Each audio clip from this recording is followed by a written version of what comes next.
Welcome to the jungle. Times here again. Got the snake settling. Sink a moon until I'm gone.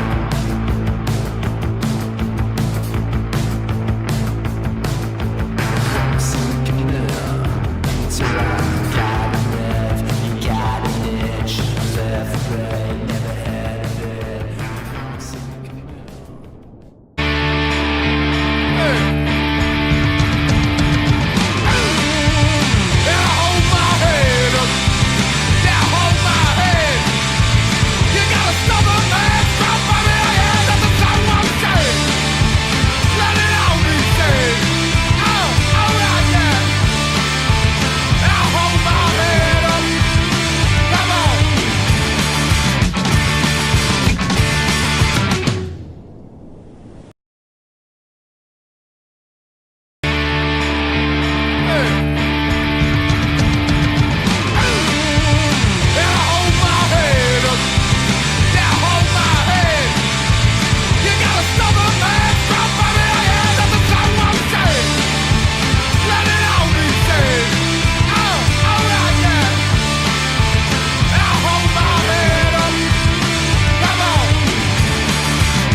Prodigies as well, Occy. Oh no, Occy, he's such a classic and a fixture out here at Snapper on any good day.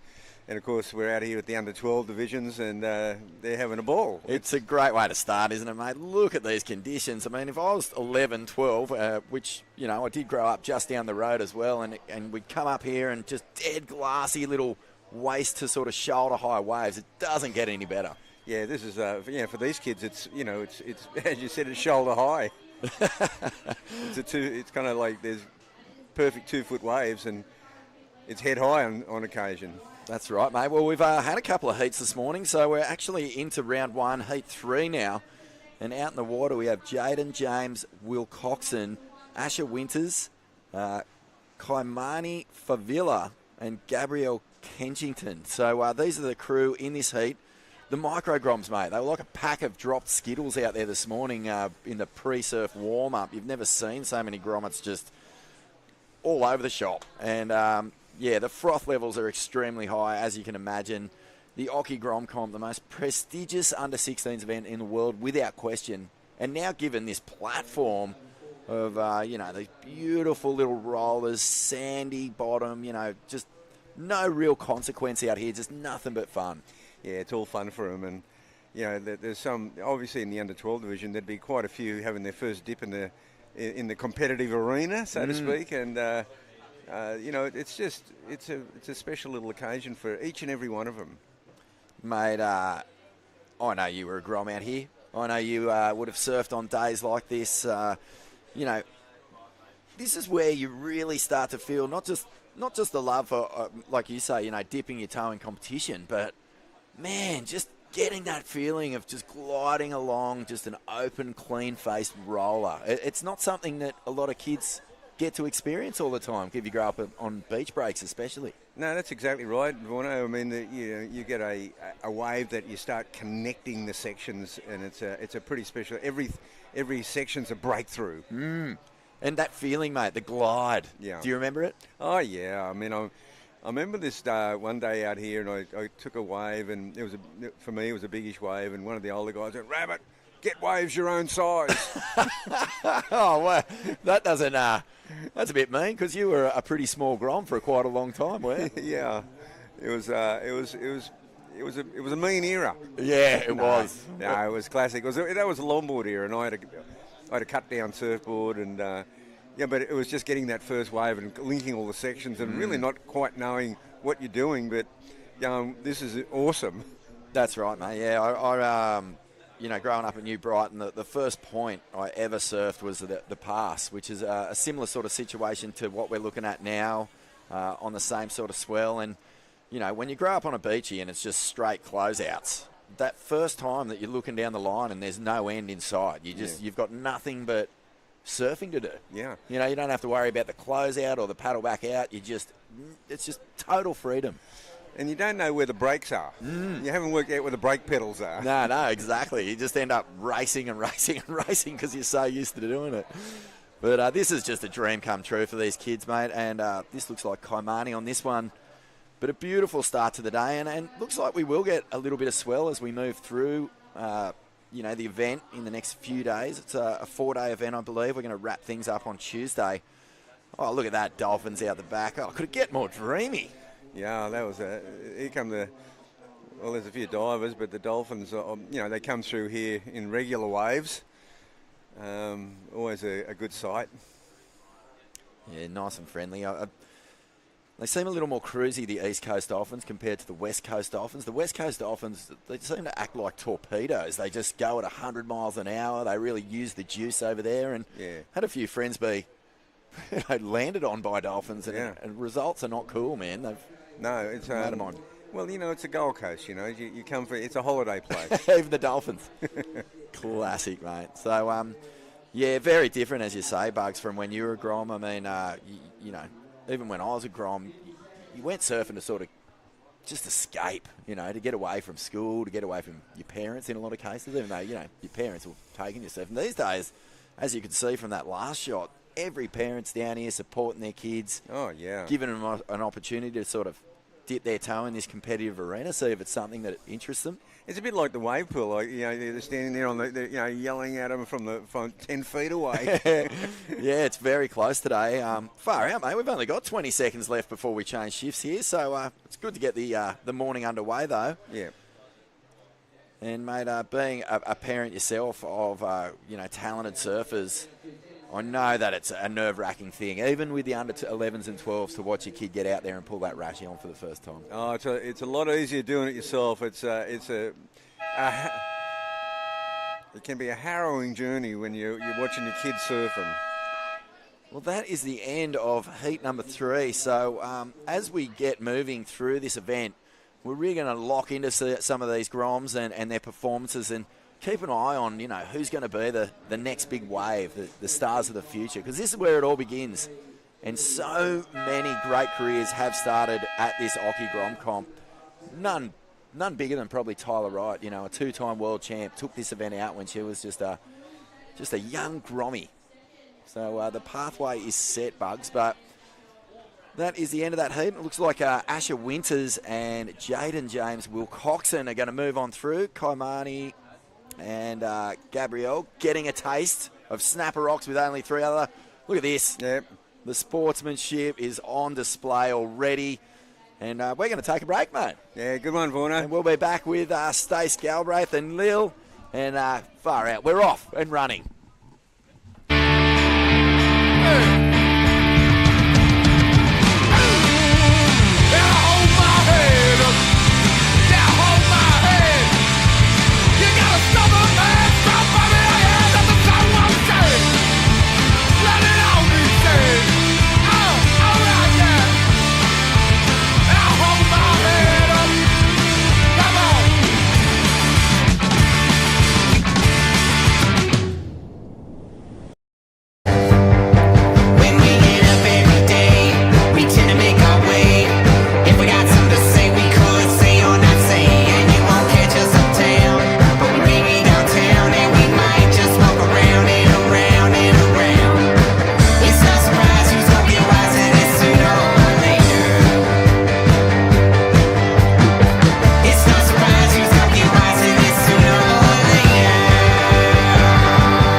Welcome back to the Billabong Occy Grom Comp live from the beautiful Snapper Rocks here on the Gold Coast of Queensland. It is a cracking morning. We've had 3 heats underway already. And if you're just tuning into the broadcast now, this is heat number 4 in the water. Stace Galbraith joined by Liliana Bowery. Lil, good morning. Hi, Stace. Good morning. How's your drive down this morning? It was long. I must say, I do not like that drive. No. If there were beaches on the way, yeah, but Yeah. nothing but concrete. Concrete, a few windy roads, Yep. but you've ended up in a pretty good destination. The waves are really Right. funny this morning. Exactly. And the under-12s are giving us some great performances already. This is Henry Smith up and riding. You're a great little style there, Lil. It's like double overhead for them this morning. They must be Wow. so stoked. I know I would be. Snapper Rocks with only 3 other competitors out. Yeah. You'd have to be pretty hard to calm the nerves this morning, I reckon. A couple of goofies, good to see. You'd be pretty proud of that, Lil. Absolutely. This is Jarrah White bringing one through to the inside. It's nervous times for these young grommets, I reckon. I would be, trying to keep it all together. And there's a lot of hot chocolate getting around this morning, Lil. A lot of high energy. Yes, I've already had 2 coffees. I'm ready. Bring it on. Yeah, ready to So roll. psyched to watch the Groms. And I feel like it's such a great opportunity for these Groms just to visualise, as if they were in the Challenger here, I'm sure most of them would have come to watch it, and I feel like they could channel that somewhat and be like, yeah, this is huge. For sure. I reckon, 80-90% of them were probably on the beach here Yeah. earlier in the year watching the event roll out. So, yeah, you're spot on. And even bigger news down the track, we're obviously trying to line up this event with the 2032 Brisbane Olympics. Oh, wow. So, in reality, there's a lot of kids in this draw that no doubt will be up for qualification when that event, rolls around to town. This event's been, a hallmark of, competitive surfing in Australia and globally. Like, kids travel from around the world to do this event. So it's, you're spot on. It's a great warm-up for a lot of events to come in the future. But at the moment, though, I know these kids are just worried about one thing, and that's trying to get, maybe one of the longest rides of their life. Even Snapper, when it's at this size, the sand is so good at the moment that, we don't need a huge swell for the waves to be pretty fun. And, like I said, a lot of the kids travelling from around the country to be here. So I know they must be pretty stoked to get out there. But, Lil, you've been busy at the moment. You've just come back from Indonesia. I just came back from Krui, yes. I was there for a month. And, back to cold weather and expensive coffee. Yeah, that's right. Yeah. It is good, though. Yeah, it is good it coffee. is very good. Yeah. And what was your program over there? Obviously, you had the event at Krui. Yep. Just had Krui, and then spent the rest of the time trying to get waves in Bali, in the Bukit area. Yep. I saw on Surfline, the forecast was flat, so I was like, I'm going to extend for another 3 weeks, and had a blast. Yeah, good on you. And you've been busy working on the Netflix TV series. Yes. Nominated for a Logie. Yes. That is fantastic news. Very Congratulations. recent. Yeah, thank you so much. I remember my producer calling me up and like, you got nominated for a Logie. And, I've only just entered that industry of acting, and I was actually like, what is that? I was so surprised. That's amazing. I asked my mum, like, what are the Logies? And turns out I have to find a dress, find makeup and everything. I'm like, oh, I got Feel Good Zinc, that's about it. But I'm really excited though. Yeah, that's going to be amazing. What an awesome opportunity. Rubbing shoulders with some of the best in the country. Yes. So what was your role in the series? So I played a girl named Poppy Tatanui. Yep. I'm Polynesian, so I'm Māori. So Poppy was Māori and Samoan, and I can't give too much. So if you guys want to actually know, go watch it, Surviving Summer. But I played a really great character. In fact, I didn't really have to act. Yep. Me and her really had really shared the same values, and it was really natural to me. So awesome. Yeah, just imagine me on a screen. On the big screen. Good on you. That's so awesome. Yeah. It's it's awesome that that series came and obviously filmed around Australia, and a lot of people got to work on it, and you've gone all the way. You've gone all the way to the top. I'm very trying. Very stoked for you. Thank you. Yeah, that's great. That was a whole completely different industry, and like I said, as an athlete, we love a good challenge. It is really hard work, 12, 14-hour days, just trying to memorize lines and on the camera, but love a good challenge, and hopefully get to do balance surfing and acting, but we'll see how what the future holds. And Yeah, absolutely. As we see, up and riding. Oh, big wave. late drop there. It's Brandon Davidson. If I'm not mistaken, that's 3 from 3 goofies, which, if I'm honest, Lil, we don't, the stats would suggest otherwise globally that, there's obviously, I think it's 2-1 natural to goofies. And at the moment, it's, I've seen 3 kids at the moment that are got the right foot forward, which is amazing to see. They've all got such natural styles. If I'm not being biased, it's the best stance. I'm a natural footer myself, but some of my favourite surfers are definitely goofy footers, particularly out here. A couple of the absolute gurus are goofies, as we see. Jarrah White bringing this one through to the inside. He's found a nice long ride here. It's given him a chance to get a couple of manoeuvres off the top there. Long opportunity on the ride. We've seen a couple of scores trickle in at the moment. Jarrah's got the best of it, a 5.5, and we've got another wave there for him to come. Henry Smith with a 4.57, Brandon Davidson with a 4.5, and Barley Dobson with a 2.33, as we see the surfer there in yellow just having a quick look. But you must have been stoked to spend some good time in Indonesia at Krui and then up on the Bukit. Obviously, you're from Noosa, so plenty of rights here and on the Gold Coast and up on the Sunshine Coast. But it was good to unwind all those backhand snaps for some frontside surfing. Absolutely.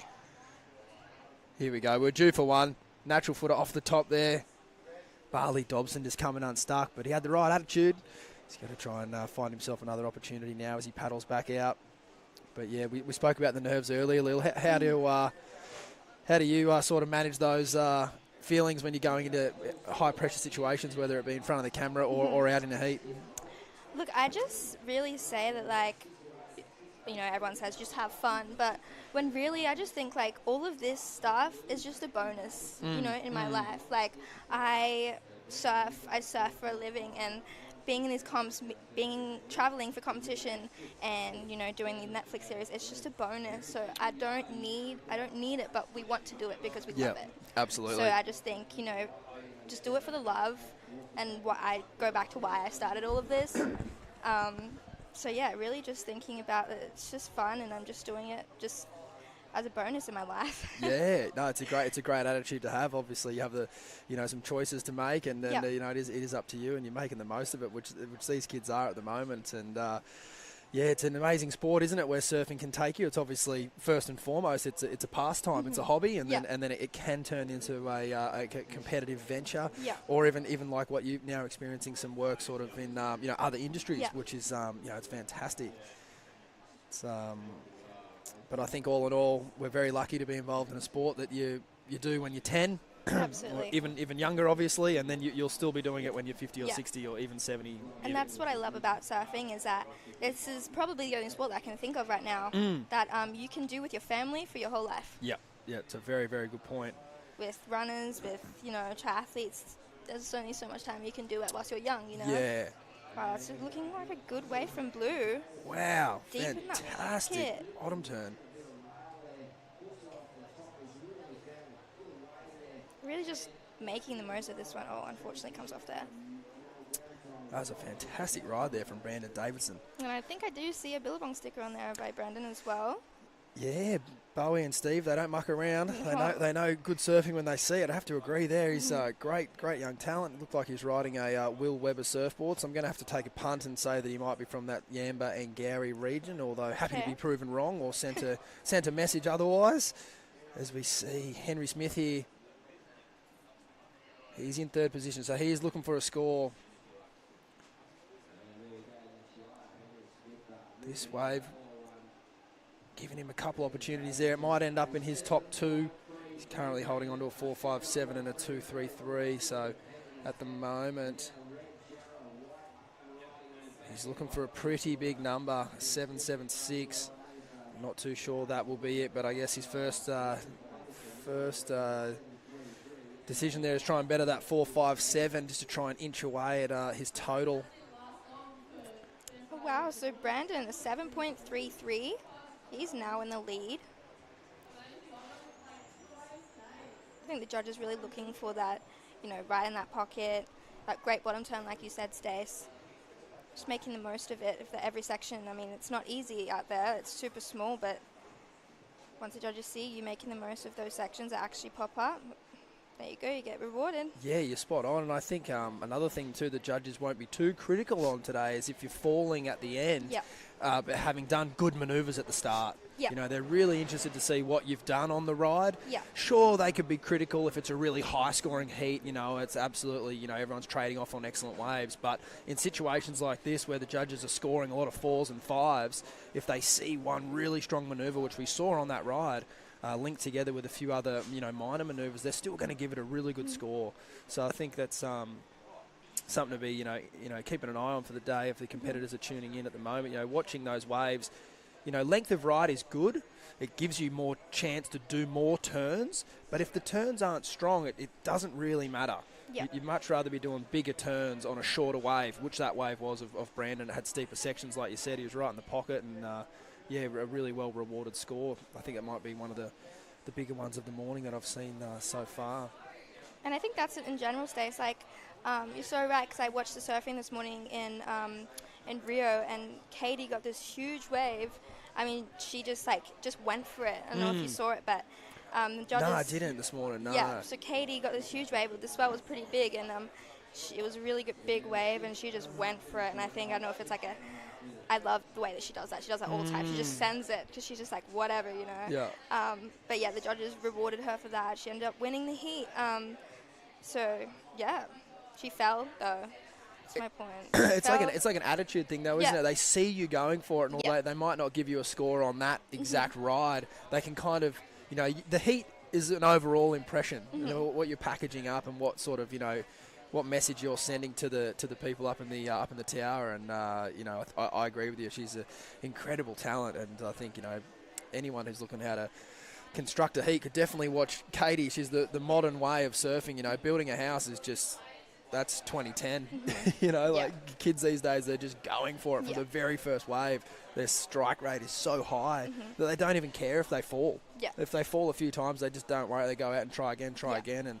And I think that as viewers, you know, that's the kind of stuff you want to tune into. So, yeah, it's an exciting time for particularly women's surfing as well. Exactly. The curve of improvement has been incredible. I know, exactly, and that's when I watch Betty Lou and Katie, I'm just like, what's next?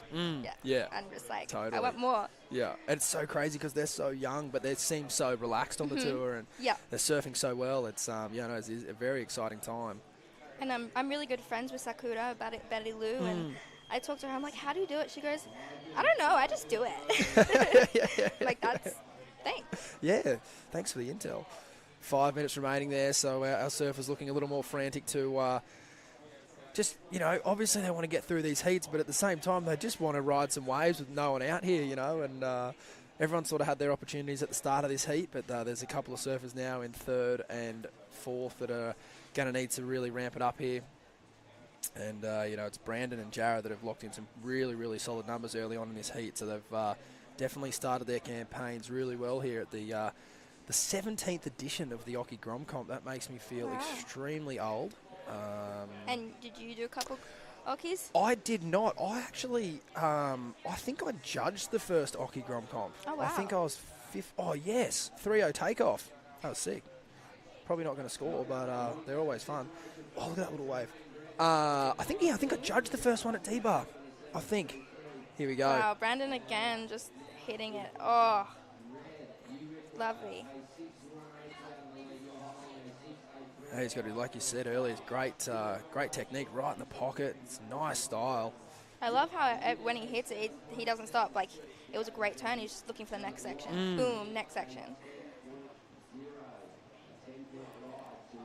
So you judged the first Occy Grom Comp? I think I judged. I'm just trying to think. I'd like to get my stats right. I think I did. I believe I was 15, and I remember being freezing cold up on top of the hill there at the helipad at D-Bar.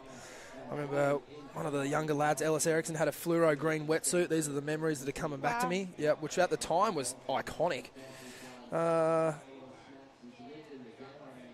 Barley Dobson there. That was one of his better rides. He'll be stoked with that. Bit frustrated there that he didn't get the finish, but certainly picked off a better wave than earlier in the heat. So I think that's important sometimes, Lil, to, you know, obviously you're competing against other competitors, but at the end of the day, it is yourself, Yeah. looking to improve on Exactly. what you've done in the heat so far. And I think Barley could be pretty proud of that. He definitely identified a better wave there. And young Henry just looking a little antsy here to try and find another wave, and understandably so. There's 2 minutes and 40 seconds on the clock. Just got to be careful with his positioning there on the really low tide.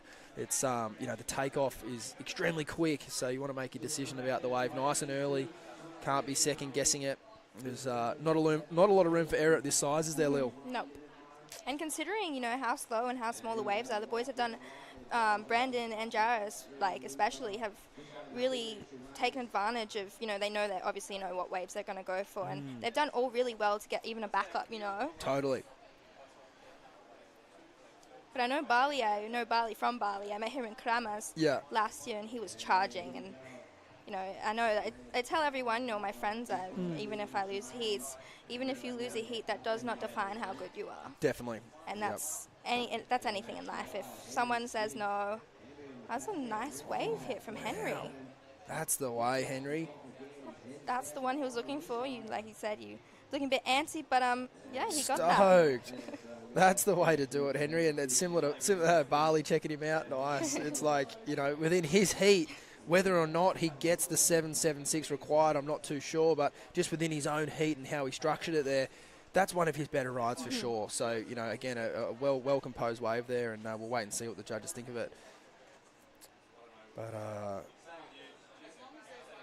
I know a lot of these kids travel and surf around the world and are very lucky to do so. But I tell you what, right now they are living the dream. This is as fun as 2-foot snapper gets, and there's obviously no one out. The kids have got it all to themselves. Nice big roundhouse cut back there from Jarrah White. Combination of major manoeuvres there. Oh, he threw it up for the big finish, unfortunately coming undone. So there is just under 1 minute remaining. I'm really excited to see this exchange between Henry and maybe Jarrah. Jarrah did fall off that turn, but like you said, that might not stop the judges. Yeah, this one will be an interesting sort of, I guess, note for anyone watching at home and any kids getting ready for heats later today. Henry finished his wave and Jarrah didn't. Look, if I'm to take a guess, I still think Jarrah's going to get a pretty decent score. Henry got a really good score as well. He got his best ride, a 6. And we're just waiting for the score now of Jarrah's wave to come in. So it'll be a good example of what the judges are going to be looking at. But I'm not going to stick my neck out too far in the morning this morning, Lil. It's too early for that. Brandon Davidson here, just a little victory lap. I love this kid's style. Super relaxed on his board. Okay, so unfortunately Henry Smith just falling short there. He did get a 6. He was needing a higher score, so... Yeah, I think at the time he was chasing a 7.7, so fell a bit short there. But again, he improved his total, and I think that's one thing to be really stoked about this morning is if you're kind of building within your heat and, looking to always improve. But another, really tight battle there. That was heat 4 of the round 1 of the under-12s at the Occy Grom Comp. We're going to take a short break. Don't go anywhere. More action coming up. It's from Snapper Rocks on the Gold Coast.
welcome back to the Billabong Occy Grom Comp, the 17th edition, live from Snapper Rock. Stace Galbraith joined by Liliana Bowery in the booth.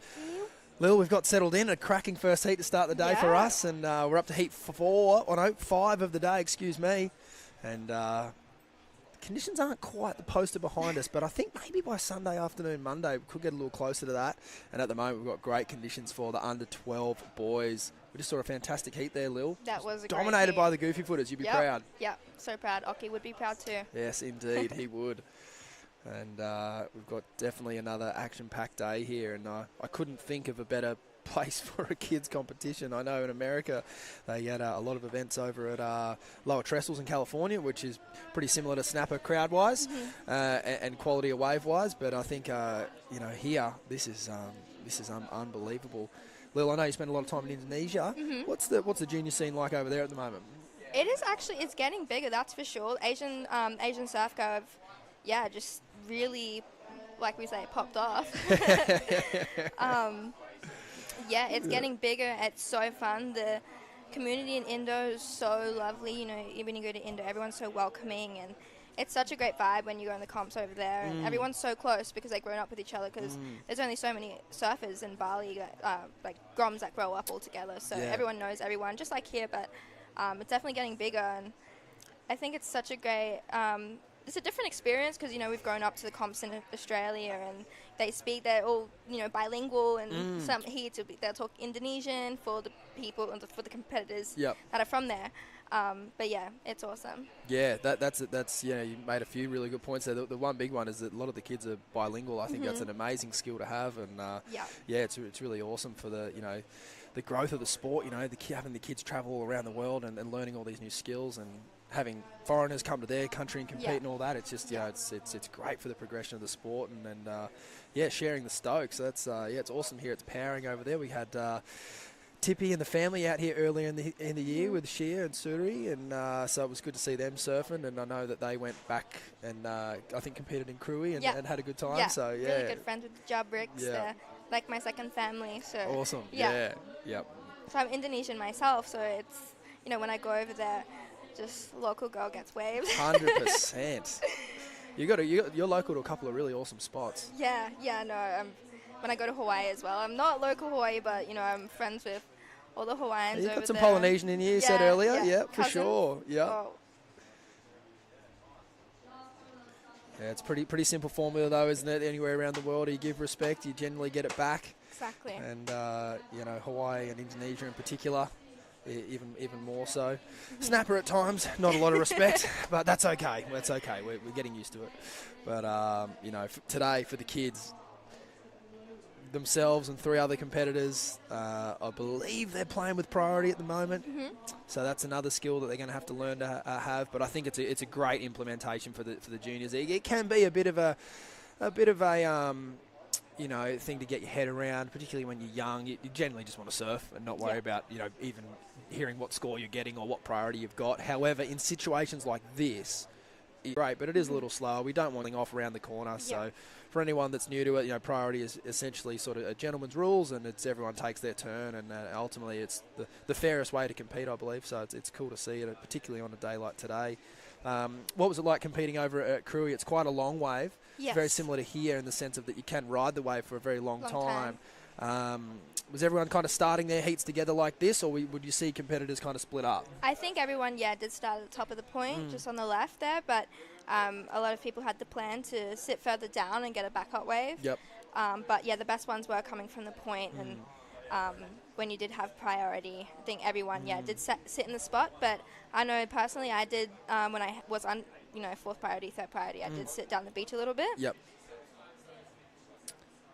So when you're dealing with waves like that have a lot of length of ride, like we spoke about earlier, it's nice to be on waves for a long time. Yep. But when you're talking about it from a scoring perspective, what do you think these kids should be looking for today as far as getting the most out of the scores?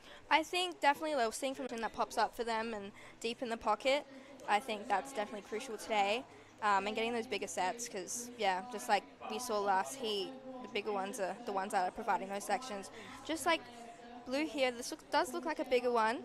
This is Kyan Johnston looking for his backup wave. And like I said, it is considering how slow it is, would be very lucky to get a really good backup wave today. Hey, he's done well there, hasn't he? Done well to pick off those 2 quality waves this early in the heat. 12 and a half minutes to go, and he's sort of the first one to put 2 decent scores on the board. He'd be paddling back out 2 feet taller, I reckon, Lil. Yeah.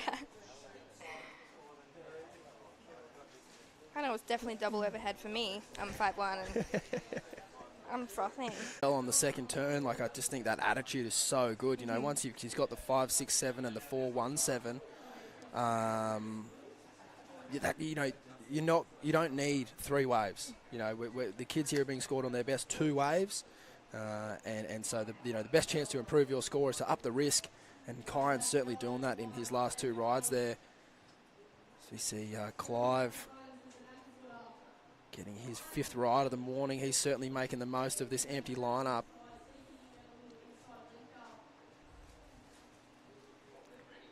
Be hoping this one stands up on the inside, but today, just with the size of the swell, I don't know that we'll see too many long double ups through the Little Marley section. Most of these waves will just finish, kind of halfway down the beach here between the, behind the rock and Little Marley rocks.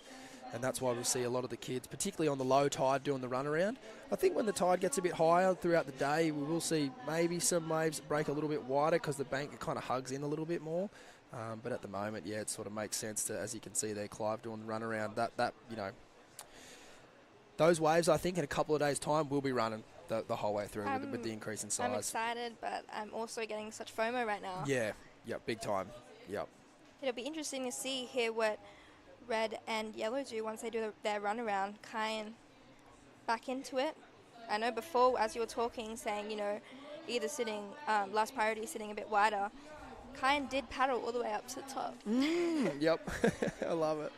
It's one of those things when you're sitting on a right-hand point, you just sometimes can't help yourself. You just want to go to the very, very tip of the point, and I can't blame him. So Kyan did get a 6 for his last wave. Dodd is really liking those in-the-pocket turns. So at the moment it is Kyan and Clive. Top 2. So how many rounds are there in under 12 boys? There's a couple. I think we've got a couple of different options for schedules over the next couple of days, but I believe there is. I think if they get through their heats today, they won't surf again until Monday, and then they have got. I think they got 2 rounds, and then they go into the semis, and then the finals. Great. So that's if they're making all their heats, they'll get to surf snapper 4 times by my watch, which is pretty good going. Wow. Up and riding here. This is a good looking wave. Oh, unfortunately just coming unstuck on the second turn there, Jack Bodell. He was chasing a 3.47 to get into second. Clive Morris's last wave was a 4.07, so he's starting to build on his total there. That was a bit of a missed opportunity there for Jack. Second turn was sick, but unfortunately just come unstuck. Clive now looking to build on his total. And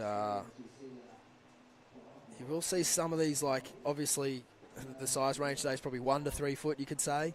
The waves that are closer to the 1 foot size, like that one, they just don't have that, like, down the line energy. They kind of end up breaking on themselves. So it's, wave selection out here today is key. You grew up on a right-hand point. I did grow up on a right-hand point. Any tips and tricks? News ahead's I think for me, it's really getting to know the people and like you said, respect. Because, once you give respect, you get respect back and you get, whatever waves you want. You just wait, chat, and paddle for them. Yeah, and call by name is a good trick Yes. I've learned as well. So up and riding. Young Otis there, in and out. So it's young Otis and Jack that have been able to pick some pretty nice waves, but they just sort of come unstuck through their turns. And this is Kyan now. Great speed down the line. Beautiful turn in the lip. Backs it up with another one. Take it away, Lil. And those 2 turns in the sand. See if he can finish it.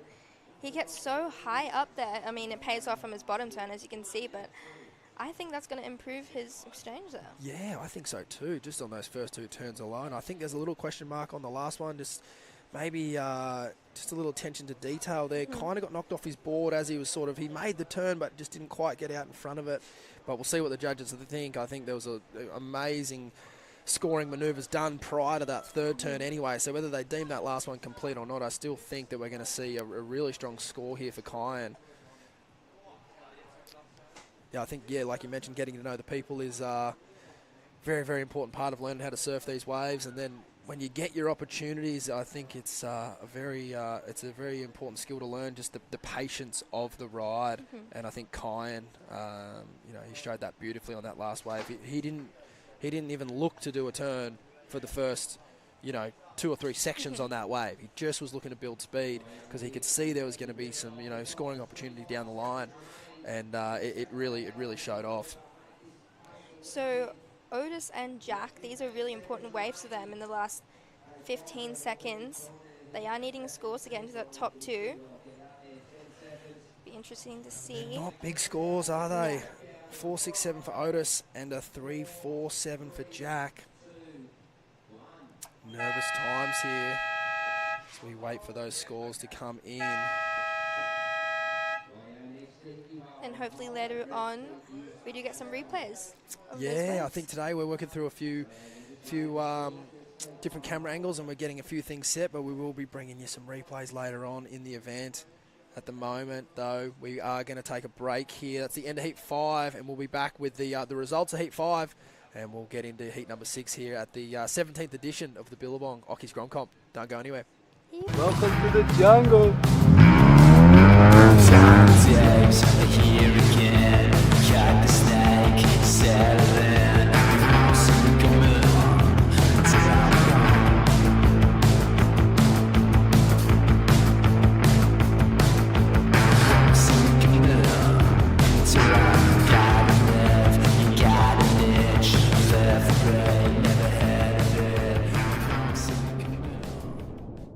Welcome to the jungle. Times here again. Cut the snake, settling. Come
Welcome back to the Billabong Occy Grom Comp, live from Snapper Rocks on the Gold Coast of beautiful Queensland.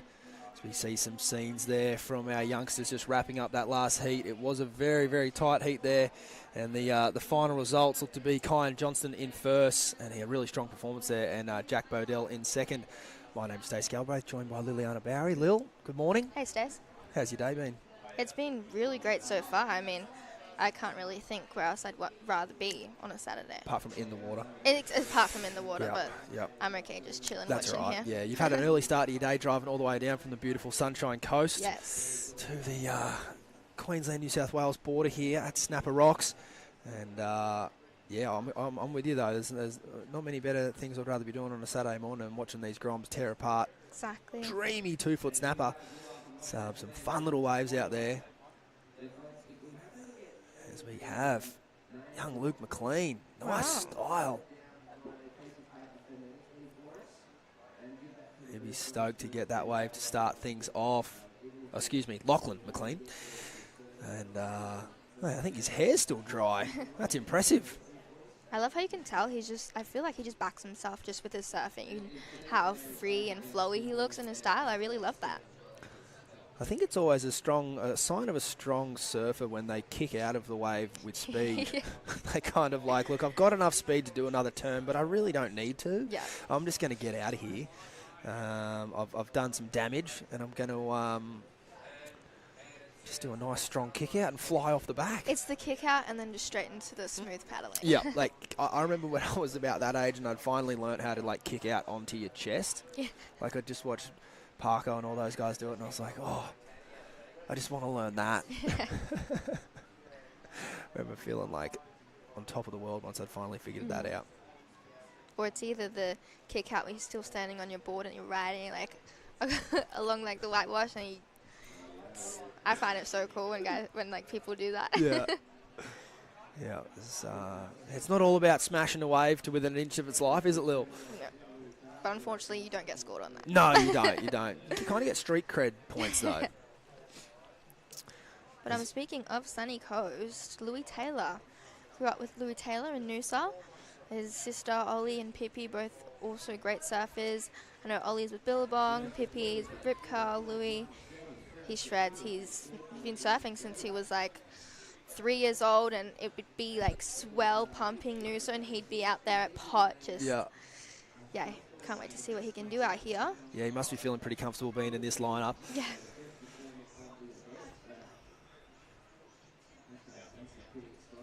Couple of swimmers from the club getting nice and close to the action this morning here at the Occy Grom Comp. Hopefully they keep their eyes above the line of the water as these sets come through. Don't want any grommet fins to the head. Out the back. Nice looking wave. So he's got a long run on it. It's your boy there, Louis Taylor. Take it away. Louis Taylor, he just went along that one. Not much there to offer for him. Yeah, this is where I feel like the kids will start to get a bit more creative with their positioning as the tide comes in throughout the day.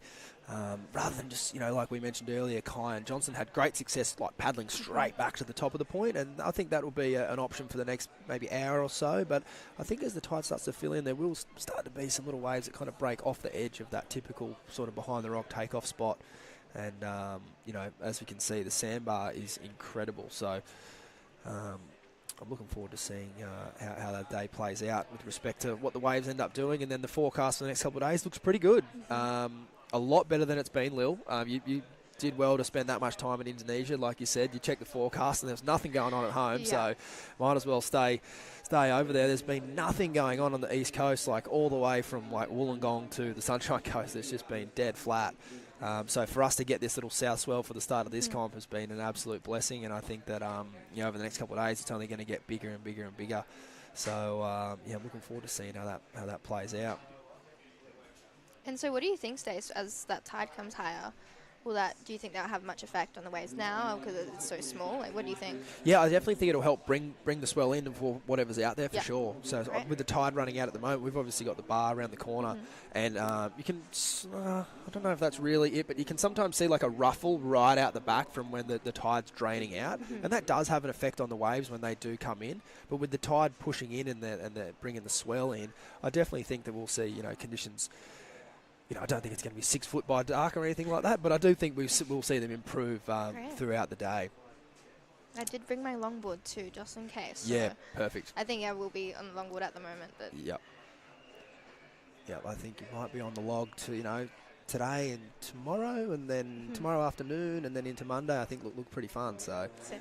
Yeah, I think that the Groms are stoked, and particularly again with just what we've had. Like if this contest was on any other weekend except this weekend in the last month. I don't know. I don't know if we would have been surfing. Yeah. It's actually been pretty challenging on the coast for a couple of weeks now. So yeah, we've timed it pretty well. Yeah, no, I drove past Kirra this morning and I didn't see anything. I was like, uh-oh, and then here we are. The Groms are going insane. Yeah. They don't need much, do they? These frothy young kids. I'm really excited to see the girls though. Yeah, will they get a run this afternoon? I think so. After the boys, you see Louis Taylor there. Just in and out of that one. Oh, you know what? I feel like I might have got a bit excited there and clicked on the wrong heat. That's Jacques Calabots. Oh, wow. My bad, excuse me, family and friends out there. 8 minutes into this heat, and we've had a couple of rides from a couple of youngsters we've been calling the wrong names. Can happen. It can happen. This is heat number 6. Heat number 7's coming up. There's probably some nervous parents tuning in. Oh, I should be down there. No. Don't mind me. I'm still learning the ropes too, so you can blame that one. No. It's a team effort. It's a team effort. Whoa, how's this little drainer? That was a nice takeoff. Great takeoff. That Zane Perez. This one looks like it's going to stand, and that section present itself. He's going to hit it, and he's going to hit it again. Bit down the line turns. See what he can do for the rest of the wave. Unfortunately falling there. But it did look like a good start for Zane.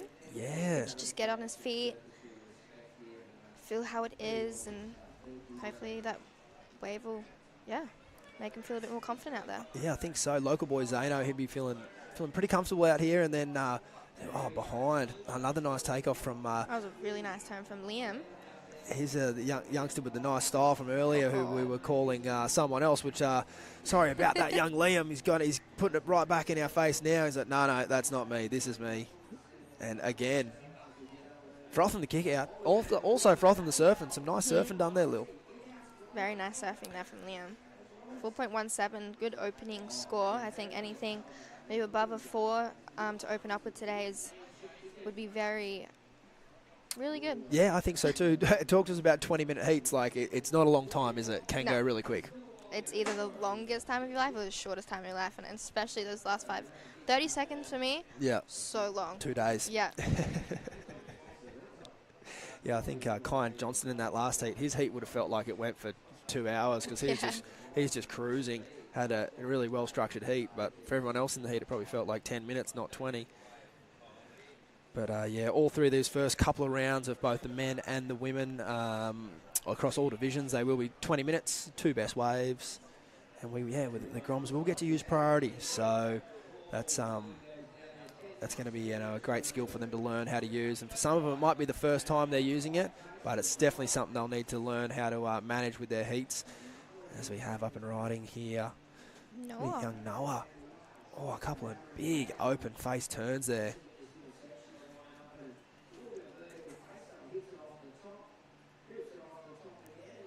Nice, and I think this will be one of the better waves of the heat so far.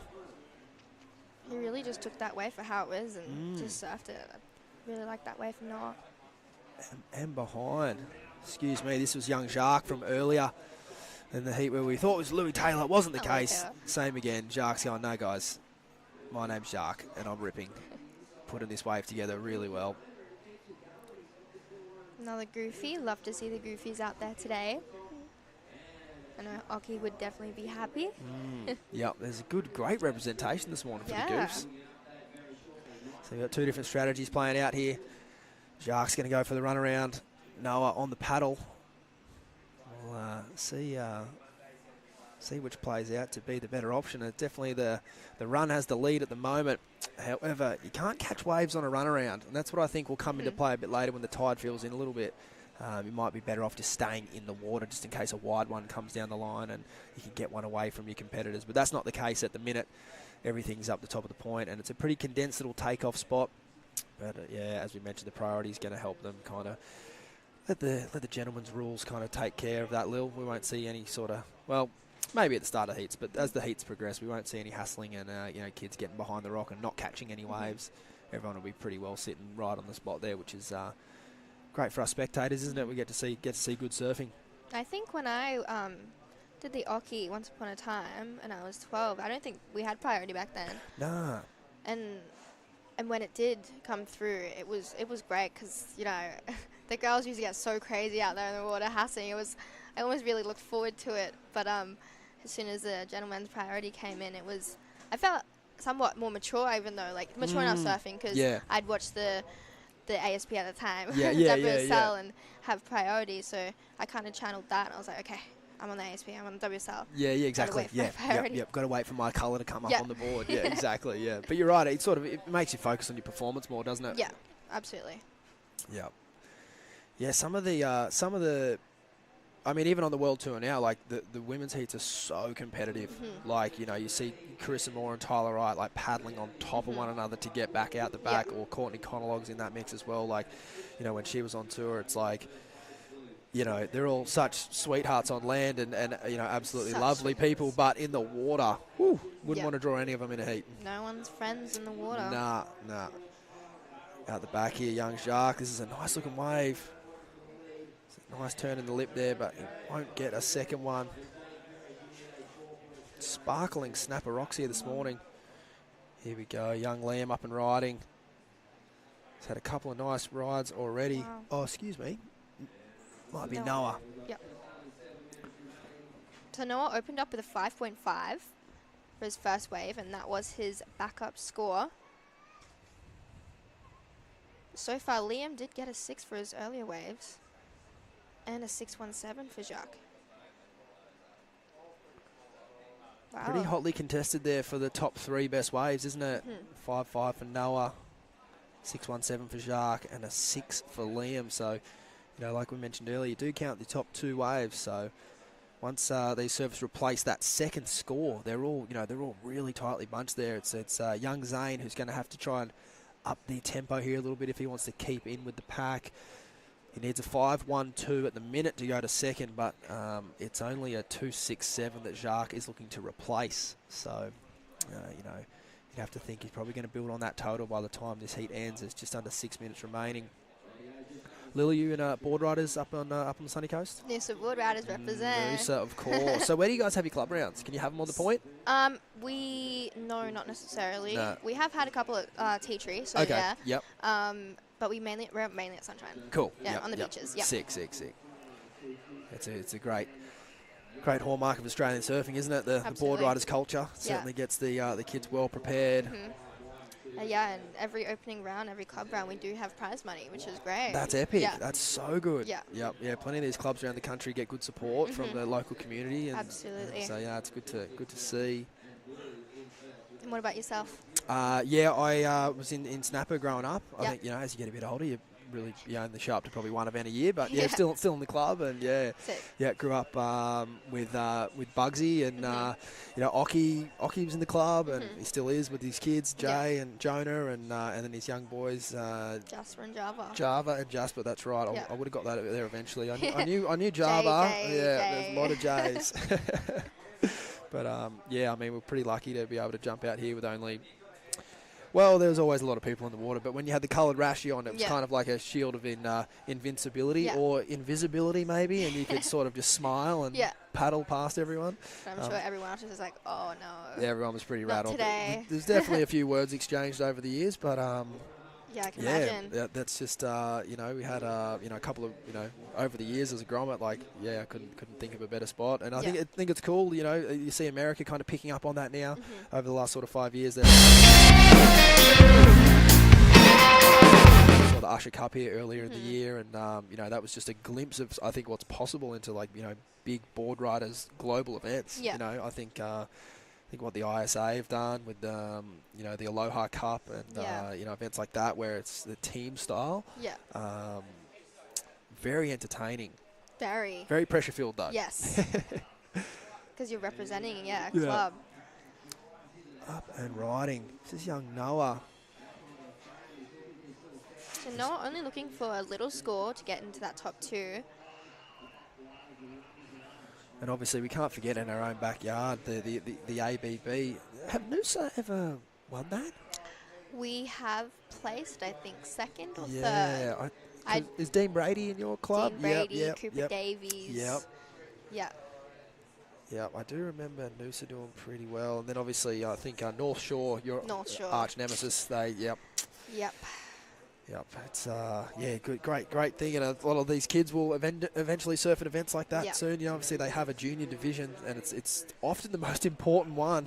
So it's you know, it's good to see. We saw young Huey Vaughan from North Shelley Board Riders. He sort of steps up for his club over the years, and see young Zano here up and riding, local to the area. He surfs this wave a lot. There was a nice wrapping carve there as he brings this one through the inside. Unable to finish that one, but. Got a couple of nice turns off before he got to the end of that ride. not too sure who has priority here, but looks like Jacques is looking at this one. So sort of the first real wave in the set. As you can see, it's got a little bit of a cross bump in it. He needs a 4 to go into the lead. And, you know, no crazy major manoeuvres on that wave, but just by weight of the number of turns, you know, there's going to be a score in that wave. I don't think it'll be a huge one, but it might be enough to push him up into the lead. It's Liam out there at the minute who's been sort of quiet in the last sort of 5 minutes, hasn't he? He's waiting. You can see, even in his posture, I think right now he knows what waves he's after. Yep. He knows what score. He wants to improve his score. He wants to improve at 4.16. He got his 6 already. And I think, yeah, he's waiting for that good one. Yeah, and it was he a great feels call quite from you earlier mentioning, you know, if you can start your heat with a 4 or 5, give or take, it's just going to set you up nicely for the rest of your heat. And then Liam's certainly done that here. Zane's last wave there was a 3.13, and then Shark's last wave a 3.7, so not enough to take the lead. I think if Liam's posture was looking casual, it'd be even more casual now because he's still in the lead with what we believe first priority and a minute to go, so it's exactly where you want to be for Liam. It's this young surfer in yellow. Nice turn there out of the top from Zane as he brings this one down the line. He's chasing a 6.15. Probably looking for a bit bigger of a finish there if he wanted to get that big of a score, Lil.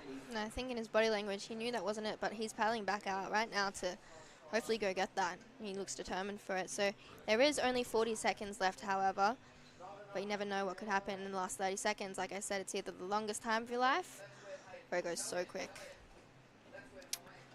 Indeed.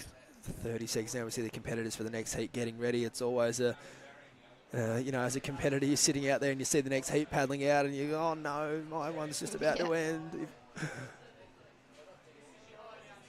So there's 20 seconds remaining at the moment. Liam and, oh, here's Zane. Oh, great camera work there to pick up yellow down the end.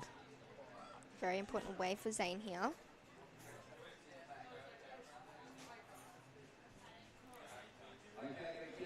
Oh, nice finish there for Zane. So again, that'll be his best ride. He did well to build in through that heat. He's chasing a 6.11, so we'll see where the judges place that score. Whether or not he gets it or not, I'm not sure, but it's certainly his best ride. We'll wait and see what the judges think of that one as we're going to take a break here at the Billabong Occy Grom Comp. Don't go anywhere. Vaughn Blakey and Rabbit Wayne Bartholomew are going to take you through the next couple of heats. Thanks for joining us, and we'll see you very soon.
Actually find interest in something, or if you love doing it, give it your all and, you know, try to excel in it. You can be super at your best job. Let's get it.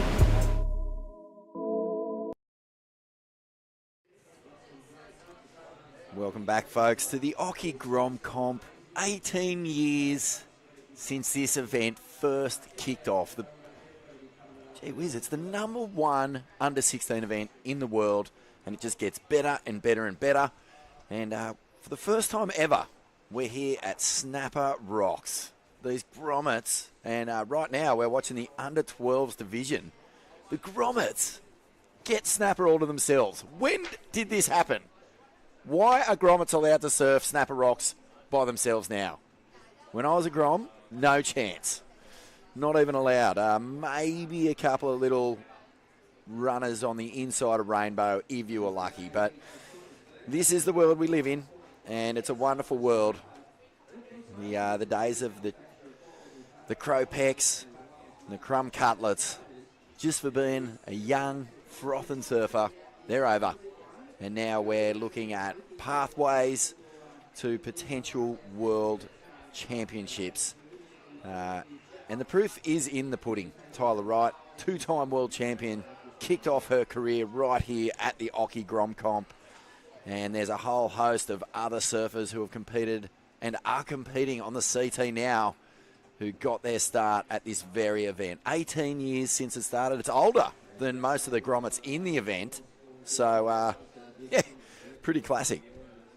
But right now, round one, heat number 7. And out in the water, Thomas Burke is in the yellow, Phoenix Talbot in the white, Louis Taylor in the red, and Lachlan McLean in the blue. And look at this setup, would you? If you were a little grom, and we're talking micro groms here, under 12s, not even in high school, a lot of these grommets, and look at the sand, dead glassy conditions.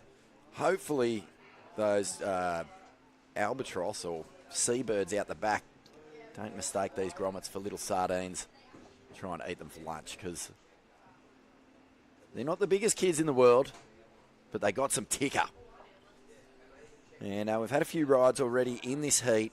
Tommy Burke is out in front at the moment with a 5.17. A good little start there for Tom.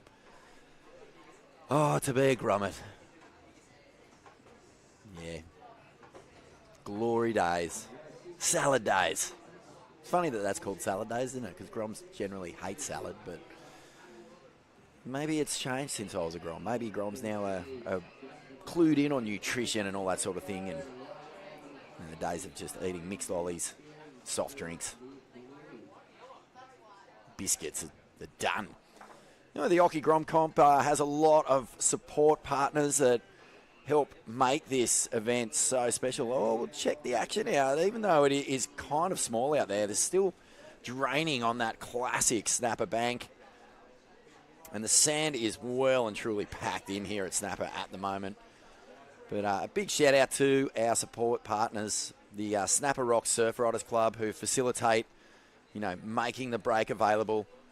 It takes a lot to get the permits to come down here and run events. So it's unreal to have Snapper Rocks backing this event again.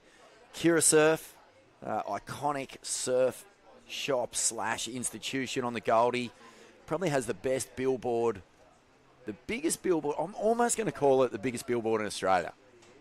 Has to be right up there. And on that billboard at the moment is that classic Corey Wilson shot of Joel Parkinson just flexing the gut muscles. The abs are in full form inside that. Maybe the greatest tube ever ridden off Snapper Rocks here on big swell. And Parko, he's had that billboard for a while. He's had a few different shots up there, and of course it was one of the motivating factors for Mick Fanning in that 2009 world title race to try and pinch that real estate. But no chance. It's Parko's, and the 2012 world champ will take some moving from there, especially with that local wave on the shop front. Bit of action here. Looks like Phoenix Talbot, just a quick in and out.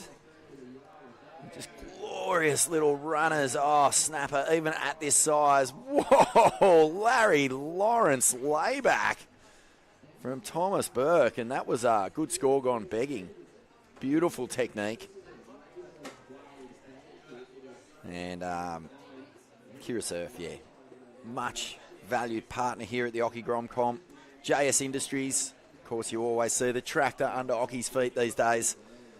And another fantastic world champion crafting surfboard shaper, JS. And Sunbum. Got the blow-up gorilla down on the beach. And they're probably world-class sunscreen, sun protection creators, Creatures of Leisure, Surf Lakes, S&S Group, Mophie, Kustom Footwear, and the Rainbow Bay Surf Club, and Stryker Media. So they're our support partners here at the Occy Gromcom.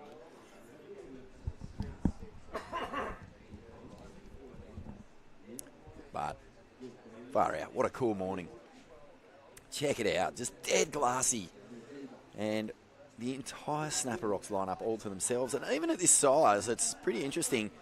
That famous Snapper backwash still moves through the lineup. We've seen a few good wipeouts this morning. So the Grommers try to negotiate that, even at this size. And, you know, the cool thing about Snapper is when it's 1 to 2 foot, it still stands up. You still get pockets. And this is Louis Taylor. And you can see that face. Beautiful. Plenty to work with. Couple of nice snaps there from Louis.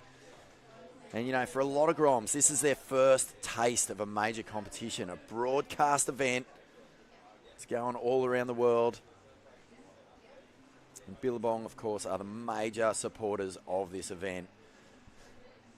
And they've always been major supporters of junior pathways, junior development. Remember when I was at Grom, Billabong Junior Series was the #1. It was the apex tour, really, for junior surfing in the entire world. And, yeah, one of the main architects of that was Wayne Rabbit Bartholomew. And, you know, as surfing continued to grow, there was a need to, you know, create experience, pathways.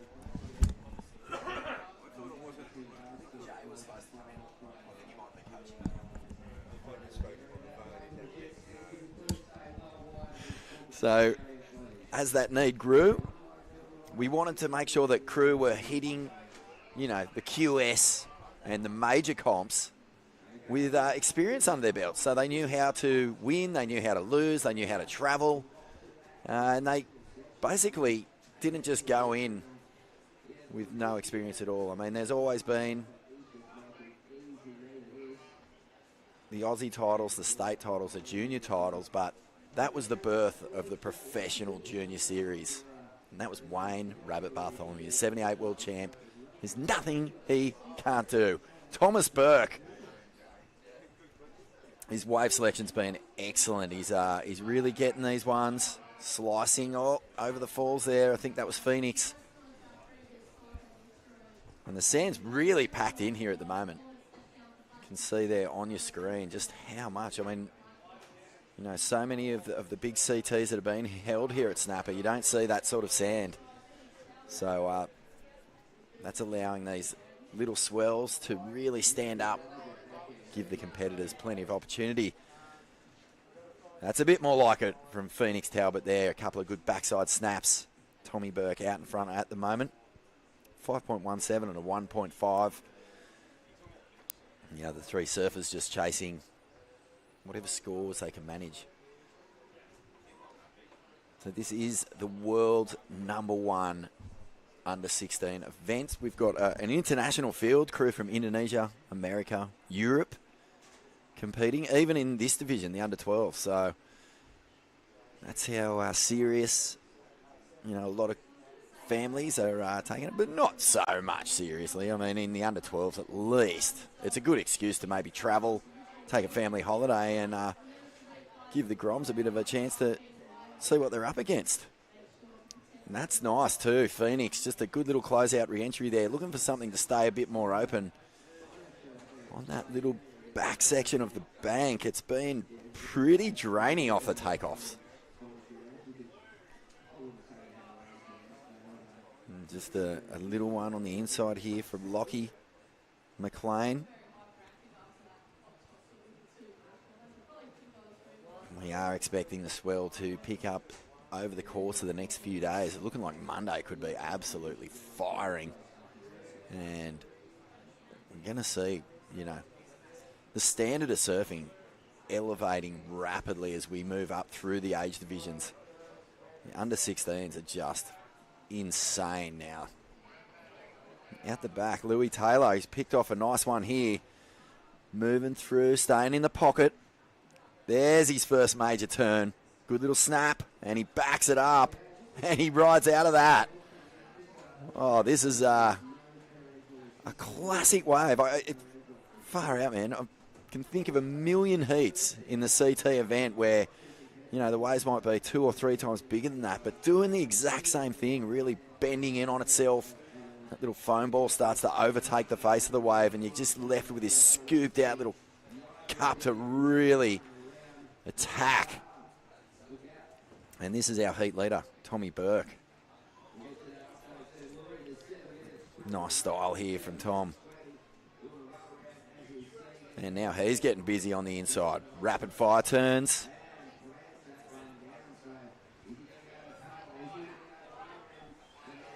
A little bit of a runaround going on here as Phoenix takes off on the outside.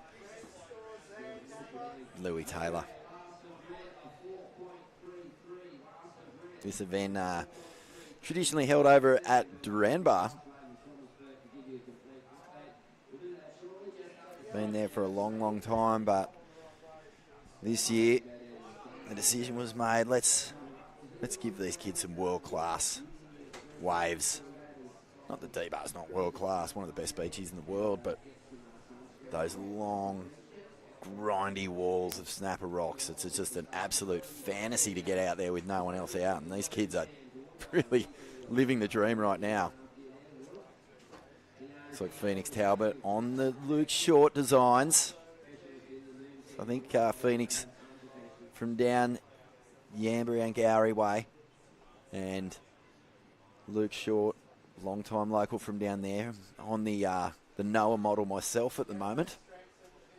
Fantastic shaper, and I'd say he's one of his #1 riders is Noah Dean. Deep connection, deep ties to the Gold Coast. Noah Dean, father Wayne, mother Colleen, both surfing champions. But Noah has been on those Luke Shorts for a long time. Excellent boards. Already seen a couple of the big shapers around town. JS. Saw Darren Handley up on the hill this morning. So this event is attracting some heavy hitters. As Phoenix, he's found another one here, and he's getting very busy. Just holding back. Beautiful off the top. Whoa! Man, they're just spearing into the ocean out the back there. Spectacular scenes. What sort of bird is that? Cormorant. Gannet. So Phoenix on the run around. Look at these little waves. And that's the other thing. Even at this size, it's got enough push. It's steep. And as long as it's steep, you can get speed. And as long as it's standing up on that inside, you can attack the pocket. And these grommets are doing a wonderful job.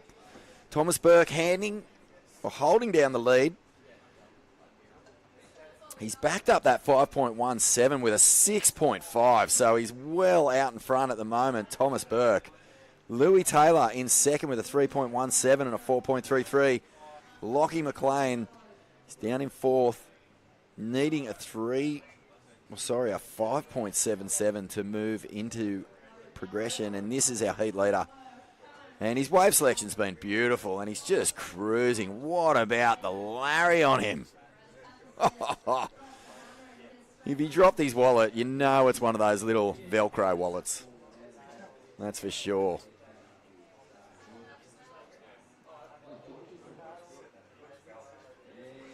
Yeah, never forget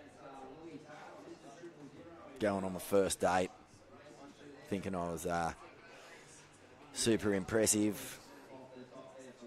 I think I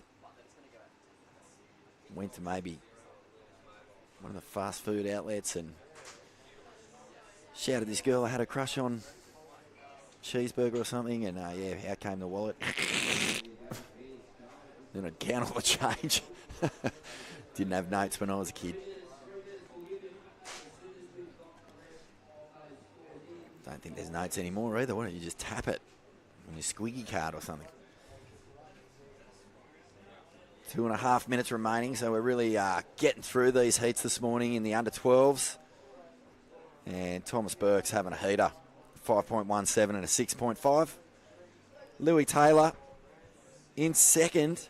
So Phoenix has been busy. He's caught a lot of waves, 7 or 8 waves now, and his high scoring ride is a 2.5. So he's just looking for something with a little bit more face so he can attack that lip. A lot of his rides have been about this size, just these in-betweeners.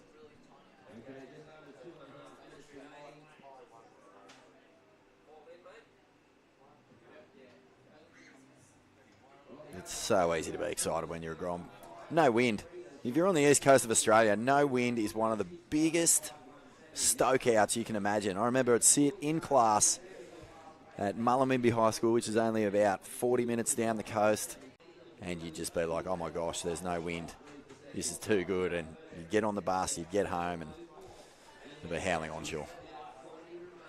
But, you know, your imagination would just fire off at the idea of glassy surf. So when you get it, it's hard to keep contained, the froth levels. A lot of wind on the east coast of Australia. It's always windy. And it looks like we have a little paddle here as we get down in the last minute.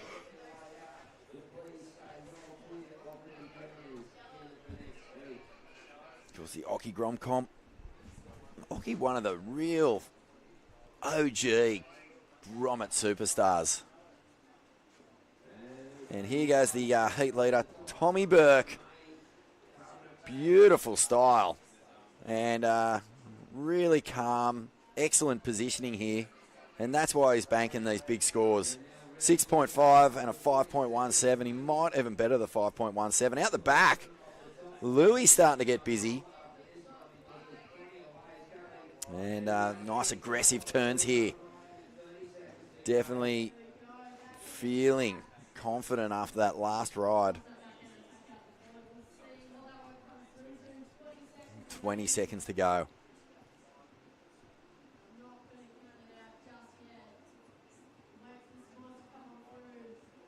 Jeez, you would not want to be in the way of one of those birds. It's like spearing daggers out of the sky. Counting down the end of this one, and it looks like Tommy Burke and Louis Taylor are going to get the job done.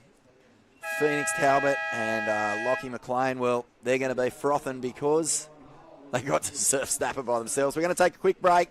We'll be back with more from the Occy Grom Comp in just a moment.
Actually find interest in something, or if you love doing it, give it your all and, you know, try to excel in it.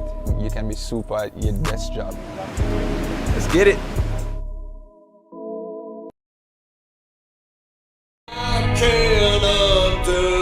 Rocks. It's the Occy Grom Comp for 2023. 18 years since this event very first started, the world's premier under-16 event.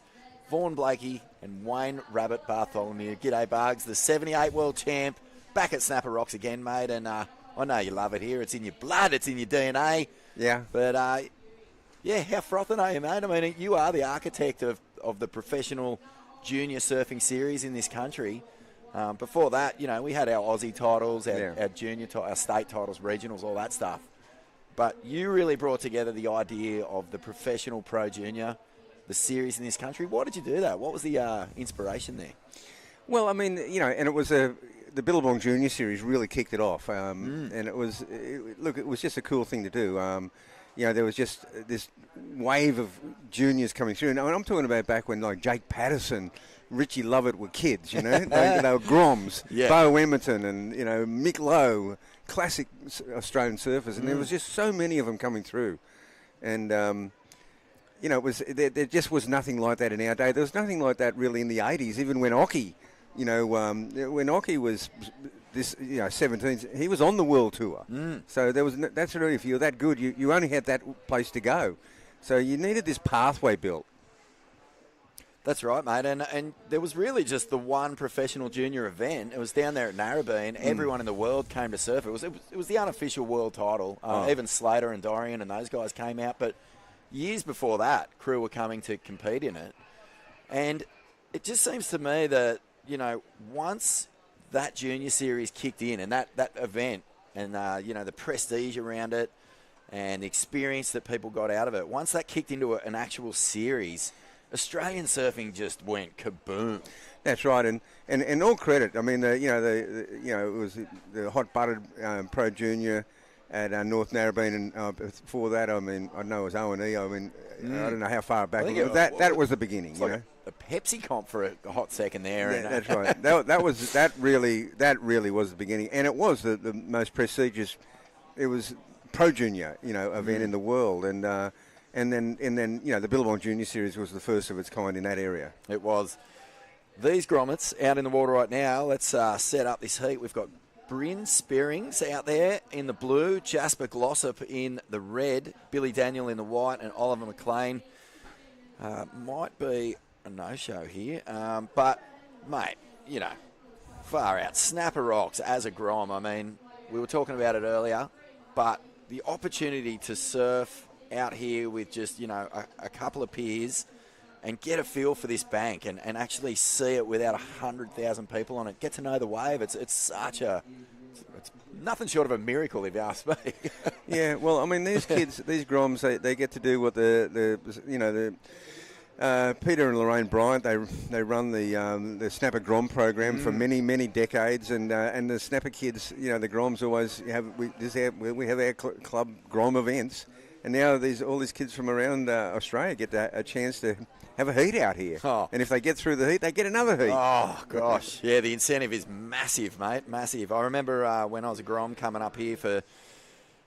With the South of the Border crew, it was called at the time, and we'd come up from sort of northern New South Wales and compete in state titles up here, and always at D-Bar. Never got a look in at Snapper. So, classic. Not that it was, you know, we loved surfing over there, and actually the Occy Grom Comp has spent a lot of years over there and had some absolutely magic moments over at D-Bar. Oh, absolutely. I mean, D-Bar, you know, is a world-class wave in its own right, and there's been so many classic Occy Grom comps over there, you know, because there's a time of year where you get probably more south swell, and Devo picks it up beautifully. Look at this one. This is a nice double up, and right at the bottom of the tide here, there's been tricky to get the wave selection right, but wow, this kid has major moves and really puts together a beautiful ride there. That's Jasper Glossop. Yeah, that's one of the best backhand rides we've seen today. Really put it together well. Far out, man. If you can pick the right wave out here, even at this size, Bugs, it stands on that sandbank beautifully, mate. I mean, there was a wave before where that foam ball kind of almost starts to overtake the barrel, and it's just so cupped out and steep, and the Groms were just attacking it. Yeah, it is a really perfect size for the Groms here. And it's tricky. I mean, on this low tide, I mean, there's such an amount of sand. It's a really steep wave, and it runs off quickly. You've still got the wave choice is still paramount. And even here's a nice one. This is right in between the two we were just talking about. You can see a little ridge moving through there where you get the double up. Yeah, it was a wise move. This young guy here in the yellow went wide and picked up a beauty. Right, so that is Oliver. So he's out there. Oh, good. Which is great, and he's banked a couple now. But so he was a bit late when he, a bit late to the party, went wide, got a good one. Yeah, so we were waiting on scores from Ollie. Glad he's out there. But that was a nice one. That one didn't quite hit the inside and do the double up thing. It sort of stayed off it and gave him a chance to sort of work the rails. But last time we were chatting, Bugs, we were talking about MP and the way that he could turn on those super steep sort of, 2 to 4 foot ones, and he could just zap on parts of the wave where no one else was doing turns because the boards just simply wouldn't allow you to surf in that steep a critical space. So, revolutionary surfing going down in that sort of conditions.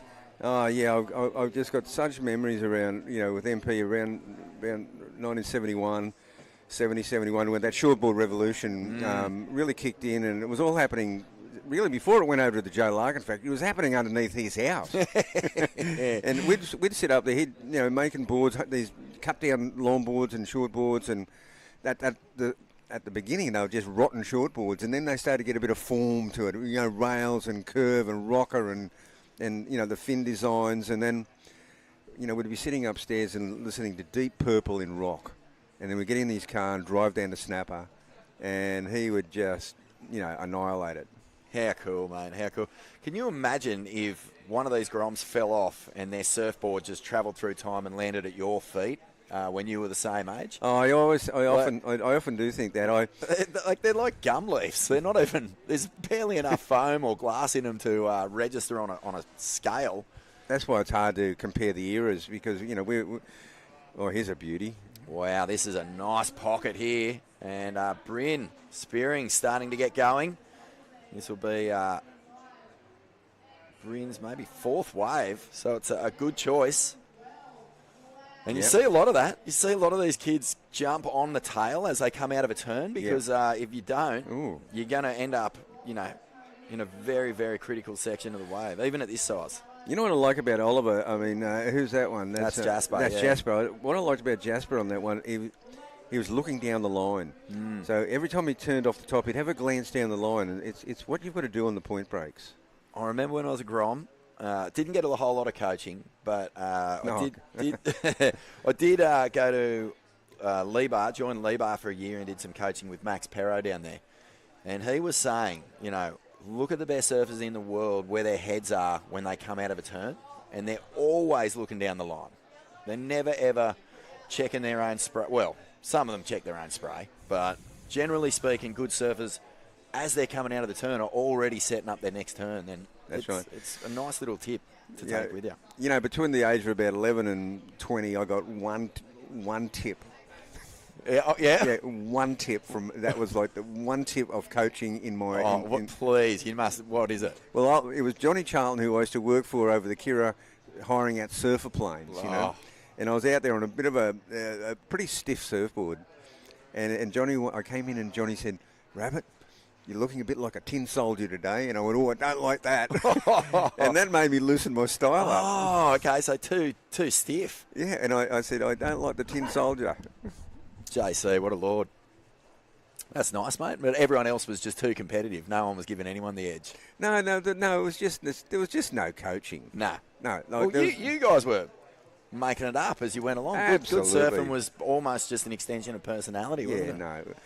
It was amazing. And Wayne Dean actually made me when we lived right across the road here at Rainbow before we moved to Kirra. This is about 1967, and Wayne Dean and Robbie Dean made me my first board, and it was a 6'8" cut down, and it was just so far ahead of its time, it was ridiculous. This mate of mine, Desi Curtis, a great kneeboarder, the late great Desi Curtis, used to race me home from school and get into my shed and grab my board and go, "Rabbit, this is not a surfboard, this is a kneeboard." Yeah, classic. Because this is back in the day where boards were still, they dropped down to about 8'6", Yeah. They weren't 9'6" anymore. That's they were right. The 8'2", 8'6" plastic machines out there at the Merrin factory. And And of course, Wayne and Robbie Dean were the two, just such supreme surfers out here at Snapper. Yeah, classic, man. And the kneeboarding influence on surfboards, far out. Oh, wow. I mean, there would almost be no shortboarding revolution without it. Peter Crawford, and he was such ahead of his time. Peter PC, he was one of my favourite surfers. You know that old Steve Core film, Ocean Rhythms? Yes. Crawford is surfing in that. Like, it's futuristic for now. He's doing 360s out DY Point on 6-foot waves and into the foam ball. You should have seen him out here off the wall at D-Bar too. He was phenomenal. Such a great surfer. One of the most amazing characters that the surfing's ever had. Yeah. But his surfing itself, he's known for his photography and a bunch of other innovative things, but his surfing was so good. Yeah, and a worthy member came up to accept the award wearing a pair of flippers. No, the apple does not fall far from the tree there, mate. He ran from the back of the room with a pair of flippers on. It was just fantastic. Yeah. Well, it's a rare day where someone gets it over Parko and that sort of surf. Left the beach today and go, I may have seen the best surfing at 2 to 3 foot snapper I've ever seen. Yeah, I remember actually feeling quite similar watching that heat. I was thinking, this is just brutal. This is an absolute tear down. Yeah. It's just incredible to watch. Such a great surfer. He's such a great surfer. It was just raw talent on a fun wave. That's what I love about this wave too, Bugs. Everyone who surfs well has come here and surfed this wave. Well, it brings out the best in everyone. I mean, that's why it was such a popular stop on the championship tour. Obviously it's all changed up now, but the surfers used to love coming here because it won. Really, even the locals, sure, Mick and Joel and Dino. I mean, the advantage is just knowing the place and every grain of sand and every different bank formation, but it brings out the absolute best in everyone surfing, and it's a fun, friendly place to come to, and people just they feel comfortable coming here. Bryn's having a beauty. That was a nice wave there. He's sitting in second. Jasper Glossop, the goof. Check those scores out, Bugs. A 7.8. I mean, you called it. Best backhand wave we've seen this morning. Probably the best wave we've seen this morning, actually. And then Bryn Spearings, who's running around right now on your screen, he's got a 4.17. And we're waiting for another one of his to drop. So yeah, it's pretty close between second, third, and fourth. It's pretty much a scrap for second place. It is, yeah. We'll see a bit of that. I remember though, mate, that local, the local advantage is absolutely monstro. You cannot deny it. As much as people love coming here and they love surfing this wave, I remember Kalani Rob saying to me once, you know what? If they had the opening event of the year at Rocky Lefts, we'd see how good those guys would go. So true. Absolutely. Now, see, there's a wave. And, and Kalani Rob, oh, my God, at Rocky Lefts is... Yeah. But such a good call. I think those guys just, after 10 to... One's getting pitted on that backwash. But that heat aside, sometimes what can happen, though, is that the locals on memory go behind the rock, and sometimes it is that wider bank, and you come to town and you don't know the wave, and you just go, well, that's where the best wave is wide, and you go there, and it works, and the locals are sort of behind the rock, and it's different swell directions can do that. Mate, it would set off a little run of incredible performances for Goofs too. Wilco and Owen just turning up here and far out. I mean, that Wilco nose pivot to Finditch is one of the great turns in surfing to this day. Just timeless and just so mind blowing, mate. Like, yeah, it really was. I mean, well, Occy and Dino had a final out here too. Occy was, phenomenal out. It still is phenomenal out at Snapper, and him and Dino had a classic final. So. There's been some great backhand performances. There has.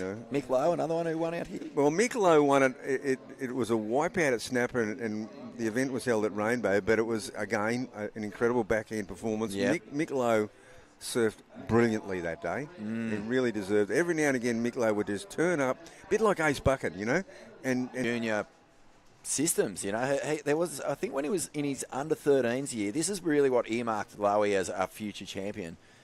He won every event that he entered in in the under-13s that year. I remember that. And He was a big chunk.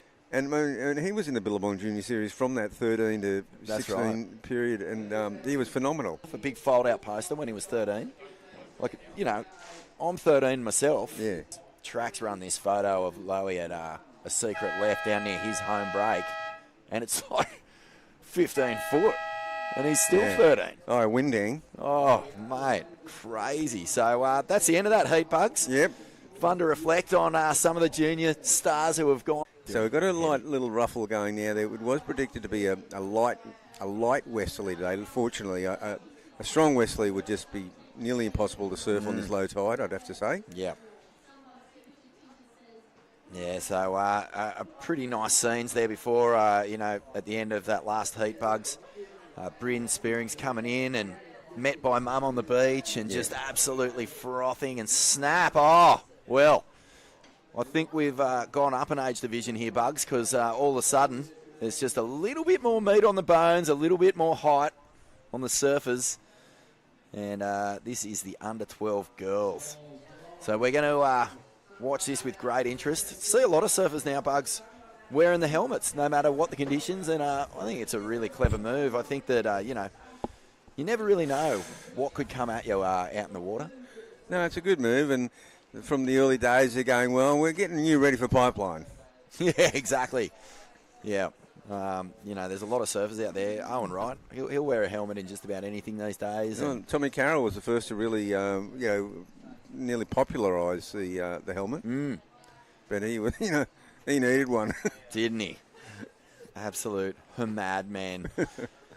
Mate, the under-12 girls, this is just such an exciting movement to see. So much.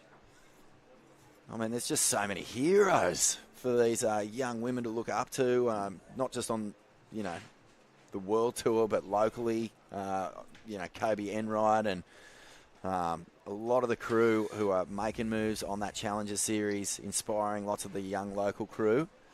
But with school holidays being on at the moment, everyone coming from everywhere to surf this wave, made famous, or pretty much owned by the Queen Stephanie. Well, I mean, I don't know, maybe 25 years ago, or I don't know how long ago, 20 years ago, Stephanie Gilmore could have been in the under-12 division right here, in the Occy Grom comp, but that would have been a tough one because Occy was still on the tour. Yeah. But this is where Stephanie Gilmore really moulded that beautiful style of hers. Yeah. It was Snapper Rainbow. And 18 years ago it was, so you're not far off. Okay. 18 years ago. Tyler Wright, two-time world champ, got a big start here at the Occy Grom comp. Used to compete in this one, former winner. Isn't that great? Yeah, it's so cool. I mean, there's no greater inspiration. And living up here too. Yep. So gets her fair share of waves out here at Snapper. And over there competing at the moment in Brazil. Nice off the top here.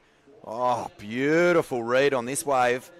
Just gets away from her a little bit. This is Nava Holmes. Yeah, well, what Nava did there, she went for the down the line. Instead of sort of sacrificing that length of ride to do that finishing turn, she tried to get to the next section, which is brave. It's sometimes it really pays off, and other times it pays off. She did that first great snap, and probably could have done a good finishing turn, but she took that risk.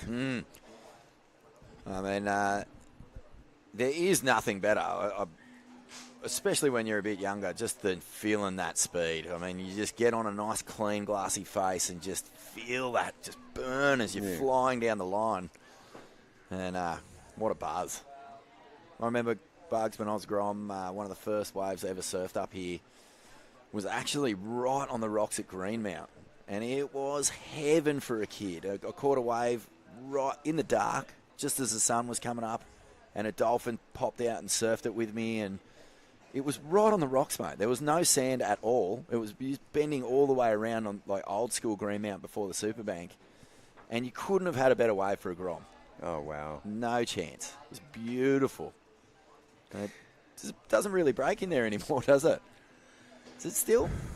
Well, King Tide, if there's yeah, maybe a king tide. Yeah.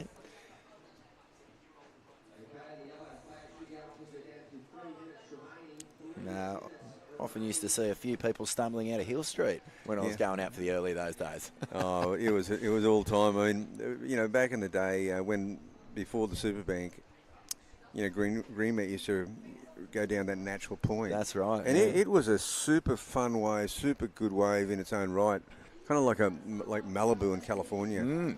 It wasn't hollow, but it was just, oh gosh, it was such a rippable wave. Oh, and you'd catch a wave, and I mean that's where MP. We all used to surf there, PT, and then you do the run around. There was a jump off rock. It was so cool. I watched the 1970 Australian titles there that Peter Druin won, and it was Peter Druin, Ted Spencer, Nat Young, Midget Farrelly, Keith Paul, Baddage for Law, just Wayne Lynch. Wow. It was one of the most special things. It always stay with me. That's great surfing. Oh, Nava absolutely belts that section, and must have heard your advice there, Bugs. Yeah. Just get a little bit busy. Don't race off too far down the line, and really made that one pay. That was a beautiful snap. And Nava actually banked a 7.5, mate, earlier on in this heat. So, yeah, they're really judging the quality of her turns. So this is a great performance, and looks like there's been a couple of no-shows in this one, Vorno. Well, yeah. What's going on out here? We've got Surfer in red, Surfer in white. I believe there should be a couple of alternates out here, but perhaps not getting the call up. I mean, far out. Surfing snapper with 3 other people is a dream. What about with one other person? Well, that's just unbelievable. CT experience. Yeah. Oh, beautiful here. Isabel O'Boyle. And that's got to feel good. Yeah. Line up to yourself, cruising along. And this is our heat leader with some big scores. 7.5 and a 6.33. Gee, that's good scores. Speaking of Steph Gilmore, Bugs, I believe that breakthrough win where she surfed through the trials, got into the main event, 17 years old, had to actually ditch school to surf in that event and change the course of her life. Yeah, it did. It really did. I remember another one out when Carissa Moore first came here. I think she did the same thing. She was really young. She either had to surf through her trials or... 14? 14. I mean, 14. And she'd been surfing against the boys and beating them. And her dad just went, well, we're going to give Steph a go. Carissa out here. So there's 2 of the greatest of all times. And you add Tyler to that mix. Those 3 have won all the world titles for the last 15 years. Unbelievable how young Tyler and Carissa were in particular. Carissa famously would regularly surf against, Dusty Payne and Zeke Lau and those crew and smash them. This is the end of the heat, so we're calling that one, Bugs. Both surfers moving through 7.5 and a 6.33. So I will say this, mate. Gauntlet thrown by Nava. Yeah, I'd say so. I mean, big statement. I think she'll be a contender. Big time. Big time. All right. I believe we're going to take a quick break, and we'll be back with plenty more from this guy, Mark Ocalupo. It's his Grom Comp, presented by Billabong here at Snapper Occy in just a minute.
Actually find interest in something, or if you love doing it, give it your all and try to excel in it. You can be super at your best job. Let's get it. Welcome back to the Billabong Occy Grom Comp, the 17th edition of this event. We are live from Snapper Rocks on the Gold Coast. We've just seen round one, heat number one of the under-12 girls complete there.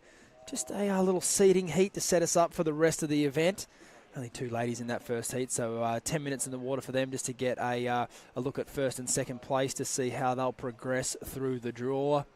It was in front in that one. It was Navarre Holmes and Isabella O'Boyle. So they'll move on through to round two. Coming up now in heat number two of round one, Olive Morris, Evie Borden, Matilda Harrigan and Wayan Fairbrother. Stace Galbraith alongside Wayne Rabbit Bartholomew. Bugs, another cracker morning in the on the home court. Yeah, mate, it sure is. Looks pretty fun out there. Little light westerly sort of come into it, but not too heavy. But Nava Holmes, wow, I was super impressed with her. So It was only a 10-minute heat. Yep. But her great scores, and I think she's going to go pretty deep in the Occy Grom Comp. Yeah, that was a great start for her. And I mean, wow, I mean, how would you feel just sitting out there with only one other competitor, even though it was only 10 minutes? I know a lot of people that have paid for 10 minutes, a lot of money for just 10 minutes out at Snapper Solo, Bugs. Yeah, you're right there, Stace. I mean, but yeah, Nava, I'll tell you what, she got big scores in 10 minutes. So yeah, that was great. And Isabel also getting through. She's a young girl that would have really relished that experience. Yeah, it's awesome. We've been all under 12s action this morning. It was the under 12 boys. Now we're into the under 12 girls. It's going to be a big 4 days of competition here. Going to be all out of Snapper Rocks. We've made the jump over the hill, and I know the kids are really stoked about it. As we see, quick in and out there for young Olive. It's a lot of sand been packed into this stretch of the bank here at the moment, Bugs. A couple of quick takeoffs for a few of our competitors. But yeah, as you mentioned there, that westerly wind is providing a bit of a ruffle. A bit of a ruffle, but not the major ribs that come. If it gets another 10 to 15 kilometres stronger, I don't believe it will, though. No, is it meant to? I think it's meant to swing around a bit more, just even to the north this afternoon. Yeah, a bit north to Savo. Yeah, which I think would make it pretty fun. Much better. Yeah. It's not the preferred wind for maybe getting inside the tube, but as far as high performance surfing is concerned, I think we're going to see some great performances as the day goes on. And Bugs, I mentioned earlier in the day, we're very lucky to even have this little swell on offer. It's been a pretty long, probably the longest flat spell I've seen in 3 years. Yeah, it was a really small June. An absolutely amazing April and May, and then June, it was, the ocean went to sleep. For the whole coast. I mean, even as far down as like Wollongong, all the way up here was just an absolute, it was fishing weather only.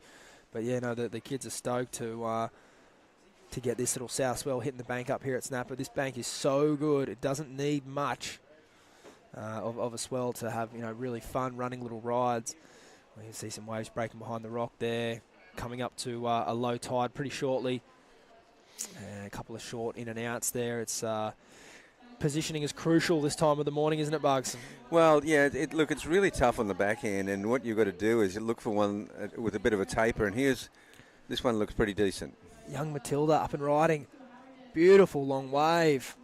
Great wave selection there from young Matilda.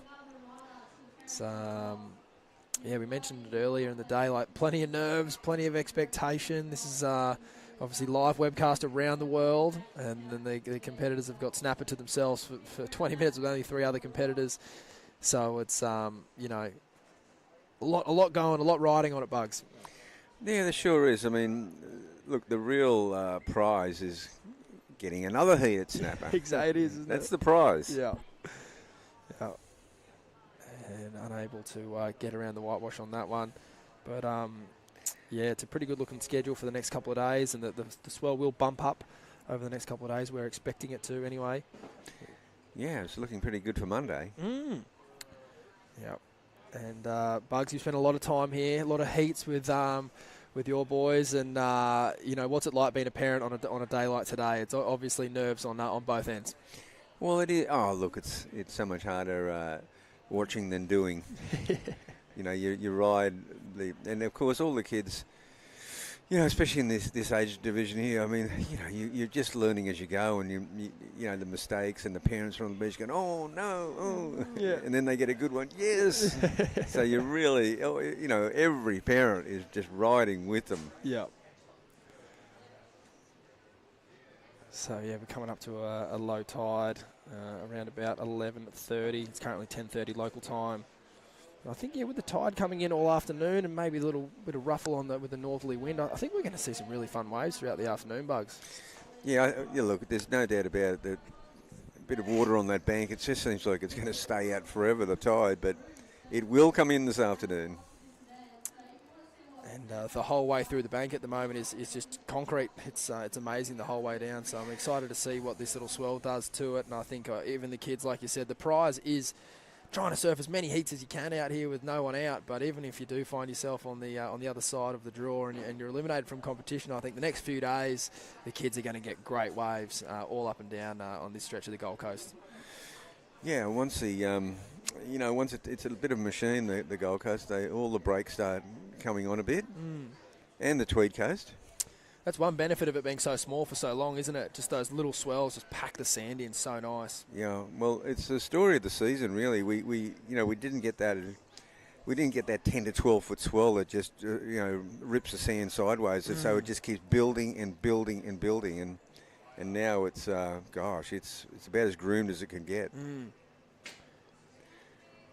Sometimes at low tide, it nearly looks like there's too much sand. Yeah, yep, definitely. I mean, certainly at Greenmount at the moment, I haven't seen it like that in a long time. There's like another beach in front of where there would normally be, water lapping up onto the shore. So, yeah, going to be interesting to see what Sunday, Monday looks like out here.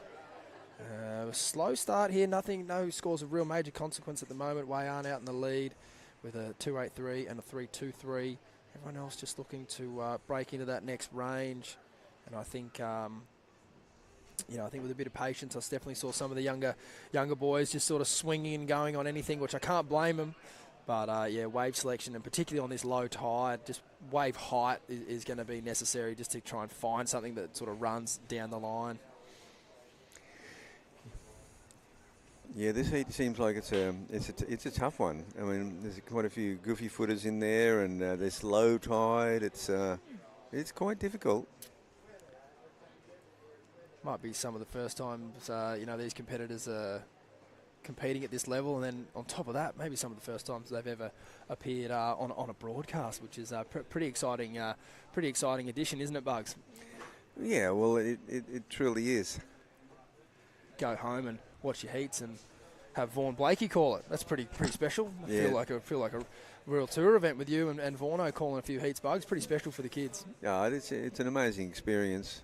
And I'm sure they're lapping it up and getting some post-heat analysis going. Definitely. Up and riding. Young Evie. Yeah, getting caught behind a little bit there. See, this low tide, it's just so tricky. The waves just run off so quickly. We haven't seen many of those bigger waves with a taper on it in this heat. That's been the last heat. Nava Holmes got 2 or 3 that were just so nice, and they just opened up. They were a bit bigger. We haven't seen a proper set in this heat yet.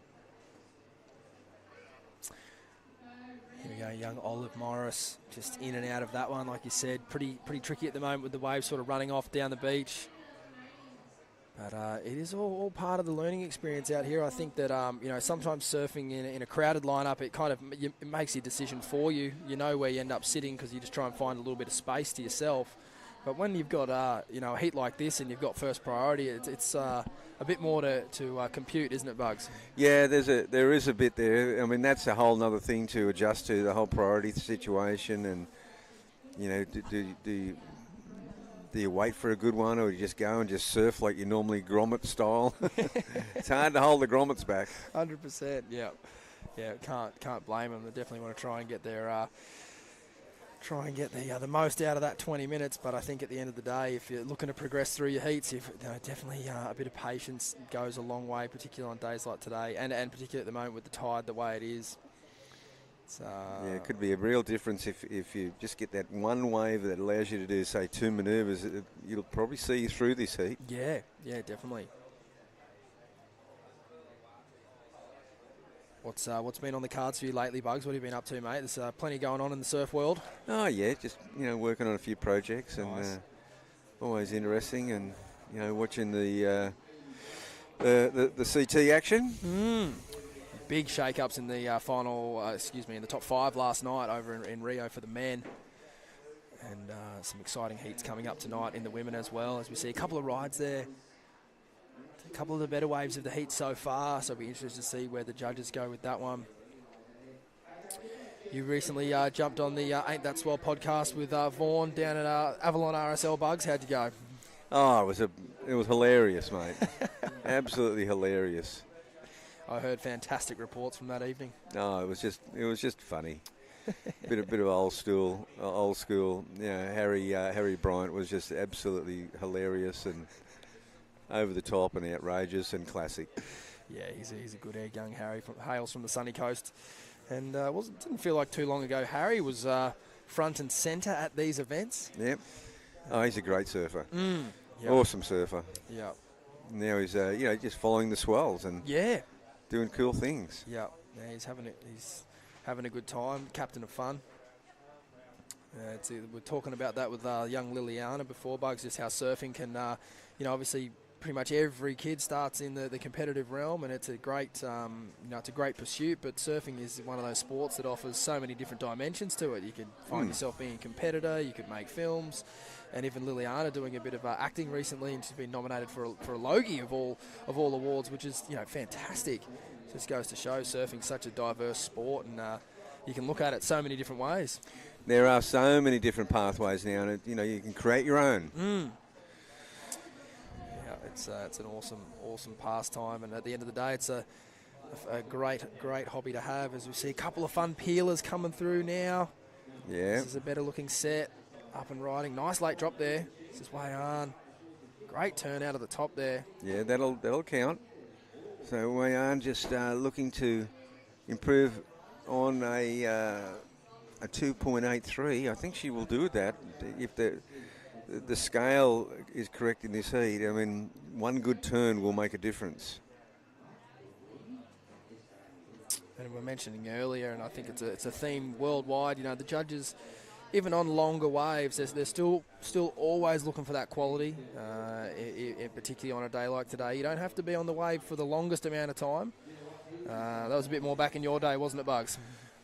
Yeah, length of ride definitely was an element for sure. But I mean, surfing's always been, I think, judged on performance. So you still got to do the big turns to get the big points. But as Simon Anderson used to always say, the best surfers get the best waves. I like that. Yeah, it was a very simple philosophy, but so true. Yeah, very true. Definitely an art, learning how to read the ocean and then learning how to read it in a short time frame. Yeah. This is where it all starts. See, up and riding here, Olive Morris on a smaller insider. Wayan out in the lead at the moment with Evie in second, Olive and Matilda chasing scores. Matilda got a great ride earlier, so she knows what the set waves look like. Yep. She's got to find one with a bit of open face at a nice tempo to allow her to do a few turns. Yeah, well Wayan opened. She got that 4.17 on that last for one good turn. And that has put her further out front as we move into that final 5 minutes. Yeah, so what did you make of the guys last night? And wow, I mean, you look at Jadson Andre, man. Like, he always seemed to really struggle against the top seeds when he was a full-time member of the tour. He's on the Challenger Series at the moment, having a good crack to try and get back on. And by way of being highly placed there, he come into Rio as a wild card. And he's just taken out the world number 1 and 2 consecutively in heats. Like, it is just an amazing storyline that I'm looking forward to following tonight. Yeah, so that is an amazing storyline. I mean, Jadson, he's a dangerous customer. And, he had his breakthrough with a CT win in Brazil. That's where he first came on radar. Yep. Nice wave there from Wayan. She's... Yeah, nice. Yeah, good on she's you. happy with that. Well done. That could clinch the heat for Wayan, I think. Could be a bit of a scrap for second place now. Pretty close for second. Evie Borden. She's sitting in second right now, but we'll see how it pans out these last 3.5 minutes. And then, over on the women's side, they're up to the semi-finals there. And, again, it's Katie Simmers who seems to just be keeping everyone on their toes. She had a great performance last night in the quarterfinals. And the women's top 5 race, very much like the men, is looking very, very interesting. Coming in with sort of, I guess you could say, 2.5 events to go. We've got to finish Brazil tonight, and then they head to J-Bay and then Tahiti. Yeah. So it's going to be a really, really exciting finish to the year. Yeah, those last 2 events, they're crackers, aren't they? Yeah. J-Bay and Chopu. Wow. And up and riding here, young Olive, unfortunately coming unstuck on the second turn there. She was definitely on her way. Yep. Oh, I like the angle of this wave. It might have a bit of time to fit in a turn for young Evie. Yeah, this has been a nice little winder, hasn't it? She got that one. It was coming across the bank, that little foam ball. She jumped on it and went down the line. I think that will be close to her best ride for sure. Trying to consolidate second spot. We see a decent-looking wave coming out Yeah, the back. here's a bigger one. Here's a bigger set. It's been a while. And it's got a nice sort of... she's going to have to get going, though. Oh, yeah, it's a late takeoff. Nice commitment on the paddle. It was one of those ones where you could have taken off a lot further up the point. Yeah. By the time it got down, Mathilde was just looking like a vertical drop.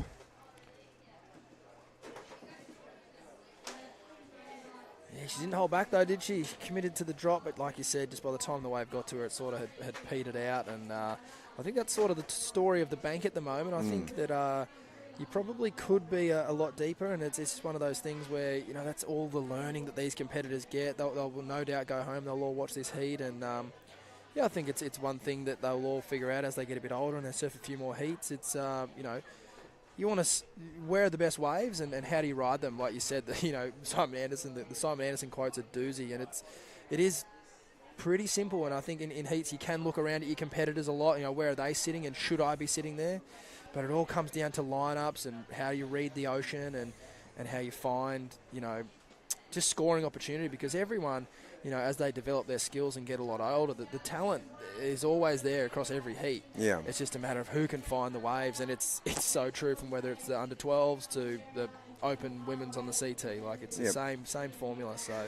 Yeah, and as you said, the judgment and timing and reading the ocean, and that it can trick you up, because particularly on a situation where every now and again, intermittently, you just get a bigger set. You've somehow got to have priority. You've got to be in the right position, and you've got to perform. Isn't it funny how through eras there's just some people who always seem to be in that position when the one bigger wave of the day comes through? Absolutely amazing. It is just you can't call it luck, because the amount of time that it happens to them, Owen Wright, someone that comes to mind, obviously John Florence, these surfers, they just have such a great rhythm with the ocean. It's that's obviously Kelly goes untold stories how many times he's done it in the last 10 seconds. Tom Curran. Yeah. Yeah, it's something like you definitely can't coach it. You're either in rhythm or you're not, and it's when you're on, you're on. As we see a great wave there at the end. Oh. God, Olive moved up into second spot, but let's see if there's any more waves to come in.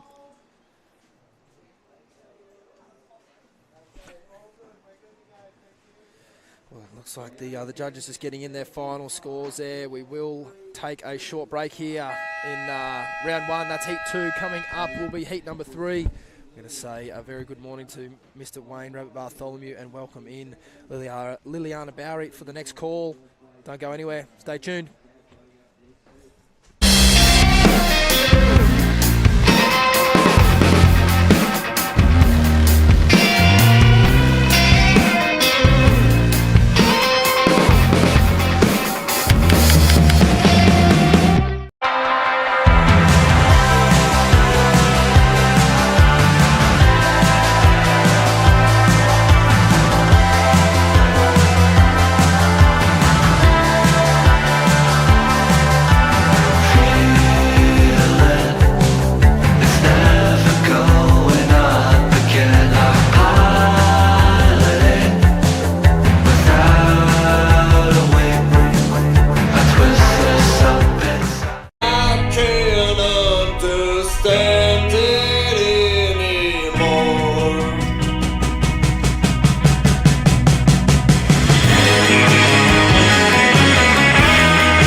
actually find interest in something, or if you love doing it, give it your all and try to excel in it. You can be super at your best job. Let's get it.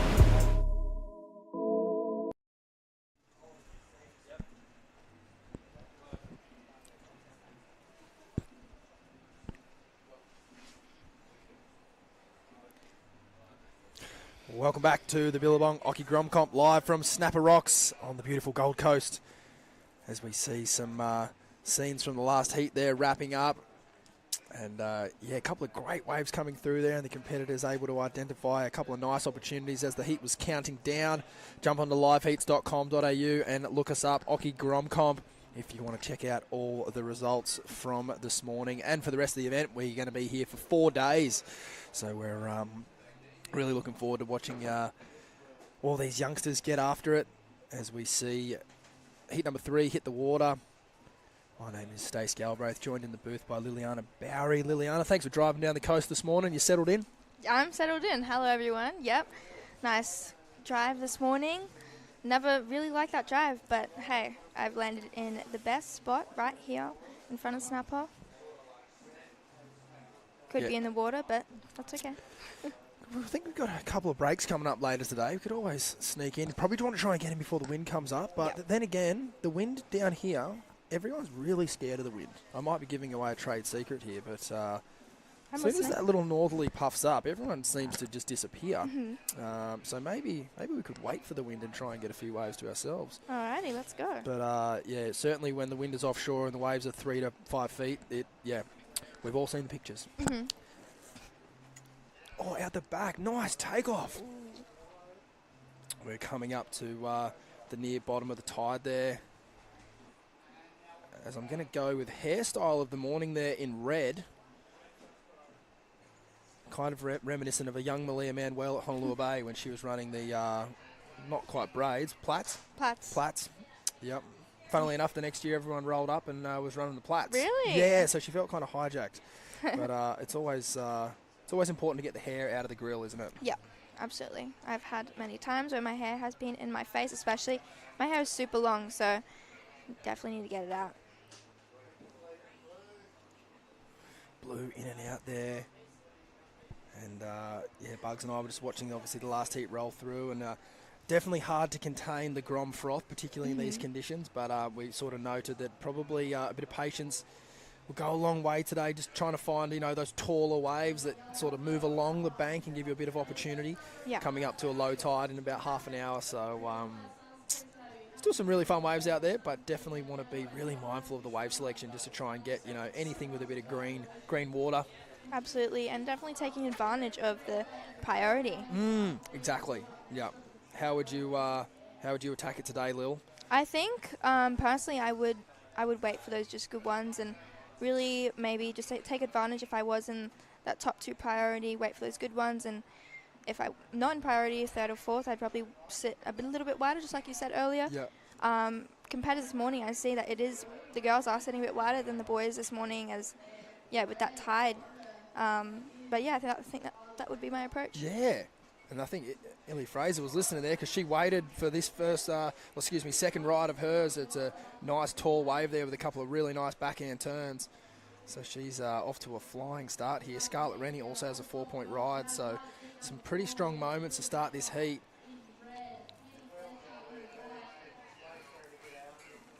Yeah, looks like Illy and Scarlett opening up with, like I said earlier, anything over a 4 as an opening would be such a great start, because I feel like that would be a necessity, especially it's hard to get a really good backup wave. So looking like a good start for them, but still 15, 14 minutes to go, and who knows what could go on from here. Always nice in a heat, isn't it, when you get I don't like to use the term feet in the wax because, it's awfully cliche, but it is a good feeling to get a nice score on the board early, isn't it?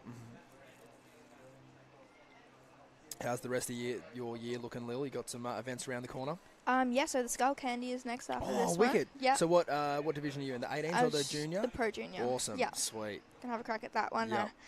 I haven't done it in a while, actually. I think the first time I did it when I was about 15, 14, and I got, I made the final, and I rated for a wave for like 15 minutes. But I got 9.5. That's But unfortunately couldn't back it up. But wow. yeah, it was one of the funnest events I've had. That's kind of got to be worth it, right? Yeah, no, look, I'm sure it still keeps you up at night, but wow, that's amazing to show such patience. Yeah, no, it's as athletes, I feel like personally I work better under pressure. Yep. But I wasn't disappointed in my surf, like in my performance. I mean, I could have got a wave earlier, but I was like, you know what? I got 4th with the 9.5. It's okay. Like, You went down swinging. yeah, that doesn't define that I'm a bad surfer. Like, I obviously need to improve my heats, but your results don't define how good you are. So, yeah. Yeah, they're, that's, definitely a lot of positives to take out of that. We saw a heat out here earlier in the year on the Challenger Series where Jean Deroux waited 28.5 minutes of a 30-minute heat. He didn't get a 9.5 though, but he did get a really strong score. But again, he didn't necessarily get beaten, as Uncle Derek Ho used to say. He just got beaten by the clock. Yeah. As we see Illy Fraser here, that'll be her 3rd ride. And just a little in and out at the top of the point. And then what about after the Skull Candy, Lil? After the Skull Candy, I am just chilling for a bit. I haven't been home for a while, but I think I want to go head back into Indo. Head back to Indo, yeah. Where's the spot that you keep an eye on the most for swells and stuff? Probably just like the Bukit area and Karamas and Ulus and around that area. Yep. Yeah, it's pretty safe zone to sort of post up and get amazing waves. Absolutely, and I'm really good friends with Varun Tanjun and Bronson Mady, so I constantly messaging them like, hey, how's the surf? Yeah, I want to pop over. Yeah. And is there any juniors going on in that part of the world for the rest of the year that you could tap into? I don't think so, not necessarily, but there is I think they're holding NIAS in September. Oh, cool. So I might head over there, and they're actually maybe thinking about, everyone don't get excited because, things change, but Lakey Peak. Oh, that would be sick. Yeah. Yep. Yeah, thinking of doing a QS there. Oh, that would be amazing. Yeah. Yeah. That would be so cool. Yeah, there's always plenty of talk around events in Indonesia and trying to get stuff done, so I know that, wow, that was a sick Great takeoff. Malia Simon. That was such a cool ride. Wonder what she'll get up to now. Is she local here? The Simon, again, it's a pretty common surname, but if she's from the Simon family that I'm thinking of, they do live just across the road, but they're originally from, I think Coffs Harbour, Emerald Way. Okay. But again, could be a completely different Simon family, but if it is, just across the road. You might know if it is her. I don't know, Bodie and Summer Simon. Yes. That could be the same family. I'm not too sure. Okay. But either way, great ride there. Yeah. Plenty of learning for me this week. Lots of names in the draw. Definitely had a scan through it last night and saw a few familiar faces that have made their way from, all around the country to come and surf here. But it's also a great chance for, I guess, everyone, in the industry to come and hang out and have, these are easily all the best of the best in our sort of region coming to surf this event. So, yeah, it's going to be an awesome few days here at the point. I've definitely got my learning cap on. Oh, nice turn out of the top there for Scarlett Rennie, just unable to ride out of that one. Yeah, I'm in the same boat, actually.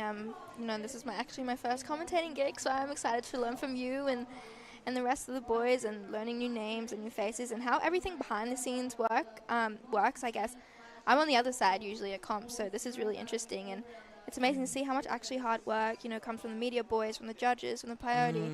And, shout out to them, because I feel like, they don't get recognized as much as they actually should. Absolutely, yeah. It is. A lot of those jobs are very, very thankless, particularly contest organisers and judges and stuff like that. It isn't just a given that these guys turn up every day. So, well, you're spot on with that. And, grateful that they're here. And the one thing about them is they're passionate about what they do, and they do their best. It's a very, very tricky thing to keep your concentration all day at such a high level. So, we're definitely thankful for them. And I think, you'll see pretty clearly what they're thinking, I believe, this week. They'll when they see explosive surfing, they're going to reward it. So I think the kids are in really good hands here as far as, like what you mentioned earlier, getting used to those bigger events, and they'll all eventually be in them one day or have aspirations to be. So it's a great starting point. I thought you'd call in a few heats over at Cruy. Yes, Yeah, I did. Yeah, nice work. Only a couple. Couple. But Sam was like, you want to head on? I was like, yeah. Yep. Might get a little bit, get to know what happens Yep. and what to do, what to say, what not to say. Yeah, exactly. Yeah. Yep, that's the tricky part. But yeah, I was walking by the judges before and saw this Occy Grom Comp lunch dinner options at Rainbow Bay. Got a couple of deals going on for the Groms. Wow. Be battered. Do you have to show some sort of Grom card, or can we tap into that? I reckon we should tap Okay, into yeah, it. yeah. I mean, when I need to pull the Grom card, I do. Yeah. Grom Palmy. Yep. Thanks for coming. Yeah, but the Rainbow Bay Surfy, I couldn't think of a better spot in the world to go and grab a coffee or a afternoon beverage. Beautiful, beautiful part of the world, and yeah, we're stoked to have them on board as partners. Partners this year, and hopefully every year moving forward. I know that there's big plans for this event, and we're off to a great start here this morning on day 1 of 2023. I see Jean Hardy there and Olive Hardy from WA. And this is again, Olive and Jean, they're at the very, very top tier of what it means to be a young junior professional surfer. Yeah. And the way that they treat their events, they're not just down there watching the waves. They might be cheering someone on, but they're keeping a very, very close eye on what the bank is doing at a certain tide. And I'd go out on a limb and say if Willow, isn't surfing today, she might be surfing on this tide tomorrow. Yeah. That'd be my guess. and they're just sussing the conditions out to see, where the waves are breaking and how they're looking. And, Olive, obviously, she surfed at the highest level, wild cards into her home event over at Margaret River and had, outstanding performances.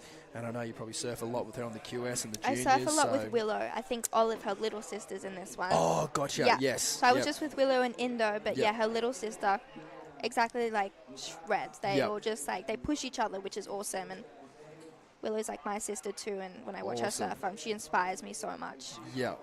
No, of course, thanks for pulling me up there. I was thinking, wow, is no, Willow still no, 15? Yeah, no, surely. But she's probably not much older than 15. She's 16. Yeah, wow, so she's probably only 1 year out of the Occy, and she's already surfing in CTs and stuff. Yeah, it's crazy. seriously. So, but great surfing family from West Oz. Uncle Ryan is a fantastic bodyboarder, and it's a great part of the world where they're from, Margaret River, but bit different. The coastline here, obviously on the east coast, a lot different. A lot of sand bottoms, longer waves. Bit warmer. A lot warmer. Yep.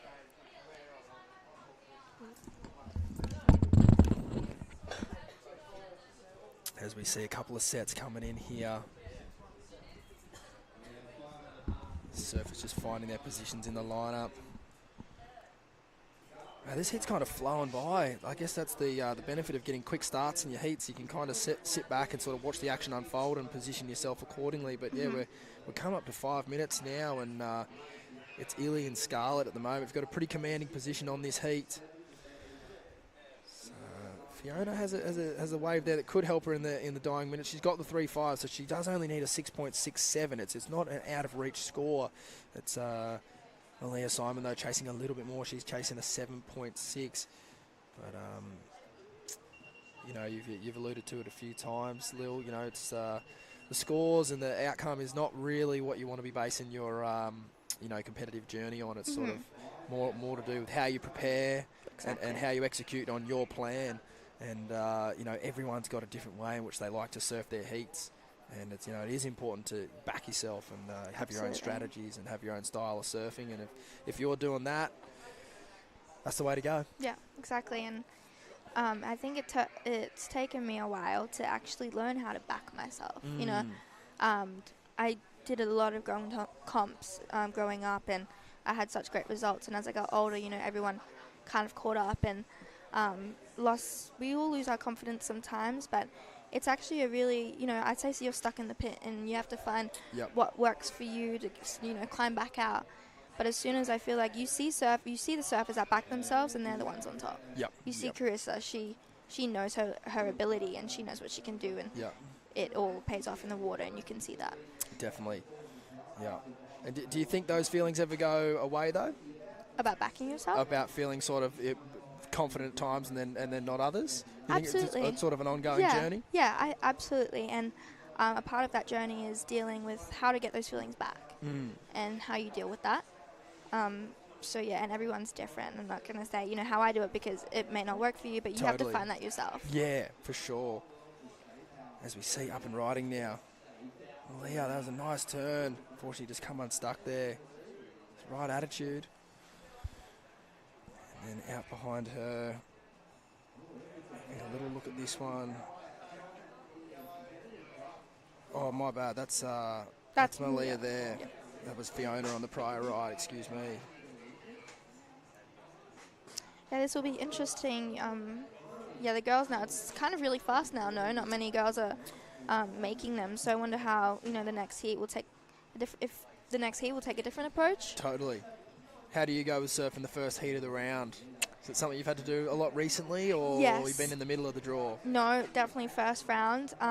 My goal is just heat by heat. Yep. Literally just get through the first round, and then from there I Yep. find kind of a flow. But the first round for me is the most nerve-wracking. For sure. And then once I make that first round, it's just Yeah. it's a at least I made the first round. Totally. Yeah, exactly. Here's a nice looking wave. It's got a sort of a tapered shoulder on it. Nice takeoff there from Scarlett. Did well to negotiate that tricky drop.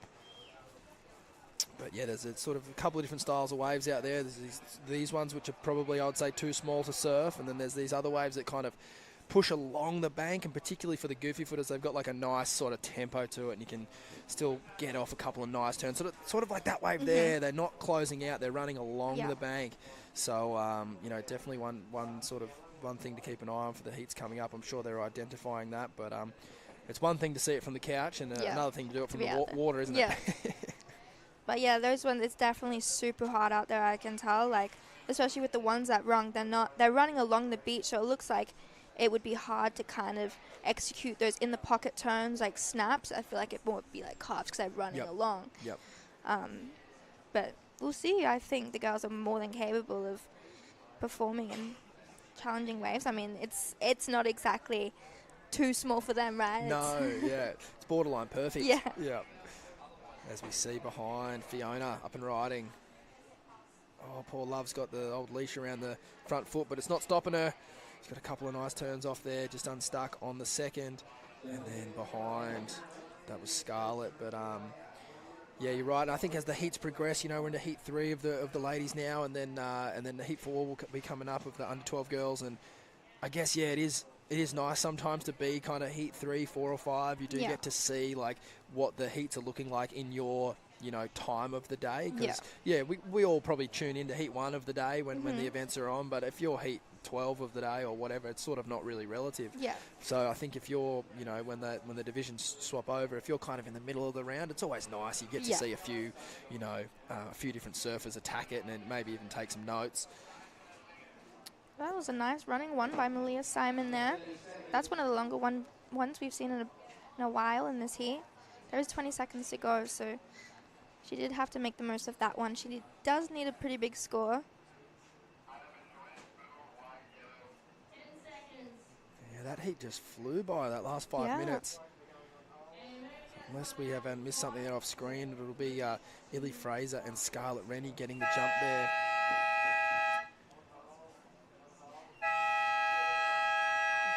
Another great heat, and we've got another big heat coming up just around the corner. Heat 4 of the under 12 girls and the Occy Grom comp will be coming up. Stace Galbraith will be joined again by Liliana Brownie, and we'll take you through it. Don't go anywhere.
actually find interest in something, or if you love doing it, give it your all and try to excel in it. You can be super at your best job. Let's get it.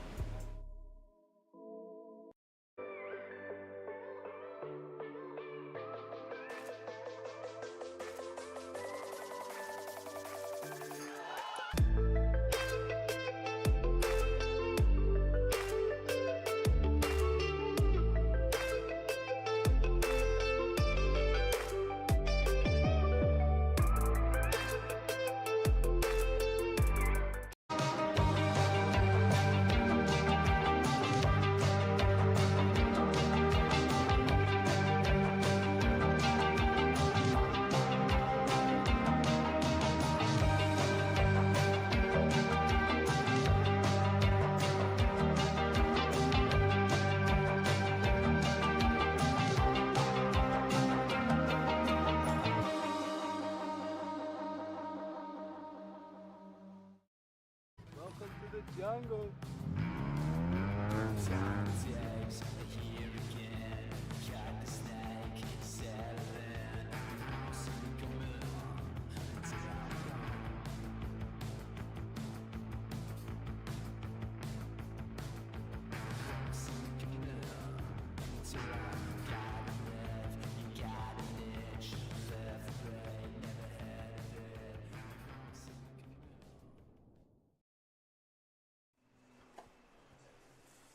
Welcome back to the Billabong Occy Grom Comp live from Snapper Rocks on the Gold Coast. Seen a couple of cracking heats this morning from the under-12 boys. We've moved into the under-12 girls division. This is heat number 4 in the water right now. Leilani Zoric, Evie Johnston, Lily Naylor and Penny Fletcher are in the water. I'm just going to correct you, Leilani. Leilani, thank you very much. Please do.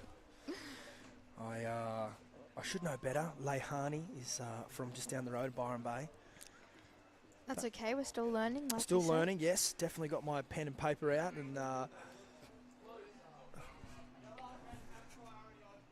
as speak of Leilani up and riding, beautiful turn there. I have watched Leilani for some time now, and her surfing, especially for her age, is just through the roof. And I just see her going so far in her surfing. She's... like I said, I think she's definitely someone who backs herself. She knows what she's capable of, and you can just see that. Totally. Yep. She's definitely got a really strong vision for what she wants to surf like, and you can see it on her Instagram. She's trying airs and asking questions, and so keen to learn. Mm-hmm.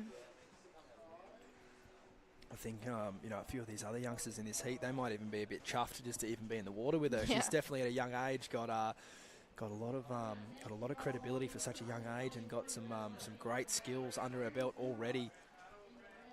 Oh, a nice attempt there from Lily, but unfortunately unstuck. And we have Leilani taking a look on the outside, but with priority in the white would have been young Penny Fletcher. Unfortunately, unable to get to her feet there, and so that leaves Leilani out the back. With priority taking a look at this wave.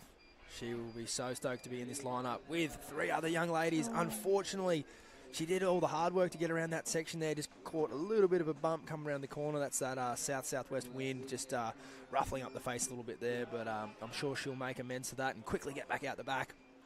As we see Evie Johnston up and riding here. This wave going to run off down the line. But we've seen a couple of great heats already this morning. Here's Leilani again. Take us through it, Lil. Oh, snaps that first section. Don't know where that came from, but does it again. Wow, that was really nice by Leilani, getting it up there, and quick 2 turns. Doesn't need to be a long wave like you have been saying. Yeah, it was a great sequence of pretty dynamic manoeuvres there. Absolutely. I know this is the under-12s, but I could be wrong, but I don't even know if Leilani's older than 10. For real? I think she's pretty young. She might have a few years in this division. And, great strategy there. She didn't need to even think about that. She's just...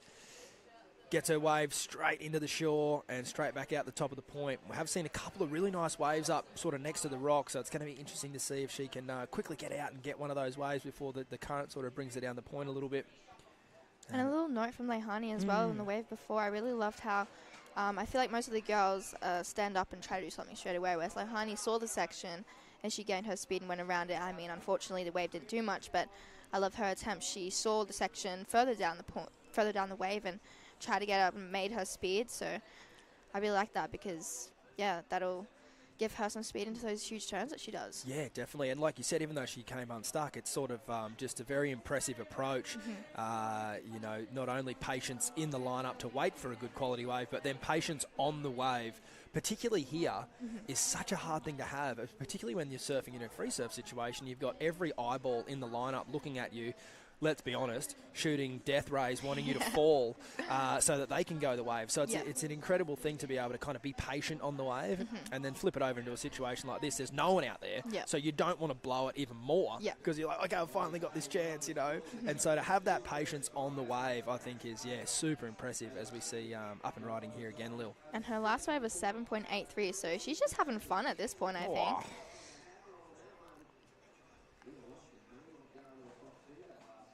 I love her variety of turns. Like I said, she just knows, hey, she can read and she knows what she can do, and she's executing it. And yeah, she's now got a 5.67, 7.83. She's comboed the field. She's comboed second place. Second place Evie needs a 13.51 combination.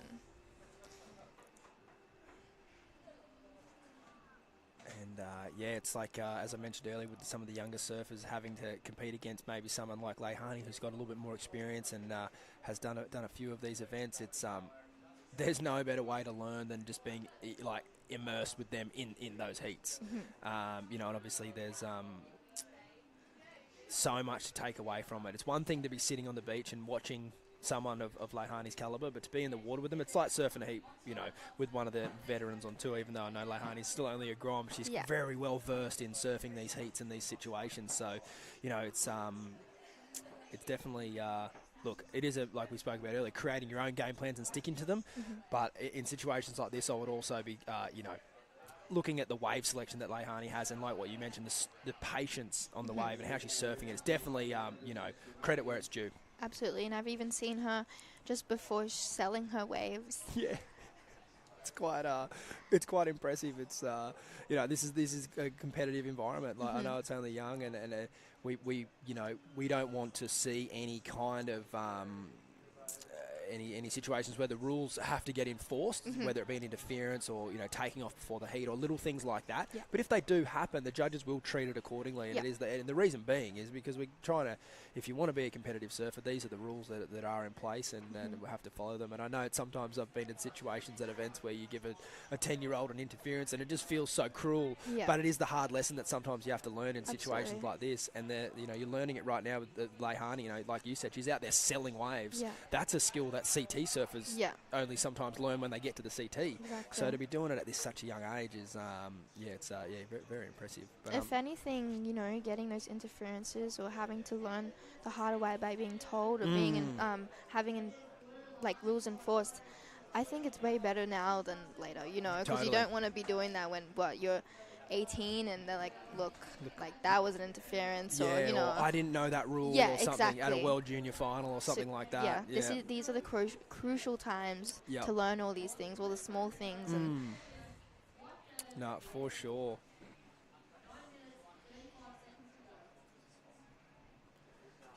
Again, this heat just flying by. You mentioned you bought a quiver of boards down. You're a craftsman. Yeah, he's pretty good. What tips what's the best one he's given you over the years about your boards? I brought my longboard, I brought my performance fish, and I brought a couple of short boards. Just, you know, going up in Noosa, you never know when a swell's going to hit or it's going to be 0.1 foot. So I go for my longboards to my shortboards a lot going up in Noosa, and it's just been about, it's really handy having him. So he's co-owner of Thomas Surfboards. He's the glasser for Thomas, and Thomas is the shaper. He's Leihani. I'm going to have to pause so I can really watch her surfing. Wow, really whip that one back and see how far this wave goes. I think she sees another section down the line, hits it again. Unfortunately comes unstuck on that turn, but still love her surfing.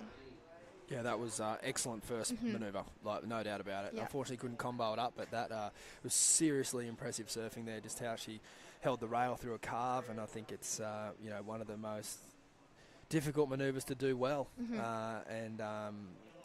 she's certainly got a great technique very, very, very early on in her surfing career. So I know more than anything, like Bugs mentioned, winning heats out here is just another opportunity to surf with no one out. Exactly. It certainly looks like that's the mentality at the moment for Leihani. Just try and get through as many heats as you can with no one out at Snapper. Like I said, it's a bonus, you know. Yeah. Yeah, no, you're spot on. I love that attitude. But, getting back to your equipment, how do you think that moulded you as a surfer, riding such a variety of equipment? I think I've definitely, like, style-wise, I grew up with Harrison Roach and Matt Cudahy, you know, all the stylish boys. So I think that's World one champ, aspect. Yeah. World champ. One of the aspects that it's taught me, and just different boards. I think not many girls these days that I see actually bring a spare board down to the beach. Like a spare different board? Yeah, Yep. for variety. Just Yep. just something different Yep. to have fun. Wow, Leihani on another cracking wave. Just being I think having someone so close that makes surfboards, I've learnt so much on how boards work. You know, like just a little tweak, tweaking the concave or the Yep. rocker. Yep. Not many girls I talk to actually know that much stuff. I'm like, oh, Yep. you know what board do you ride? You Yeah. know, what are your dimensions? They're like, oh, it's just a 5'6". Yeah. And I was like, how many liters? 21 you know? litres. Yeah. And just tweaking all of that. But yeah, I'm definitely so lucky to have my dad, for my surfboards. And yeah, I'm just super lucky. Yeah, no, I actually, I've watched you since you were really young, and I think that you mentioned style there. It's to me the most important factor of riding a surfboard, and I think riding a variety of boards, like you mentioned Harrison Roach and all these other fantastic surfers from the Sunshine Coast, like they're multi-board specialists. Yeah. And I don't ever see that being a bad thing. No. You know, Yeah. I think Harrison could surf pipeline or 1 foot tea tree. Yeah. And I think that riding different boards just gives you that sort of skill set to be able to do that. And I think, as surfers, I think they can probably sometimes go through the wayside. Like you said, you get so focused on, riding your, whatever it be, 5-1 thruster or whatever, and you kind of forget that there's such a wide variety of equipment out there that can make you a better surfer. Oh, Leihani going for the pit. Yes. Yeah, no, that was what I was meant to say, Stace. But that's what I love about longboarding. I froth so hard out on when it's small, whereas shortboarders would be like, they'd have fun on the longboard, but I'd love just walk. I call it dancing, Totally. surfing, Yeah. dancing. But when you're on a log, you're just so free. Yep. And I feel the same with shortboarding. Yep. And it's just so much freedom of anything, whatever. No matter what board I'm on, it's just you're just so free and you can do whatever you want on that. Yep. Yep. No, for sure.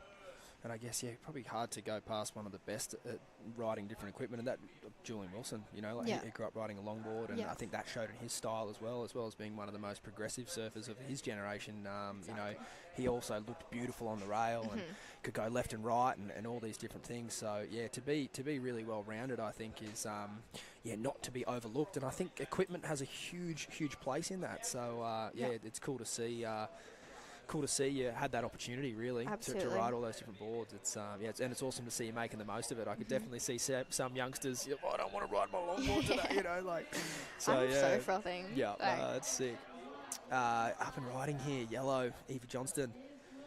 Couldn't get around the corner on that one. A couple of scores coming in for Leihani, nothing too major. I probably would draw attention to the 4.27 and the 5.33, just single manoeuvres, but you can tell the judges there, that could be a message to say the other competitors in this heat, the 4.27 and the 5.33, they would be really handy scores for every other surfer at the moment, and they were just single manoeuvre waves.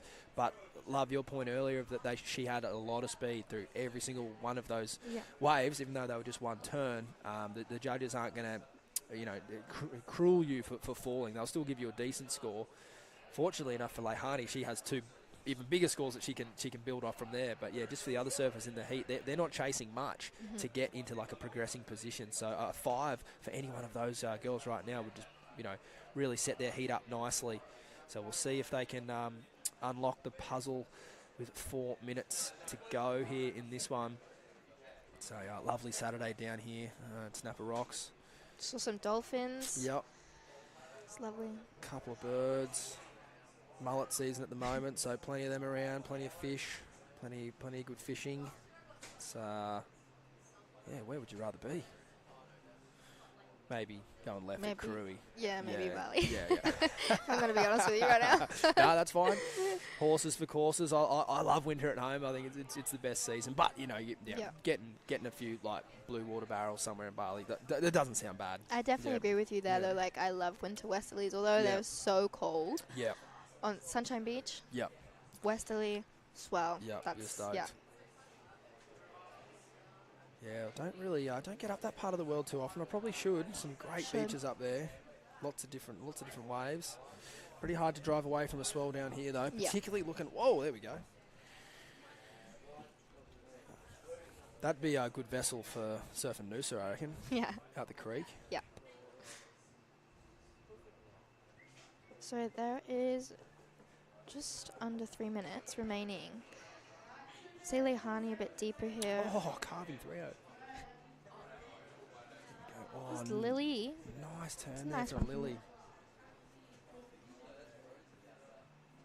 So like you said, Lehani throwing away high 4s, high 5s, and you can definitely see Lehani definitely, for her age, is definitely up there. Yeah, without a doubt, you'd have to think one of the favourites coming into this event, certainly off this strong performance here in round 1. And also, too, I think there's other factors that have got to play into that, and the other one being she's from Byron Bay, a great sand bottom right-hand point. I know she comes up here for trips as well, so just good familiarity with the break, and the skills to match it. So yeah, she's going to be one to watch for the next couple of rounds for sure. Just under 2 minutes now. Expecting a good score for Lily Naylor to come in. If it might have already locked in there at that 3-point ride potentially, so that sees her up into second. Penny Fletcher and Evie Johnston chasing roughly 3-point rides, give or take, to get themselves up into second. So it's down to 90 seconds now. And this is Lily. She's having a pretty quick heat here. Hadn't had a lot of rides up until these last two, so those last two are definitely her two best. Yep, the next 4 days, this is going to be it. Yeah, I'm excited. I think, like I mentioned earlier, I think we will see a little increase in the swell pretty much from now, the turn of this tide for the next sort of couple of days. I think it will just incrementally get sort of better each day. Well, Lehani here, she put... Oh, make that. Oh, that was so cool. That her first turn, she put it up there as well. That was really sick. Yeah, we are going to see the wind swing around to the north this afternoon, which I think is going to be a good thing for this little swell. I think it'll help sort of break it up in a few fun sections for the Groms to tag. After this heat, we are going to go into the under 14 boys. So again, another change in the division there. We've seen the 12 boys this morning. The 12 girls are wrapping up, and then we're going to move into the 14 boys and then the 14 girls. Lehani's got one off the end here. Up and riding. A Take us little through victory lap. Puts it up there, vertical. That's great surfing from Lehani. Cheetah 5 to finish. You'll appreciate that. And behind, Penny Fletcher needs a score to get herself into second here.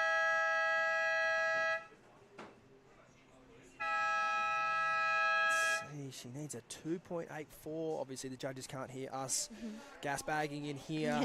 They're in a very professional setup next door, taking very close eye on things. There's a long ride there for Penny. I'm not too sure how the judges will see that one as far as major manoeuvres are concerned. As far as spray on surfboard goes, I'd probably give her a high 9. Okay. Love the spray on that board.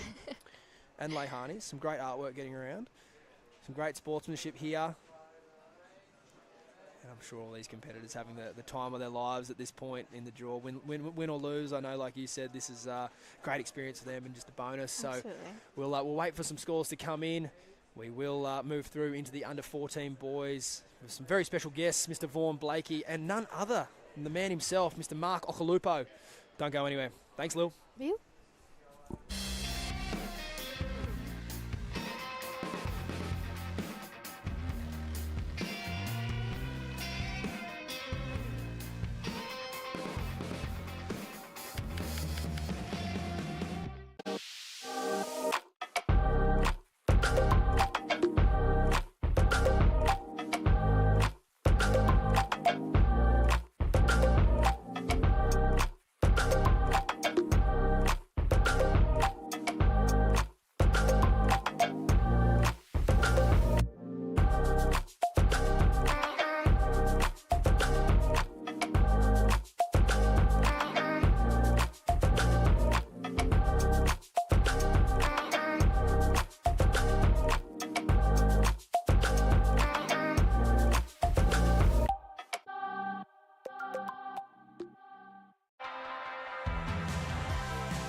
actually find interest in something, or if you love doing it, give it your all and try to excel in it. You can be super at your best job. Let's get it. You actually find interest in something, or if you love doing it, give it your all. Since this event kicked off, it's older than everyone in the actual draw. And Vaughan Blakey here in the commentary box with the man himself, Mark Occhilupo, the 99 world champ. Welcome, Ock. Thank you, Ronnie, and thank you, everyone, for tuning It's fine, in. mate. It's fine. Oh, sorry. You're so used to sitting next to Ronnie. That's fine. That's fine. No. First mistake of the event. Won't be the last. I was actually hoping like this cardboard cutout would start talking and I wouldn't have to come. Hey, mate, one of these days that'll happen, hey? It's doable. We can cut the mouth out and just put some lips there. And anyway, You know, like what's that movie like where all the housewives are robots? the Stepford Wives. Yeah, the Stepford Wives. Like soon enough. The Stepford Ox. Yeah, the Stepford Ox. That thing will just start moving and talking, and everyone will be like, "Who is it?" But in all seriousness, so stoked. Look at this little backdrop we got here. We've got my board from Bells. We've got a perfect wave here at Snapper, which is so good to mind surf. But more importantly, we've made the move from D-Bar to Snapper. I thought it was a great move when Billabong came up to me and said they wanted to do it. You know, Snapper board riders made it happen. Thanks to everyone involved, because we're here, Vaughan, and it's just such a good experience for them, because now that we haven't got a big CT here anymore and it's a Challenger Series, it's a perfect stepping stone for these kids. It is. To get a practice. And, mate, like the waves are super, super fun. I mean, we're only just kicking into under 14s now, so under 12s all morning. And, as the tide was going out, if you were super fussy, you might think, it's not the best tide. But the grommets are just looking at empty Snapper. It's knee to waist to shoulder high, and they're just going, let me at it. Yeah, I know. You would. I mean, obviously it's not perfect. Lucky enough, the swell is on the way. Yeah. And, just the way it's so low and we've got so much tide right now, it's low. It's our worst wind, kind of northwest, which is... For this size, it's so quick and it bit choppy. Yeah, if I'd just want to see one of these Groms get barreled, because there's some little barrels out there, and it's so tight to try and turn in these tight little sections. Sometimes when the Groms, I'd just say, let's just cut the criteria out and just whoever can get the deepest barrel, gets the highest score. See, that's cool. I love that idea. I would be into that. I think Barrel's going to score pretty huge. Well, it will anyway, won't it? Because if you can get a little line and draw a line and actually get some lip and get kind of hidden behind the barrel, I reckon they're going to give you a 5 or a 6 anyway. For sure. Because, and if I was a coach to one of these kids, I'd be probably saying that. Maybe have a look for the barrel. Don't try the turn because you might nosedive, and we've been seeing that a lot through this low tide. Have you ever thought about doing a bit of coaching? I've sacked myself from coaching. As soon as I... Jay, it was Jay, like my son Jay, he won this comp when he was about... Hey, mate, that's fair. You can't coach your own kids. That's way too hard. That's way too hard. Yeah, I think it might have been an Occy Grom comp, actually, and might have been... I don't think I'm a good coach at all, so I've never stepped into that zone. A lot of my friends coach, the world and coach, just for that one person when it's not you and it's them, and how do you stay away... and still be on tour for all that time? I reckon it's a hard gig. But look at that turn. That was a nice turn from Blue into a second one. I love watching these kids, Vaughan, and just seeing, you can scout talent, you can really find someone that's new. And that looks like one of them right there. What's his name? Yeah, that's Raiden Fukuda. And, mate, I'm with you. Where's he from? I'm not sure exactly what beach he's from, but it seems like he's got some sort of Japanese heritage there. Yeah, that's what I thought.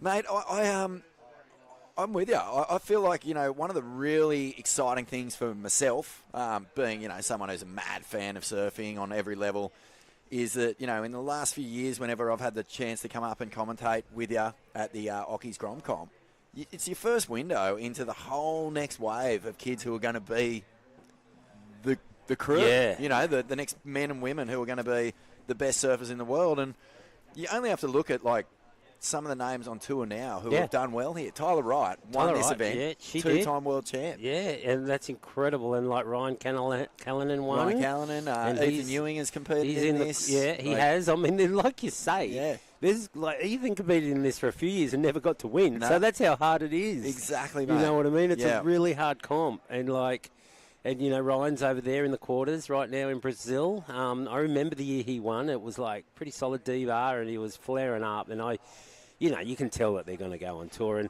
like I say, like a lot of these kids will be on tour, and what a great way to, you know, get a little bit of a head start competing here, and then when that challenger comes around, when they're in it, they'll be like, I know what to do. Like I've you know, had experience. Big time, mate. And I'll get to that in a second. We'll just set this heat up, hey, and meet these kids. It's Raiden Fukuda, who you were really enjoying. Got a 6 for that last wave Ox, so yeah, you were right to be excited. Zach Johnston is out there in the yellow.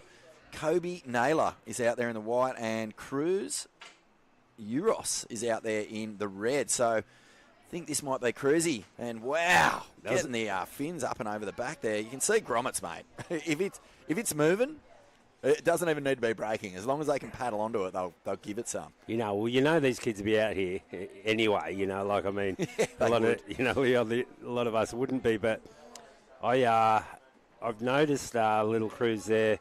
He's out in the lineup a lot. He's running back around, so I think he's local because it's a very familiar little style, and I see him in the water a lot.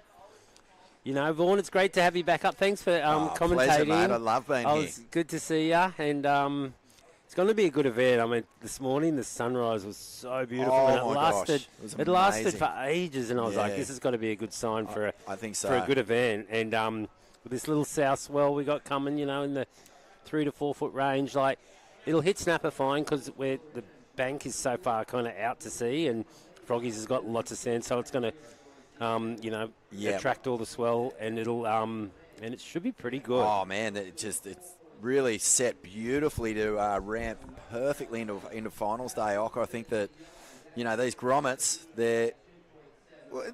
it's perfectly set. Like I said, we had the sort of under 12s this morning. They've dealt with this, and when I say dealt with it, I'm talking about performance-wise. They're whacking it, and as you know, we move through the draw and over the days, the swell's going to get better and the conditions will get better, and we're going to have some proper surfing on our hands. But mate, one thing I wanted to ask you was, you know, you come from a time where there was no junior series. There might have been, was there even regionals and Aussies for grommets back in your day, or were you just chucked in with the big boys? Yeah, I think there was like one event for us, which was, you know, that I can remember was the big one at Narrabeen. That's right. The Pro Junior there, and it was like a kind of a world kind of Sim 1, really. And, well, that's what it became.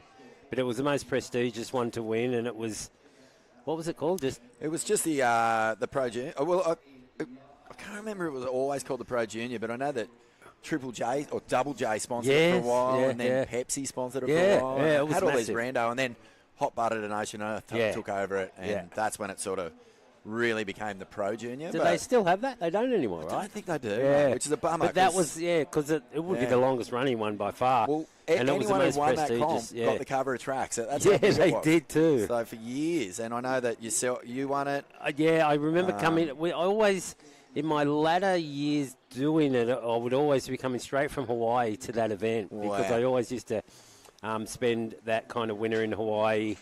You know, from 16 years old. So, like, because it was a Pro Junior, you could go until, like, you were 19 or 20, I think. That's right, yeah. So, all those last few years, I remember coming straight from Hawaii and doing that event. But that was the most prestigious event to win. So, no, the question is no.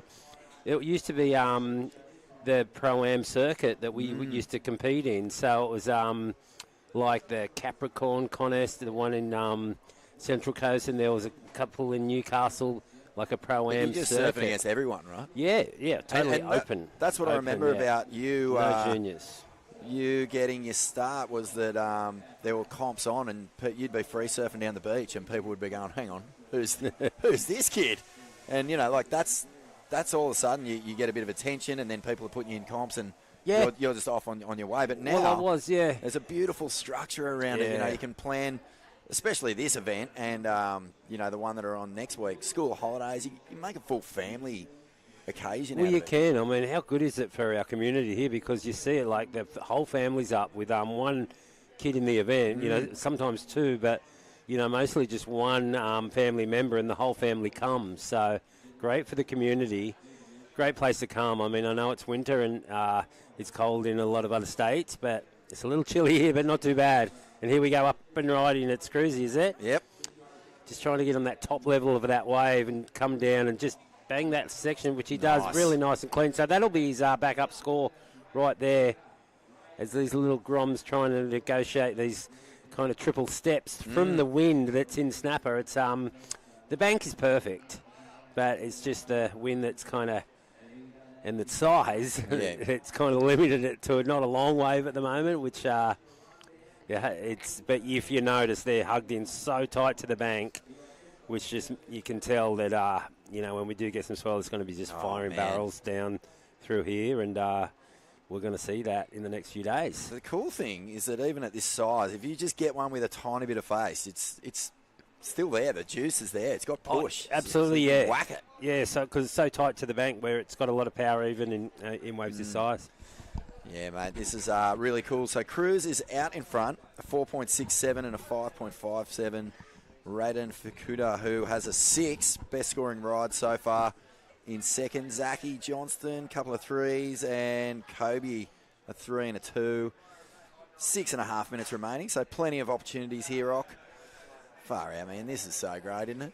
It's so good. I mean, Groms. 18 years, like, I remember when Billabong, it felt like yesterday, came up to me saying we want to do a Grom comp and call it a Occy Grom comp, and I was like, wow, that's so cool. And I had no idea that it'd be still running and it gotten as big as it is. And, you know, thanks to Billabong. And now, you know, another sponsor of mine, Surf Flakes, to come on board. And, JS. So it's all my major sponsors that back the event. So it's like, it's a real Occy Grom comp, like, to a T. And, you know, and sometimes, as weird as it sounds, you know, like I kind of displace myself from being Occy. Like I just like Occy Grom comp sounds cool. Like who is that guy? You know what I mean? For sure. Yeah, and because you know, like I hear people talking about it and call it that name when I'm around, and it's not really. It doesn't matter that I'm here, like because I'm not really. Mate, I mean, the cool thing for me, if I'm making sense. No, right you now. make perfect sense. But the cool thing for me is that you are the eternal Grommet. You know, like your attitude, your froth, your excitement, it is completely on par with most 11 to 13-year-olds I know are that stoked on surfing. You've never lost it, mate. Thank you. No, like just you know, it has gone a little bit here and there, but the main thing is it always draws me back. Exactly. You know, like and every time you know I surf, I just come in, you know, so much happier. But there's Yellow just finishing a wave, but it's it's everything. Just surfing, like it doesn't matter like your level or what mood you're in. The surf is always going to make you kind of realise and bring you back to reality and make you connect with Mother Nature. And there's nothing bad about it, you know, unless, you know, you pay the price and get an injury in the surf. But, you know, that just happens and that's not a bad thing either. You know, like that's a kind of an equaliser too. But the ocean is the perfect equaliser, isn't it? Oh, man, it's the ultimate. And there's Raiden just going fully nuts on the inside of that one. Yeah, mate, look, I just think that Grommet Hood Stoke, when it first kicks in, when you just live for nothing but surfing, nothing feels better in your life. You have so much purpose and drive, and if you can hold on to that, you'll always be happy. You'll always be happy. It's so true. Like, and because now that I'm in my 50s and I'm exactly the same, and nothing's changed. And you know, even though I've a little bit here and there, but just to have friends, you know, and that, you know, and they're not surfing much. It's kind of hard, you know, to see, but it's always there. You know, like I mean, it doesn't mean because you haven't surfed for a while that you can't. That's right. Start again because it's very true. It's 1-2 legs of like putting it in your wetsuit and waxing up that board and the leash, and it's about 10 paddles out the back and you're back. Yeah, you know what I mean. Well, mate, it looks like Raiden's taken the lead back off Cruz here, a 4.87 for 3 rapid fire turns on the inside. That's a good score for out there for sure. Definitely going down between Raiden and Cruz here. Yeah, well, they've kind of taken it away, haven't they, really?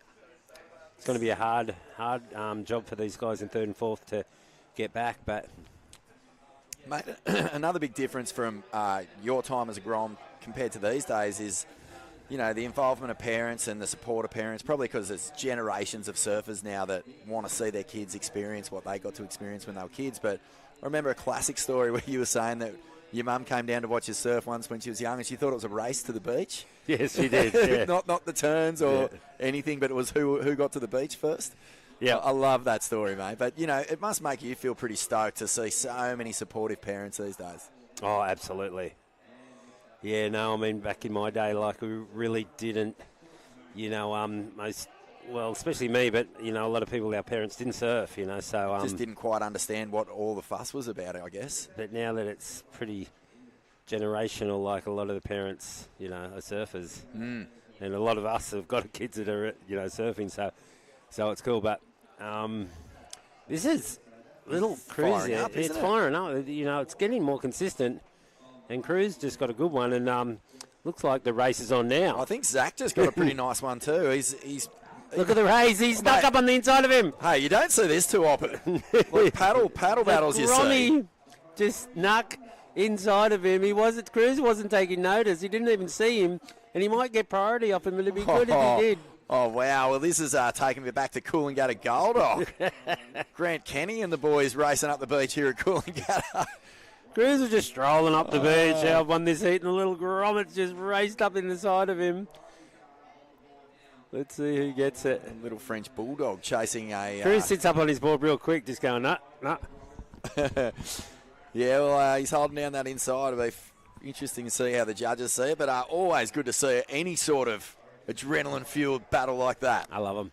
Yeah, so Zach Johnston, he's might be putting himself back in the frame here. Oh, maybe a 3.43 for his last. So, I mean, he's right there. Oh, that would have been important, actually, depending on who got priority there. But there he goes. Zachy's found, is this little grower? No, actually, you know what? I remember in your final out here against Dingo Morrison, Dingo got a couple of those cheeky little huggers that come right in alongside the rock and grow as they hit the bank and... linked them up there. That was a classic final.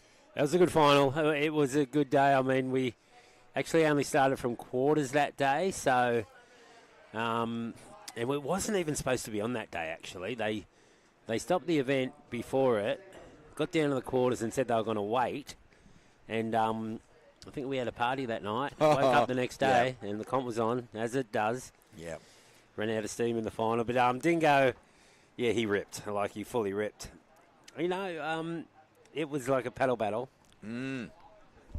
Yep. So I remember I was here, and I actually walked up the beach and saw you on a wave, and it was just it reminded me of a story Bugs told me once about going to Green Mountain, just seeing heaps of rooster tails coming off the wave, and then on the wave behind there was heaps more rooster tails, and it was MP and PT.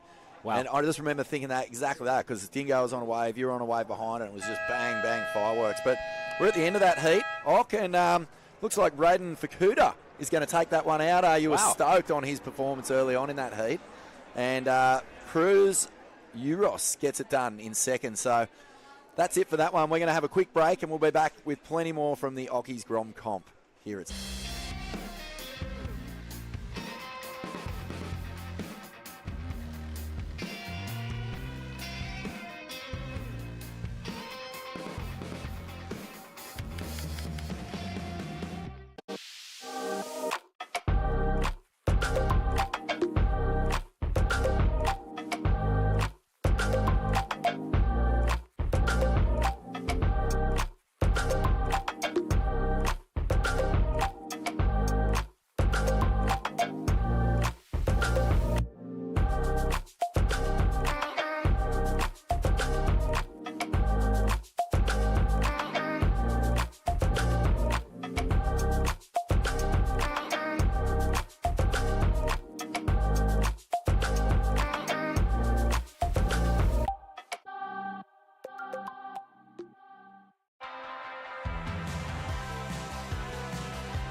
actually. It's Gromcom.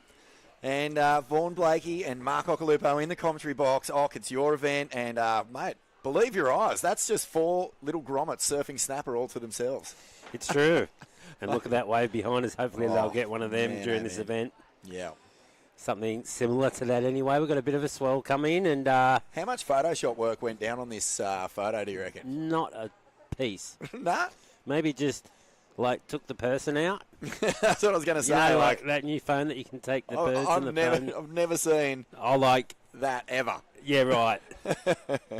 With no one in the hole. Oh, I mean, it is dreamy. It's absolutely beautiful. But, yeah, mate, this is actually the truth. That's what we're looking at. I mean, the 4 surfers out there, and the possibility of all 4 of them surfing a wave and just empty ones just going through is real, because we're going to be seeing good waves at the end of this waiting period. Well, we will, and the setup is so good. Like, you know, like it's just amazing that, you know, that I've got Billabong sponsoring it. Obviously, they came up with the idea, and 18 years ago, and now it's Surf Lakes and JS. But one of my best friends actually owns a scaffolding company that sets this up. No way. Occy, yeah, so it's like a time. full family affair.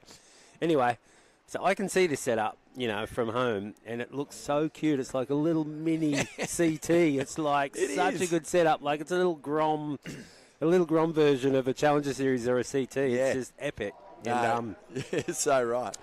And it's just epic because we're going to get good swell, and I love looking out the window when, you know, we do have a compound here and there's, you know, it's usually so crowded, and when you see like a couple of people and empty waves running through, it's just epic. Well, that's maybe when that photo was taken. That might have been taken during it probably is taken during an event. Yeah, exactly. And that's why it's empty. But it's just, you know, just to mind surf. I remember when I was a kid growing up, and, you know, some of the best shots are photos of waves with no one on them, because then you can draw your own line and mind surf it. I love when there's that. someone on there, they've already done it, and they're already picking their line, so it's hard to imagine where you would be.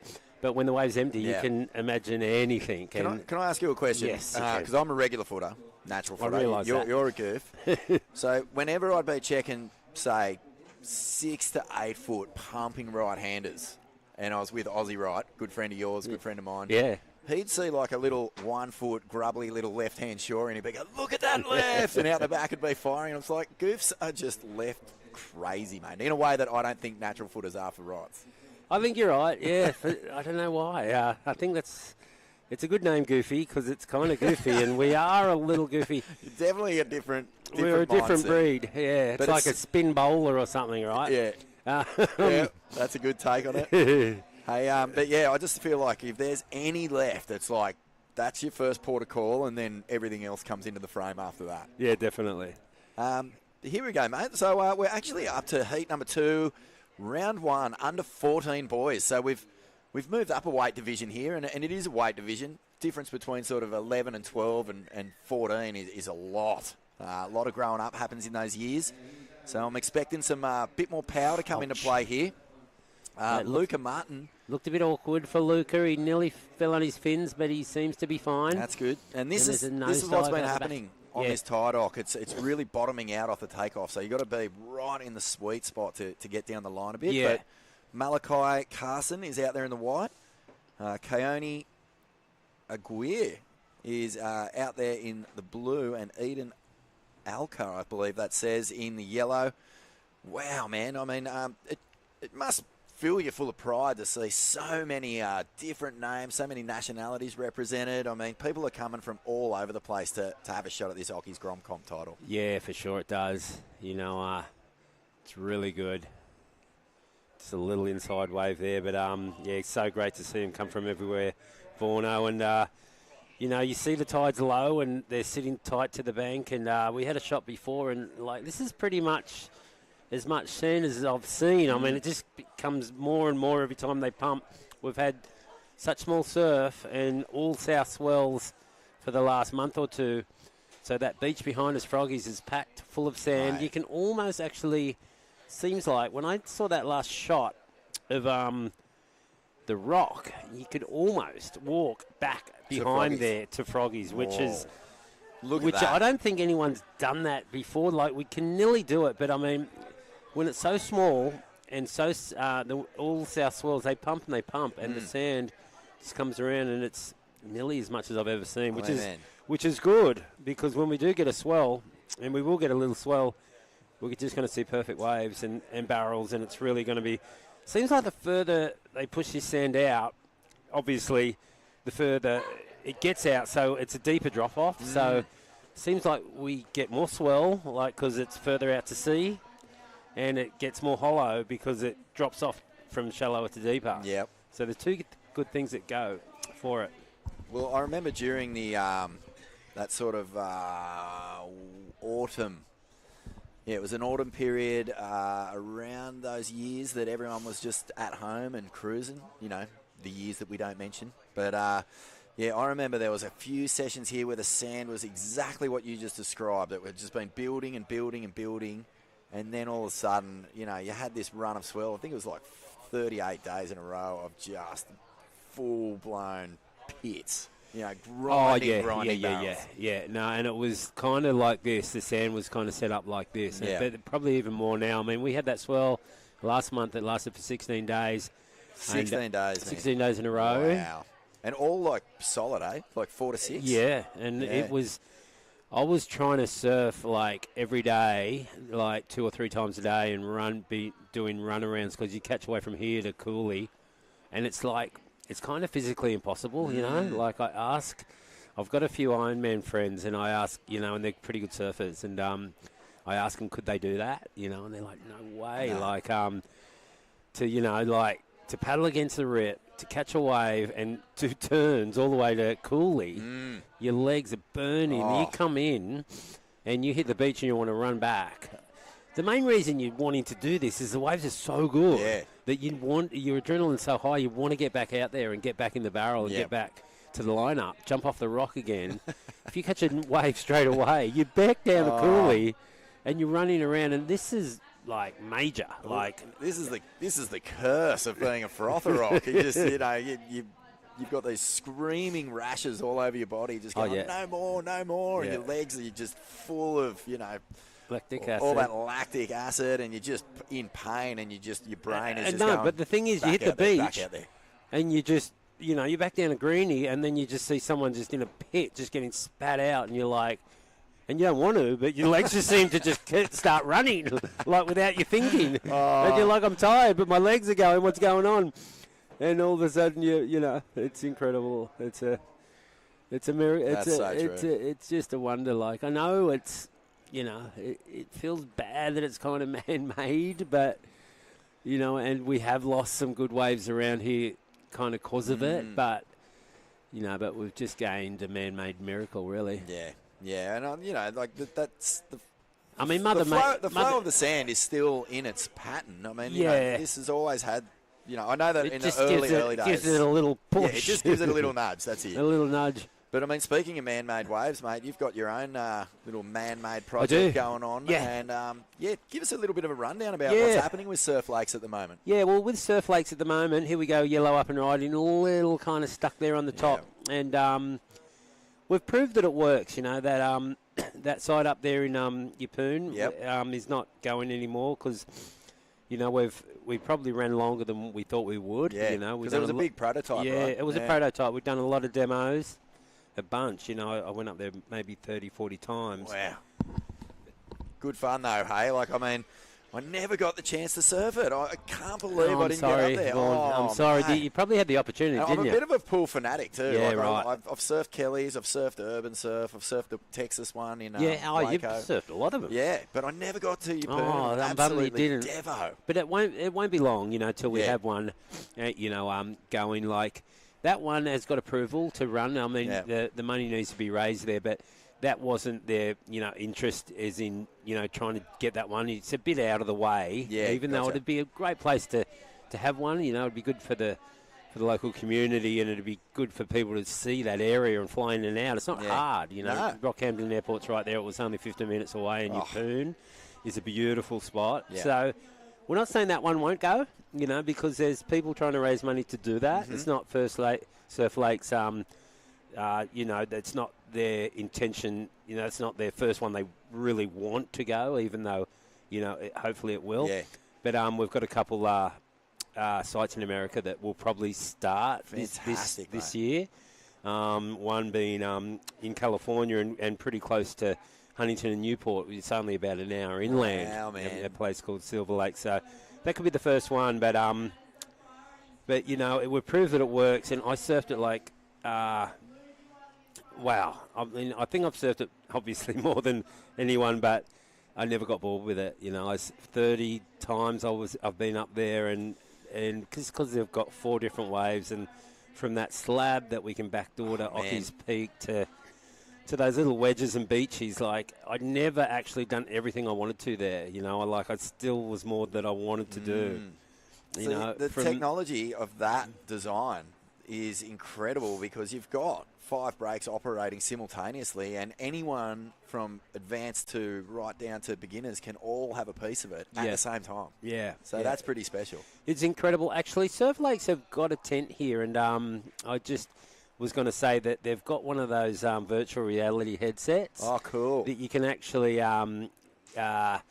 catch a wave or be in the barrel there. It was from the world champ Benny Player had a GoPro on his helmet. Yeah. And it's like wide open, and you can actually sit in that barrel and kind of look out, and it'll take you around virtually to all the different breaks and what we're going to do with it, when it becomes a commercial site. So it's pretty cool. So the headsets are down there on the beach, so anyone wants to go down and kind of check it out. Definitely go down and get in the pit.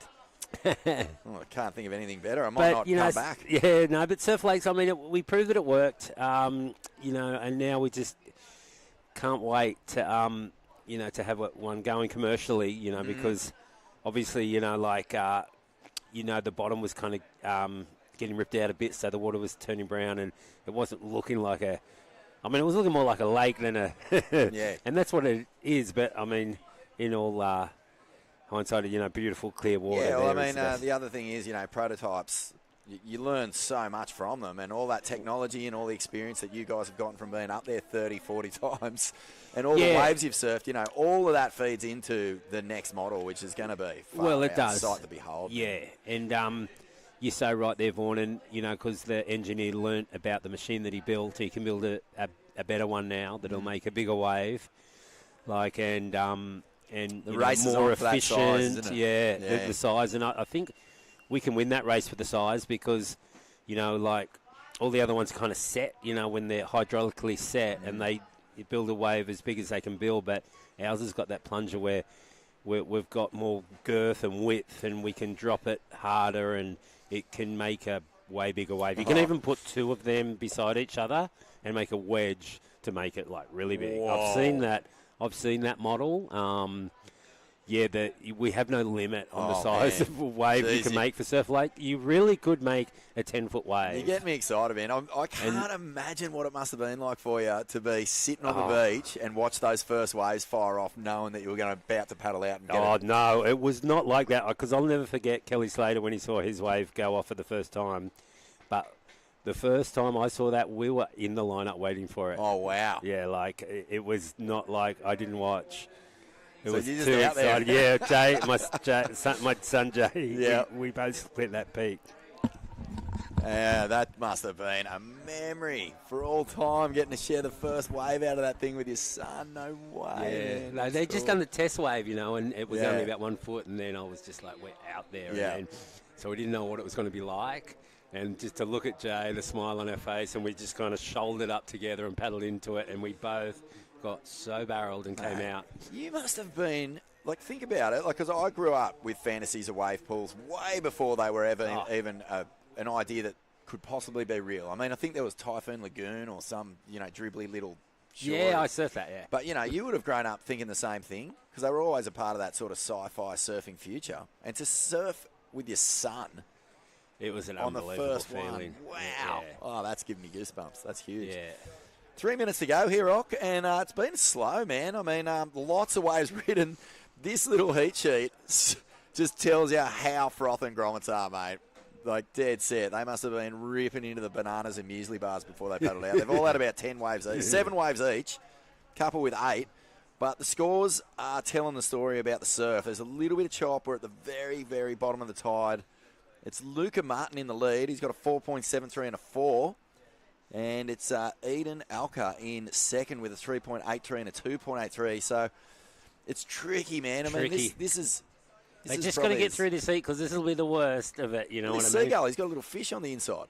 Look. No way. That's bigger than his head. How's he going to get that down? Classic. Oh, he will, those seagulls. Look at him go, mate. Yeah, classic. Anyway, hopefully the kids are watching that. Kids, they're all at home. Wake up, get off the devices. I've got them all. Get off the devices. There's a seagull eating a fish on the beach. I've got Jay, I've got Jonah, I've got Java, and I've got Jasper. Little Jasper, he's sick with the flu. He caught it off Dad, so he's been down. But they're all at home. I'll be back in about 20 minutes. Hope everyone's been good and no one's been naughty. Yep. Get off the devices. Unless you're watching the there we Grom go. comp. There was Priority, maybe. Priority, yellow. Just took that because blue was on the inside, needed a score, and yellow blocked him. Oh, that's just far out. That's beyond your years. Well done there to Eden Alka, just completely blocking, using a little bit of strategy, and yeah, that's ruthless. Well, it had to be done, really, because that was a good wave for this heat. And last night, I saw a radical thing happen with Jack Robinson, and who was it? It was Ian Gentile. Was it? No, he beat Connor O'Leary, so Jack Robbo was up against... brain freeze. Brain freeze, yeah, but he didn't have priority and he blocked like he had priority. And it's good, you know, for these Groms to look at all those situations because there's a lot of different versions of a block and when you do and have got priority and what you can and can't do. And there's a lot of different versions of that, you know, and it's good to see them all because...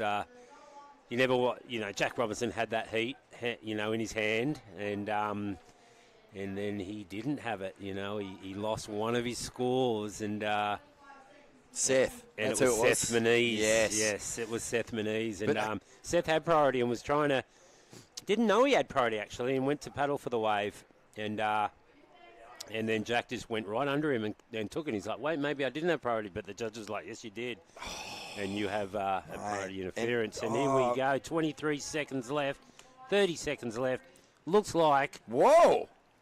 There's been a change. There's been a bit, yeah, big time. We've got Malachi out of nowhere. Far out. When did that happen? He must have dropped a big score there, Rock, because we can't see his last.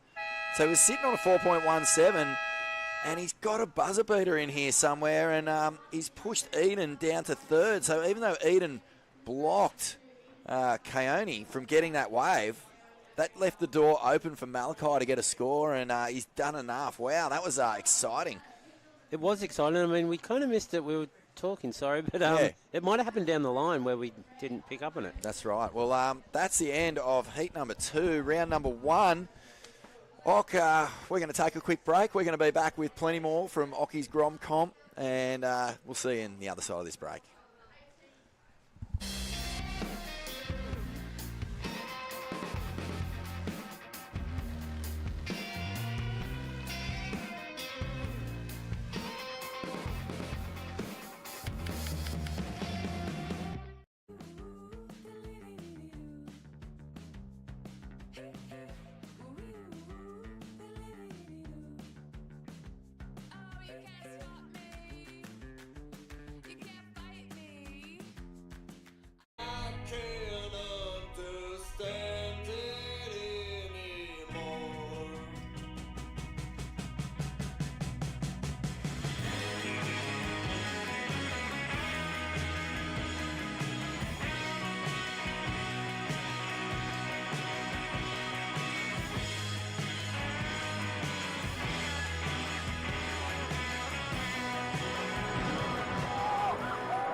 Actually find interest in something, or if you love doing it, give it your all and try to excel in it. You can be super at your best job. Let's get it.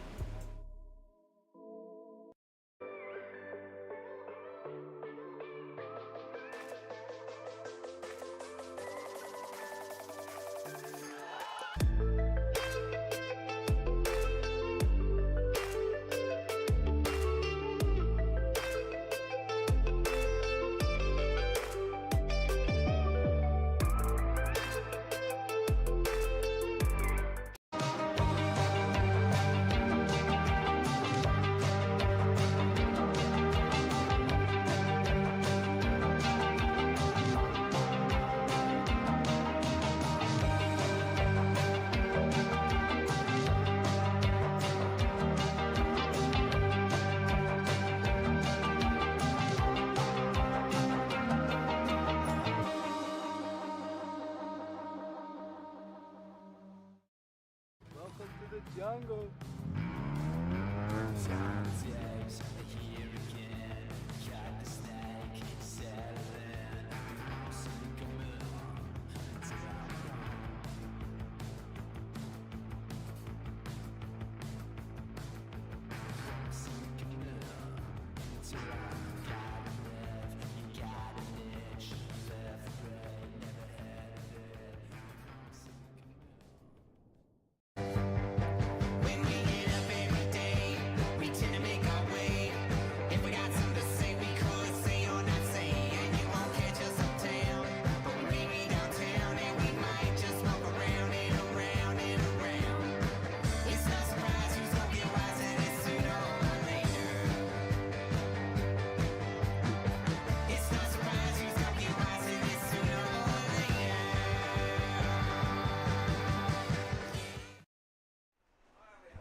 The scene is Snapper Rocks. Can you believe it? The home of high-performance professional surfing. It kicked off the World Tour for so many years, and right now it's kicking off careers because we've got the Occy Grom Comp for 2023. Man, oh man, what a special occasion it is. Vaughan Blakey and Mark Occhilupo, Occy in the Hello, booth. everyone. Oh, I'm so stoked that it's it's a epic. snapper. I mean, almost doesn't seem fair, but it is for the kids. I mean, I was really upset when the CT got taken away, and then it would unfortunately it was kind of due to COVID, and then it came back as a Challenger Series, which I wasn't really into, but I think it's a good stepping stone for for Aussie guys to get back on tour and hopefully more locals. I mean, there wasn't a whole lot of locals in the Challenger Series event this year, which I thought was tough. I mean, obviously I'm a bit biased. My son got second in the trials, right? Oh, yeah. And then, so he didn't get a spot in it, which was tough. And then I think the guy from WSL said if it was a CT, he would have been next in line. But because it was a Challenger, there was a bunch of guys before him that were going to get in before him. Yeah. That probably shouldn't be talking about that so much, but but I know what what I'm you're trying to saying. say is, it's a world-class wave. It should be a CT. I mean, I'd almost make a deal with the WSL saying if you put it back as a CT, I'll take Mike Connors back to D-Bar. And if they say yes, I'll renege on the deal after they say yes and lock their contract in. But you know what I mean. It's a world-class wave. I'm so stoked to have it here. As it is now, there is a Challenger Series here, and it's a great stepping stone for these kids to get experience here because soon enough they will be in that Challenger Series. That's right, yeah. And, I mean, there's no other place in the universe where you can surf a CT quality wave at 14 years old. With three other people, this is unheard of. Like it's absolutely a dream scenario that you've set up here, Ock. And I know you've done that in conjunction with Snapper Rocks board riders who have facilitated it all. Yeah, and the surf club, Gav from the surf club was a big help too. It's our local club. It's a beautiful surf club. It's with the best views. Oh man, we haven't seen it. I've only been in the. Oh, here we go. Takeoff. Nice and late. I like the takeoff. And a little snap there from Red. Oh, and it just goes over the handlebars a bit. Yeah, that's Ashton Crowley is out there in the red. Archie Ferguson in the white. Jet Blue is in the yellow. And Kiyotaro Shinbutsu is out there in the blue. So, the international flavour continues here, Rock. We've got Indonesian surfers, European surfers, a couple of American surfers and some Japanese surfers. So the field's huge, mate. Under 16s. Amazing that, we've got such a wide range of international competitors. And this is unreal. And you know what? I think the tide might start filling in again soon. So we might see a little bit more action.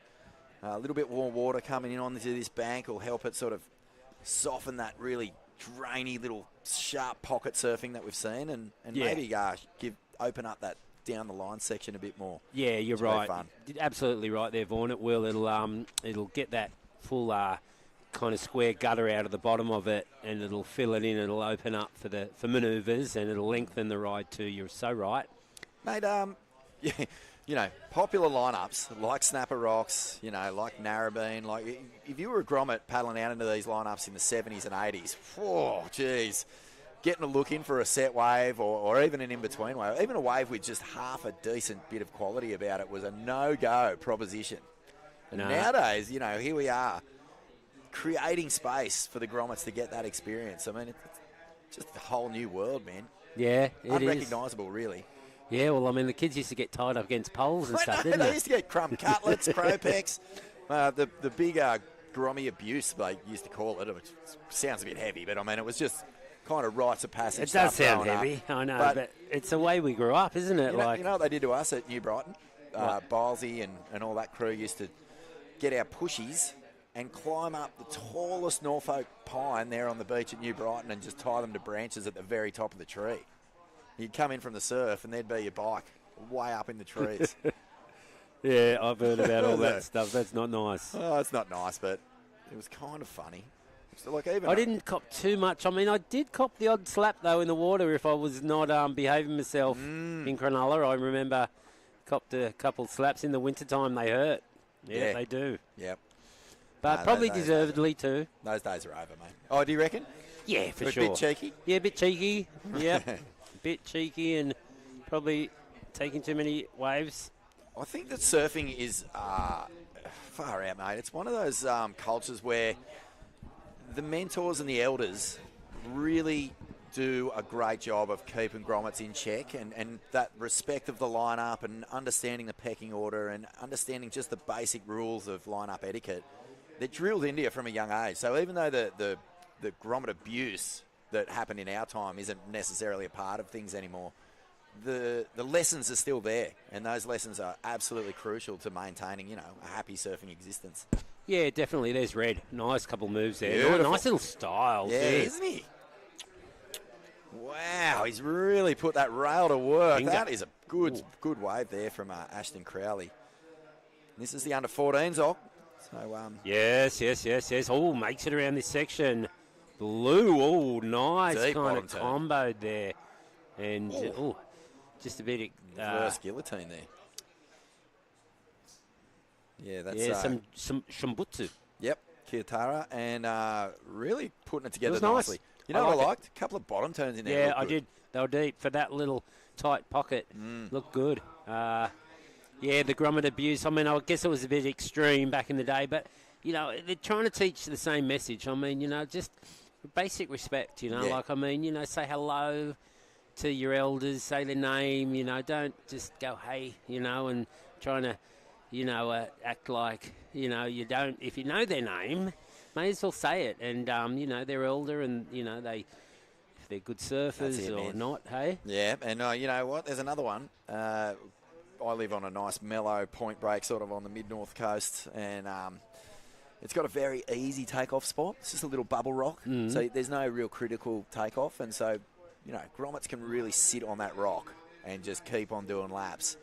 And if they start yapping at you, if you say, no, you've had enough, and you take off, and they start going, oi, oi, oi, oi, oi, you're just like, oh, mate. There'll be none of that. Oh, hey.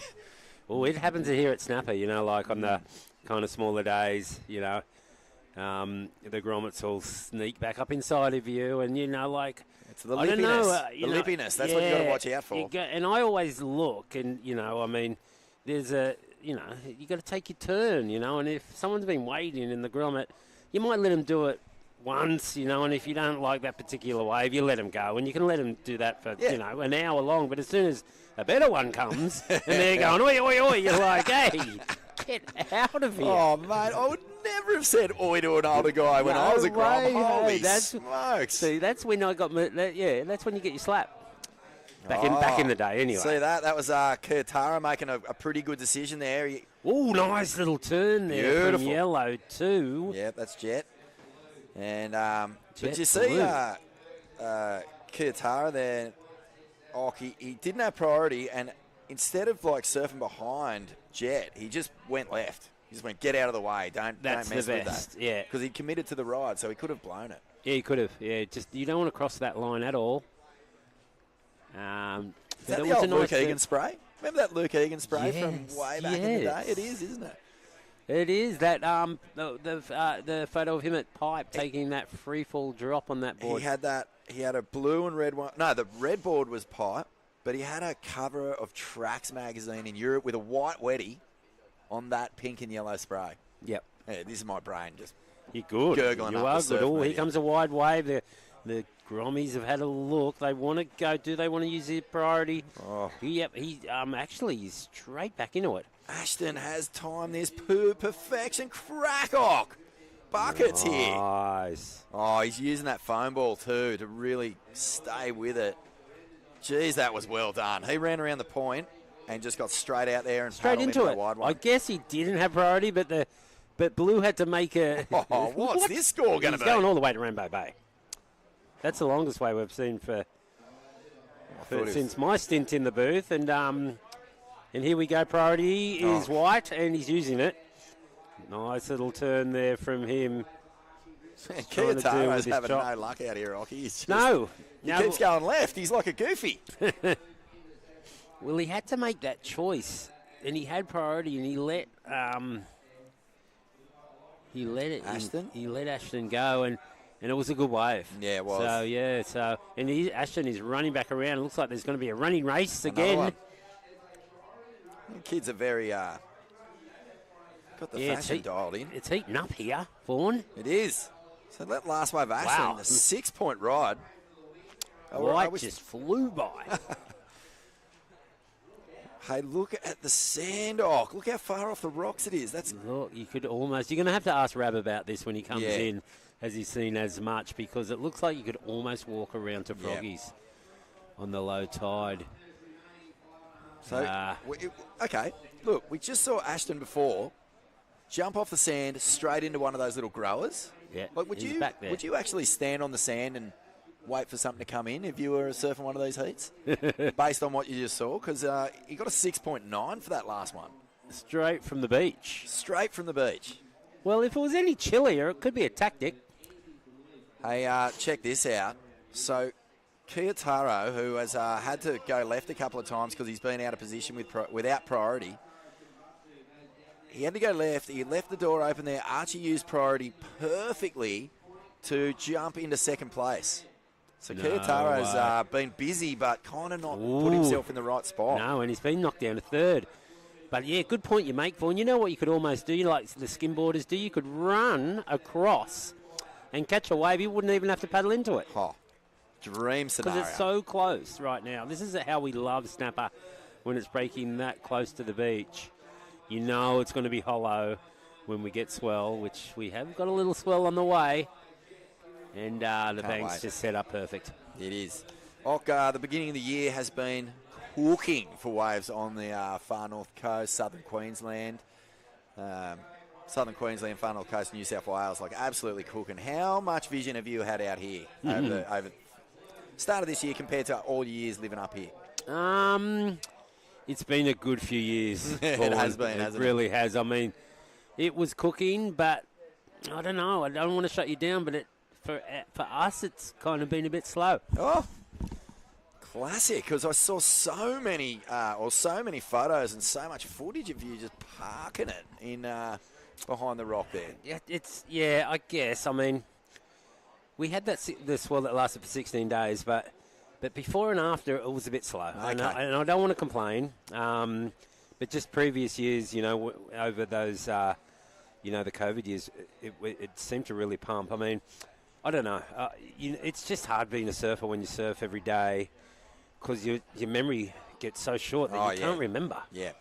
I can only remember the barrel I got last week at D-Bar. That was a good one. I saw that. I actually saw that on the gram. Oh, it's happening again. Here we go. Boom. Oh, mate. Poor old Wow. pulls it out. Pulls his nose out twice, which I thought was really well done. Kiyotaro has almost over-frothed in this heat, I think. He just needs to settle in a little more and wait his turn because he keeps on taking waves without priority and then they get back out there. they get back out there and he's back at the end of the line. Yeah. So, tactically, a little bit of work to do. I mean, I love the froth. He's caught 8 waves and there's still 2.5 minutes to go. But, yeah, he's just got to make sure he's got his choice of them. Here we go from deep on that classic LE spray.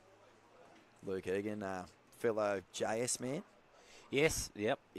long time JS rider, and far out, man.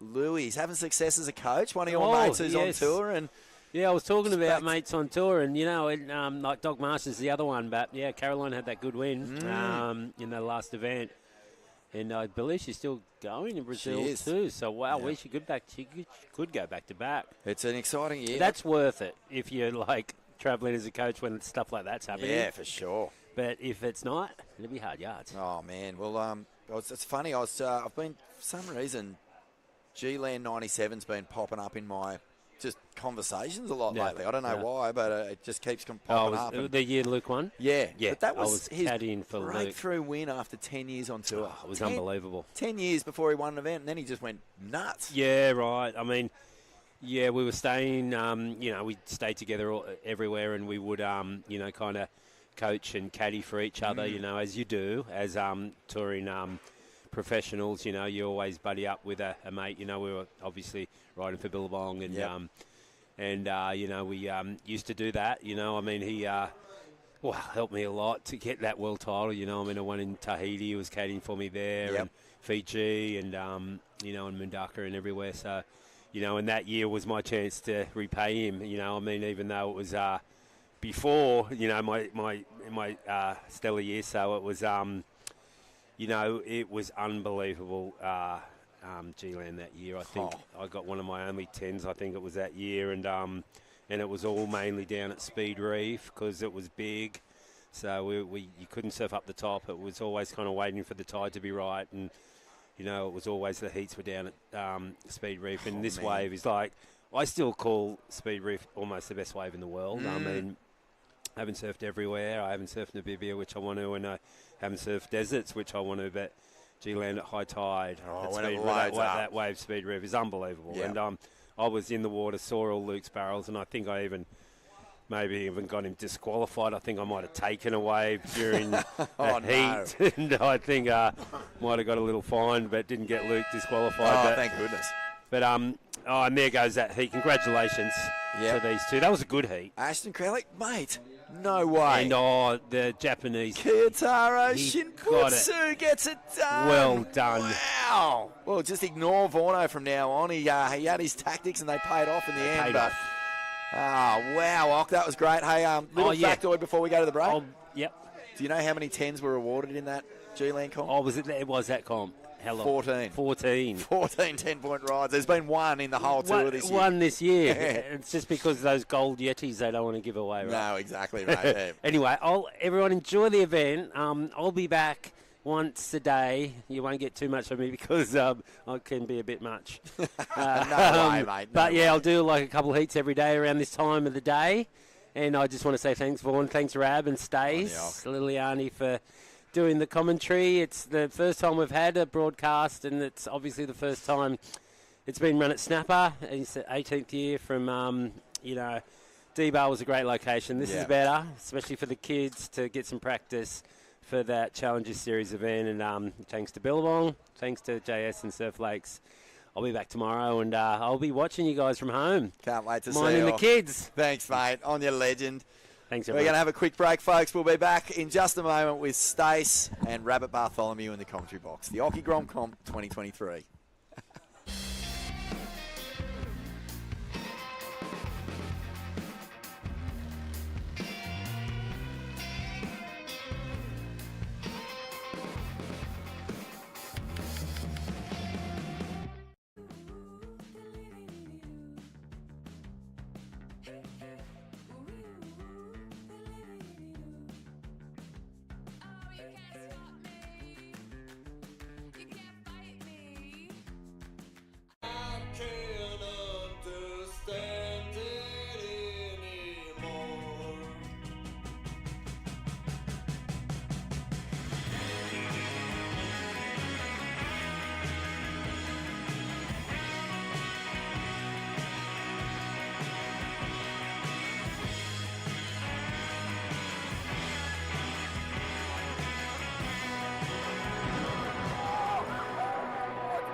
You actually find interest in something, or if you love doing it, give it your all and, you know, try to excel in it. You can be super at your best job. Let's get it.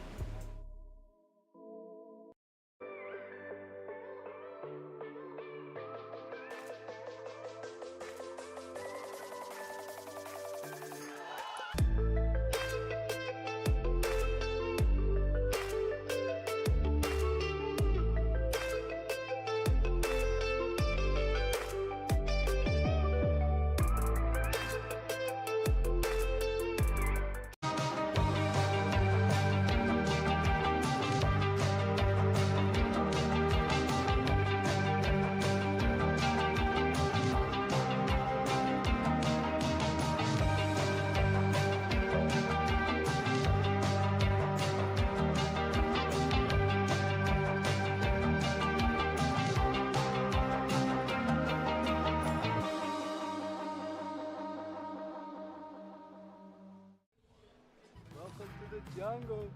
To the Billabong Occy Grom Comp 17th edition. Awesome to have the man himself in the booth for a couple of heats there earlier with none other than Vaughan Blakey. Stace Galbraith in the booth with Rabbit Bartholomew. Bugs, not a bad spot for a Saturday morning. Yeah, it's a great spot, great viewing platform, and as you said, it was awesome to have Occy in the booth.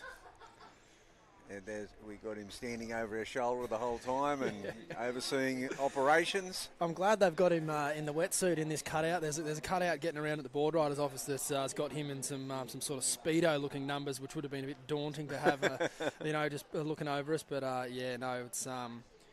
it's crazy, Bugs. Like, obviously you start these events and you want them to run forever. But 17 years, man, that is such a cool thing to have, like feather in your cap for Ock. Like, he's been, the brains and everything behind this, and it's so sick to see Billabong supporting it for so long.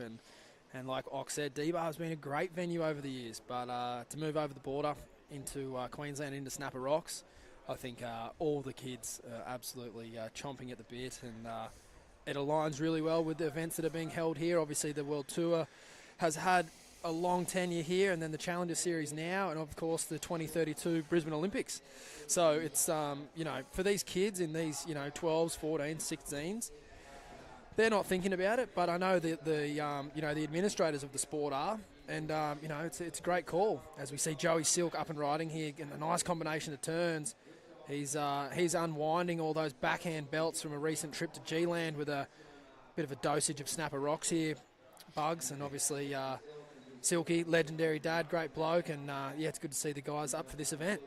Great ride by Joey Silk. Really put that one together nicely in multiple manoeuvres. A few buckets thrown out the back. Great way to start your heat, particularly in sort of shaky, kind of wobbly conditions like this. We have seen sort of a bit of texture on the face, and a few of the youngsters coming unglued every now and again. So to get a nice solid ride like that early on in your heat is certainly good going. It's Cade Kelly also in the water. Jarrah Smith and Carter Crowley rounding this one out. So we have moved into the 14 boys. This is heat number 4. Coming up later in the day, we will move into the under 14 girls. We saw a low tide at 11:30, Bugs. So tide coming in all afternoon now. What do you think that's going to do for the conditions? Oh, it'll vastly improve it. It definitely needs, you've got this sort of, looks like a nor'wester on it now, and it needs the water on it. It's very, very tricky. Yeah, we saw Joey Silk really put one together there, but they're kind of rare. And a bit of water on the bank will just give it that little bit of a buffer. Yep, like we mentioned earlier, it's been like a pretty long flat spell here on the coast. Maybe upwards of 3-4 weeks. So what that's done is just pack the sand in here. We haven't had, that pesty northerly wind like digging the bank out. It's sort of been that straight offshore wind with microscopic little south swells, and it's just been packing it in like a concrete driveway, really. Yeah, well, it's been building, for months. We didn't get one of those 10 to 12 foot, 4 metre swells just to wash it out in 24 hours. That didn't happen this year. So even when it was, that April, May great period, that was still bank building, and now, as you said, it's packed in. It's full. Yep. So see Cade Kelly from the east end of Newcastle up and riding here. Little snap in the lip as he sort of recovers a little bobble. And he's going to milk this one all the way through to the inside. So, great young lad, full of character. We'll have his brother on the beach barking him instructions. I'd imagine he's giving him the nod to do the run around. Pretty easy run around today, Bugs. It's a simple run around today. We've seen some great sprints. And there we go again. Well, he's got no one chasing him, so he can go at a leisurely pace. How was that last heat? Yeah, that was beauty. Yeah. Great priority run it was. Yeah.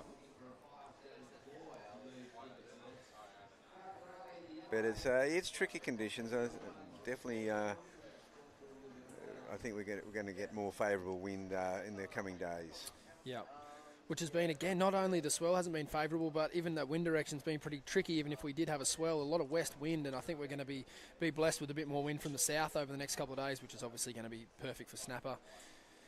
There was an early forecast for this event that did kind of look like it was going to be 20-foot and onshore, Bugs, but thank God that went away. That was wild. About 2 weeks ago, it was looking, and torrential rain. It was looking like we were going to get hit. I was going, what is that? Is that like an East Coast low we're going to get or something? Seemed very close to us, whatever it was. Jarrah Smith up and riding here. Nice young style on this fella. Couple of nice turns in the pocket. Just can't quite get the finish. Couple of nice turns before that, though, and then behind is Carter Crowley. Tall, goofy footer. And a series of nice turns. Just gets a little bit crossed up on that last one. Bugs unable to ride out of that one. Yeah, this is a tough heat. We've got some good surface in this heat.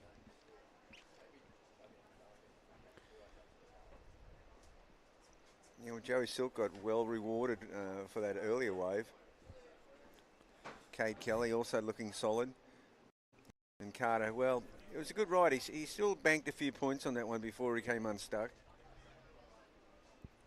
Yeah, as we've seen throughout the day, the judges, they'll reward you even if you've done some good work before the fall. Obviously, there's points on the offer there if you can't ride out of your last turn, but they're certainly not going to cruel you for your whole ride. They'll score you on what you've done, not what you haven't done. So it's waiting for a score there now for Carter. Looks like a 3-4-3 there and a 4-6-7 for Jarrah. It's like you said, it's a stacked one. There's not really much splitting all of these surfers. Everyone's got something on the board at this stage, so it's going to be sort of a tale of the back half of the heat here. Really competitive one, Bugs.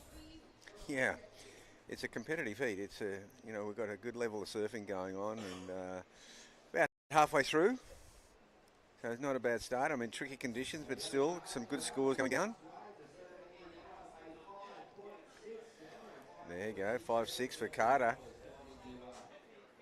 And that vaults him into second spot. So, as you're saying, if he got that last finishing turn, then he might have got probably up there around about a 6-5. Lunchtime here, Bugs. The Rainbow Bay Surf Club keeping us well fueled. Yes. How'd you see lunch, mate? What's the Bugs rating? Oh, it was brilliant, mate. Really brilliant. Nice little chicken burger. There's a couple of seagulls getting around my chips, but that's all right.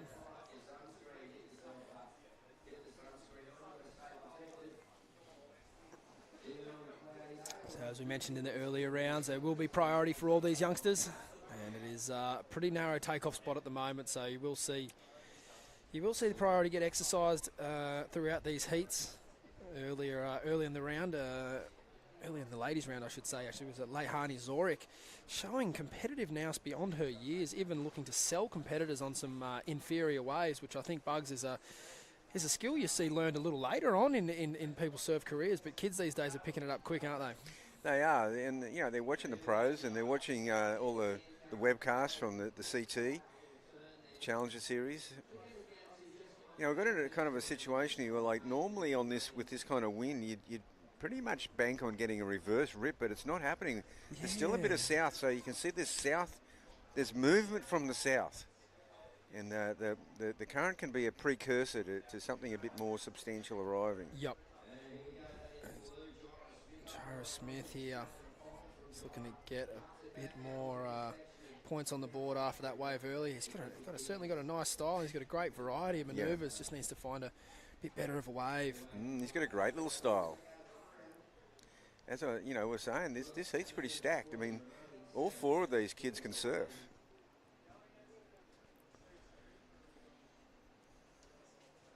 Yeah, the next exchange really important for all the kids in the water, I guess.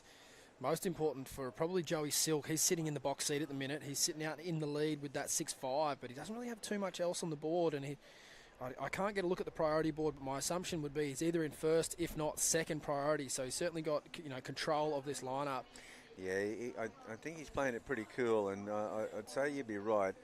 He's looking for maybe a little wider one. He's in a good priority situation, but he also knows that he just needs that backup wave. He's just going wide quickly. He's having a big paddle. It's nice. That is going to be an interesting very, situation. very interesting situation. Personally, I don't think he was going to catch the wave. I agree. I just think he was behind the 8 ball there, but both now, depending on who had priority, like yellow definitely had to change his course. However, red might be deemed that it's going to be tight. This decision. I would put my bet on that red had priority. Oh yeah, I think so. I think pretty confident we can say that. But then I guess the question is, was there a hindrance of scoring potential for red? Well, this is nearly like one of those NRL things, like it's nearly like, is it a forward pass? Is it? Yeah. Was there interference? Yep. I don't think he was going to catch the wave, but it's tight. The other thing is too that was he going to catch the wave? Was there any scoring potential from the position of red? Is the next question. We spoke about it earlier. We are going to see interferences this week. There's no doubt about it. It's just the way that it goes, and it is a hard lesson to learn sometimes. Whether yellow or not gets interference or not, we don't know. But the thing is that you have to learn from an early age what the rules are, and sometimes the best way to learn is unfortunately to get pinned. You won't make that mistake ever again in your career, and so the judges, they won't take this lightly. They'll consult amongst themselves and get a look at some vision where they can, and the things they're looking to decide are was there a hindrance of scoring potential? It's that simple. It's a tough call because first of all, yellow. He's on a point break. He came from deep. It's going to be very hard for him to pull out, to straighten out. Yep. If red had got the wave, I would say there would have been a collision. For sure, yeah. And I'm now thinking, because this is a situation between first and second in the heat, we're in that situation. Yeah. If he's deemed to have just not been able to catch the wave, and he paddled for it for a long time, to me didn't quite get over the ledge, then I'd say that yellow's home free. But it's a ball line decision. Yeah, it really is. There's a bit to digest there. We will give them another couple of minutes to make a decision. I won't say that it's over just yet. They're probably still reviewing some things, but there's Carter there just getting another wave, probably just looking to keep his heat rolling regardless of what happens here.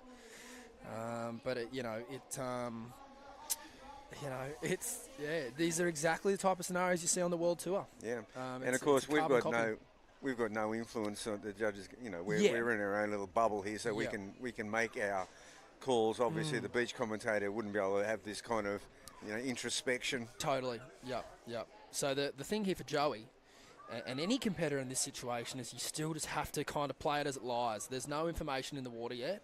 It looks like Joey. Yeah, look, again, it's. That's position in the heat, excuse me. So Joey's just got to play it as it happens from here on in. So if he paddled for that wave, which he did, regardless of whether there was an interference or not, his priority order would have shuffled. Exactly. He would have lost priority. So he'd either be in kind of, first or second priority now, because I believe Jarrah got another wave. And anyway, so whatever the case may be for Joey and any competitor in this situation, you just have to stay focused on what's important to you. So at the moment, he's still in the lead. He's still got the greatest score of the heat. And he's in a good position with 3 minutes to go to better the 2.9. You don't really want to be head on a swivel, looking in, going, okay, do I have priority, don't I? What happened with that interference?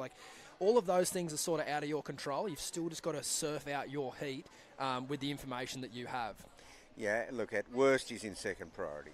Exactly. He's not in a bad position. No, he's in a really good position, and he just needs to, keep it simple in his mind and ultimately just ride another wave and be mindful that when you do chase those waves down the bank, you do paddle off into deeper water. So you have to be careful that you don't chase the wave too far down the line. That's the thing. It's coming out of deep water because it's such an abrupt bank, and here he is.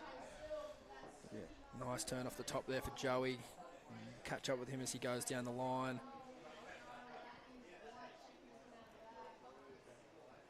Well, like done there. I'd say he's better at 2.9. Yeah. Considering, and his Jarrah, that was, he got that wave from pretty deep and he went far. So he's looking to improve on a 3.13 to improve his position.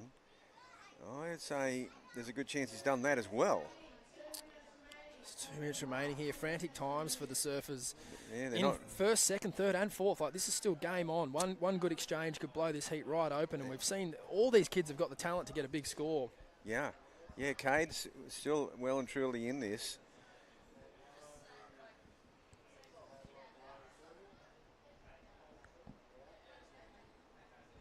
They're just waiting for those scores now. I don't think there's been a call made. Yeah, I'd say that call's been dismissed. Yep. They deemed that he paddled and paddled and paddled. He was still over the back of the wave, and he really was trying to throw himself over it. Yeah, exactly. It was a good looking wave. But and I think a fair call, like on the judges' behalf there. I think it's a job well done.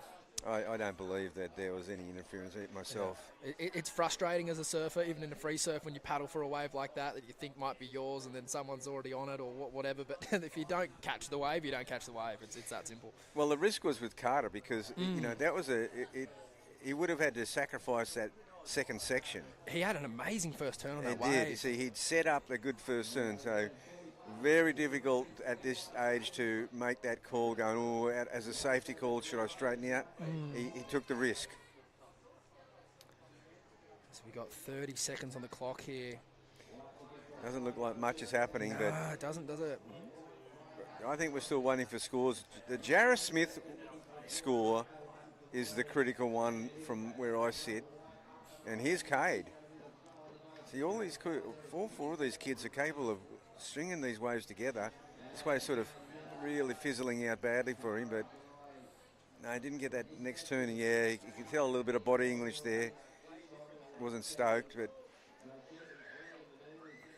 gosh, it's good. It's hard on your back end with those little ridges and lumps and bumps.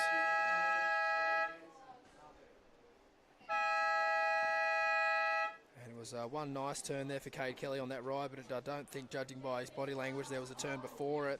He didn't need a huge score. It was only a 5-1-2, but just on today's scale, you would think that it would need to be a link of a few manoeuvres put together. Yeah, well, I think we're waiting for a few scores here, Stace. See how we go. This that wave for Joey Silk there is after the buzzer. Yeah. And we might take a quick break in the action here and come back with the update from that heat as we move on to the next one. That was heat number 4 of the under-14 boys, round number 1 here at the Billabong Occy Grom Comp. Don't go anywhere. Another action-packed heat coming right up.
Actually find interest in something, or if you love doing it, give it your all and try to excel in it. You can be super at your best job. Let's get it.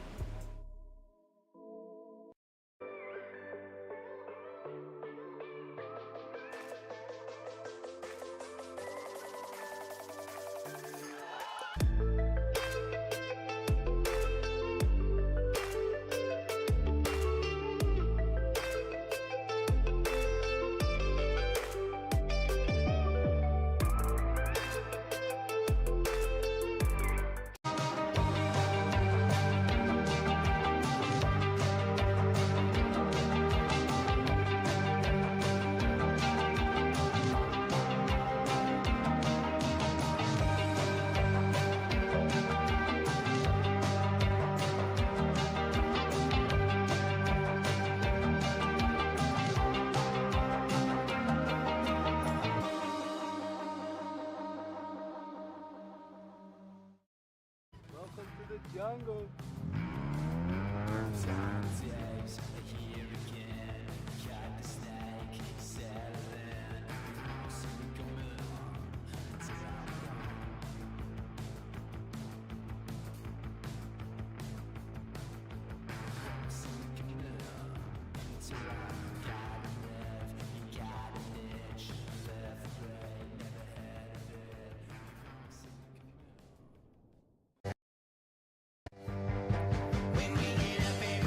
Billabong Occy Grom Comp, the 17th edition. We've moved from trusty Duranbah Beach over the hill to the Gold Coast. We're at Snapper Rocks here, and the waves are pretty fun for day one of competition. Certainly not the classic snapper we know and love, however, the bank is so good at the moment. Doesn't need much swell, Bugs.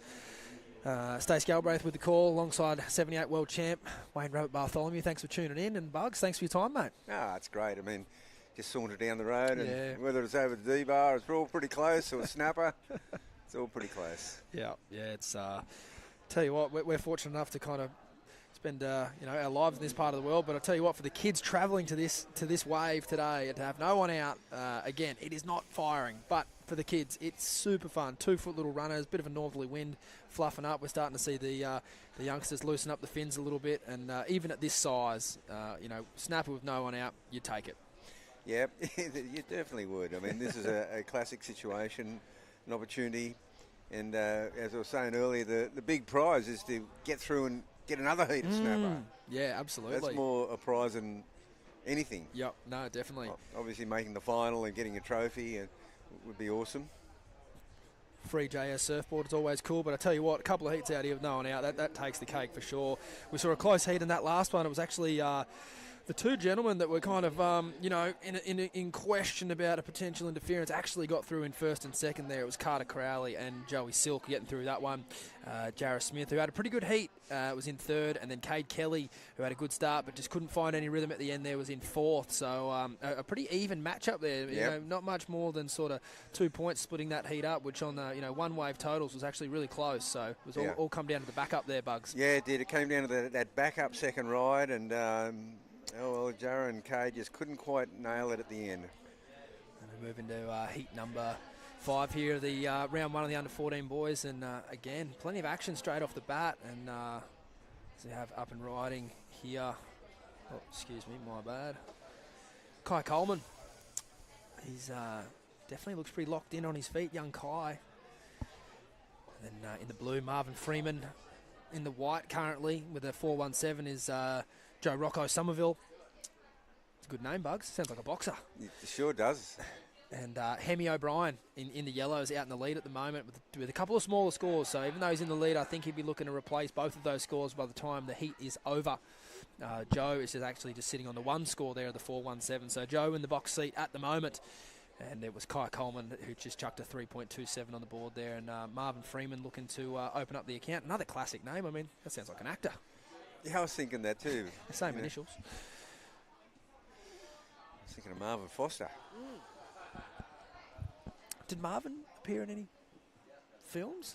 Is it Stuntman or something? No. Oh, definitely. Yeah. He was definitely in some classic sequences back in the day. Yeah. Pipeline Back to a Pipe. Absolutely. Carvin Marvin, I used to call him. Yeah. This heat's trickling down to the 14-minute mark. No real huge daggers on the board just yet. It was in that last heat we saw Joey Silk kind of get a 6.5 early in the heat, and young Carter get a pretty strong score as well. And Lil and I were talking about it earlier. You don't want to set the bar too high. You don't need to be sitting out there looking for a 9.5. Any kind of score in that, I'd even say average range is going to set you up pretty well just for structure in your heat. The heats are 20 minutes long, and they can feel like they're flying by. Yeah, they sure can. I kind of like that wave of Marvin right there, Marvin Freeman, because it was only 2 quick, short moves, but he's got some bit of pizzazz about him. Yeah, he's a tall under 14. Yeah, Got a bit of swing power there. Yeah, amazing, eh? 2 helmets in the water. Yeah, that's good to see. I mean, they're ready for combat. They are ready for combat. I tell you what, it's definitely. I think surfing as you compare it to football and stuff like that. It doesn't have that consistent high impact, but when the waves are good and some of the reefs that these youngsters are surfing over, and even the sand on a day like today, you're surfing over 2 inches of concrete. So it's definitely good practice to see as he up and riding here. This is Joe Somerville here. He's got great speed down the line. Oh, sick finner. And that is going to be one of the standout waves of the last couple of heats there. Just great speed and, great major manoeuvre there. Wow, that was a great ride.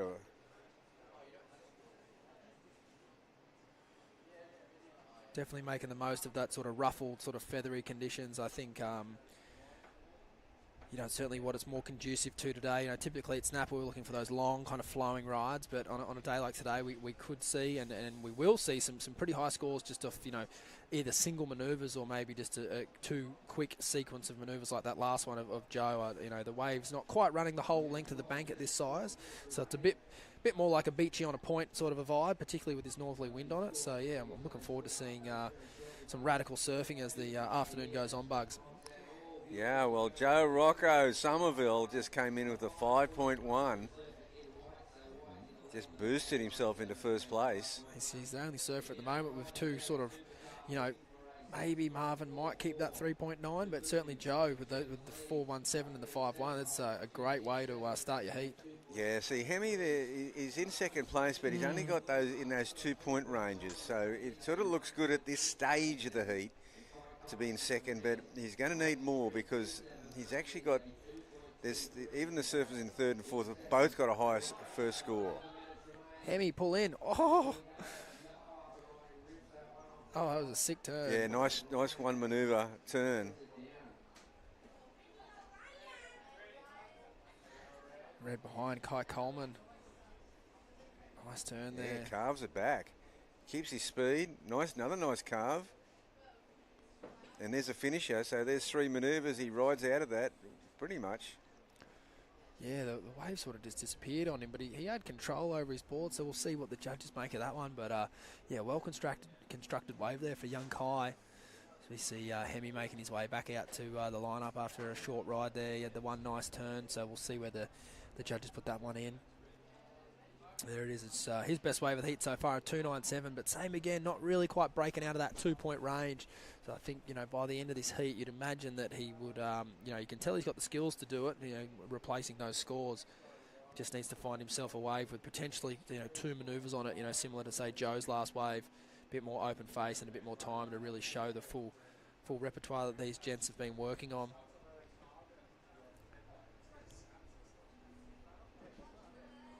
Outside, Marvin having a look at this one. Impressed with his first ride, the 3.9. He can't find the open face on this occasion. Bugs, what are you thinking about sometimes? When you're a surfer and you've got those, like for instance, the 3.9 is not a huge score, but he looked really locked in on his board. What's sort of the MO when you're paddling back out after a wave like that, as a surfer? Yeah, well, I mean, it's really just going, okay, looking for the wave that's going to allow you to get those 2 manoeuvres, maybe a finishing one. They are there. It's probably looking just for a better wave.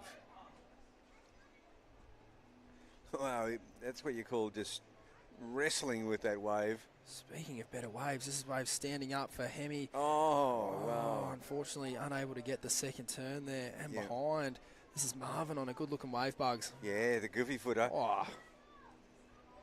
Yeah, Marvin's, he's got that great backhand snap.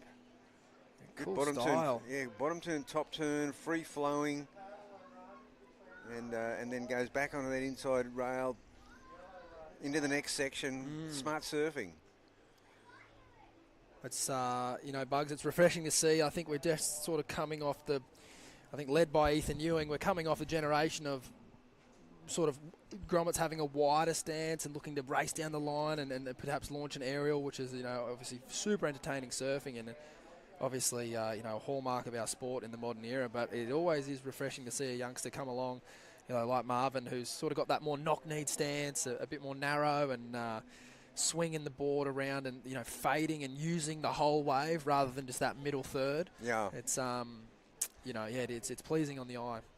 Yeah, well, I mean, it's a great point you raised because most definitely, I mean, it's been this battle between, you know, the Brazilian big three have really taken over the sport, and then you got Ethan coming along. Yep. And it's kind of like with Mick and Joel, like they swung the pendulum kind of back towards carving. Yep. So it's finding that balance, and I mean, Ethan is just such a surfer that is so influential. Yeah. Nice floater there from Hemi. He's got good speed down the line. Nice check turn in the lip. I like where this is going. Oh, that's a solid ride. It's a great point break wave. Plenty of flow in that wave. Yeah, and look, he improved his position with that 4.13. Now to knock that 297 out. Yep. Well, he's going to knock the 413 out as well. Yep. I would say he's going to go from fourth to first. It's a good wave, and I guess, you know, to go to first, he would only need a 5.14. So we'll see what the judges make of that. It's right in that ballpark. He probably, you know, didn't have the one explosive manoeuvre on the wave, but it had exceptional flow. You know, he didn't look rushed. Great timing on each one of his turns, and he got the finisher. finish. Yeah. So we'll see where that one lands. Seemed like it was his best ride. But, you know, talking about the pendulum bugs, and I completely agree with you. That's just themes and trends. They move around with everything in life, and surfing's not immune to that. We've seen it at the moment, like it goes without saying. The wave pool event certainly struck up some controversy and some opinions about, you know, the sport at the minute. But it's sort of just, more importantly, I think it just goes to show, stick to your guns. Like the outside chatter doesn't concern Ethan. No. Ethan's just doing what he feels is his best surfing. Yeah. And you're right, it is very influential. But, you know, he had to work very hard at that to get to that level. And I think that, you know, it's sort of like if when a competitor gets a rule change because they're just so persistent at something, whether it be Adriano and hassling or the use of the jet ski or whatever it may be, you know, it's like you just stick to your guns. And Ethan's just done that so well. Yeah, and in saying that, there's been, like, when you know, Felipe Toledo, Medina, John, Kalohe, when they first came on, I really watched what Mick and Joel would do in the off-season. And so, talking about sticking to your guns, I mean, they went, okay, here's a challenge. These guys going aerial, they're landing 80-90% of them. It's a real threat. They came home in the off-season and got 5% better. Yeah. And it worked for them. Yep. Up and riding now. Joe looking to improve on the 417. I don't know if he'll do it on that ride, but he's having a great time at Fun Snapper on this lovely Sunday afternoon. It's an opportunity of a lifetime for these youngsters, really. But yeah, I agree. Getting back to it, you know, like they would get 5% better, and they would also explore the areas of their weaknesses. Yeah. You know, see Mick and Joel come home and jump on a jet ski and try and do some airs. Like, they knew they weren't necessarily going to match it with those guys in the air, but if they could add some variety to their own repertoire, it would keep the judges interested in their surfing, which it did, like, particularly Mick. Yes.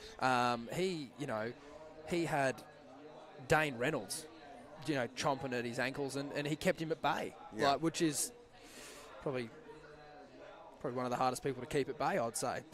I'd say for sure. Yeah, that's exactly what happened. Yeah, I mean, gosh, they could do aerials. For sure. But it's just that the carving, foundation of their game was so solid, so good. And they'd got it down pat. Plus, they'd mastered the reef breaks. Yes. Yep. And that took a while. Yep.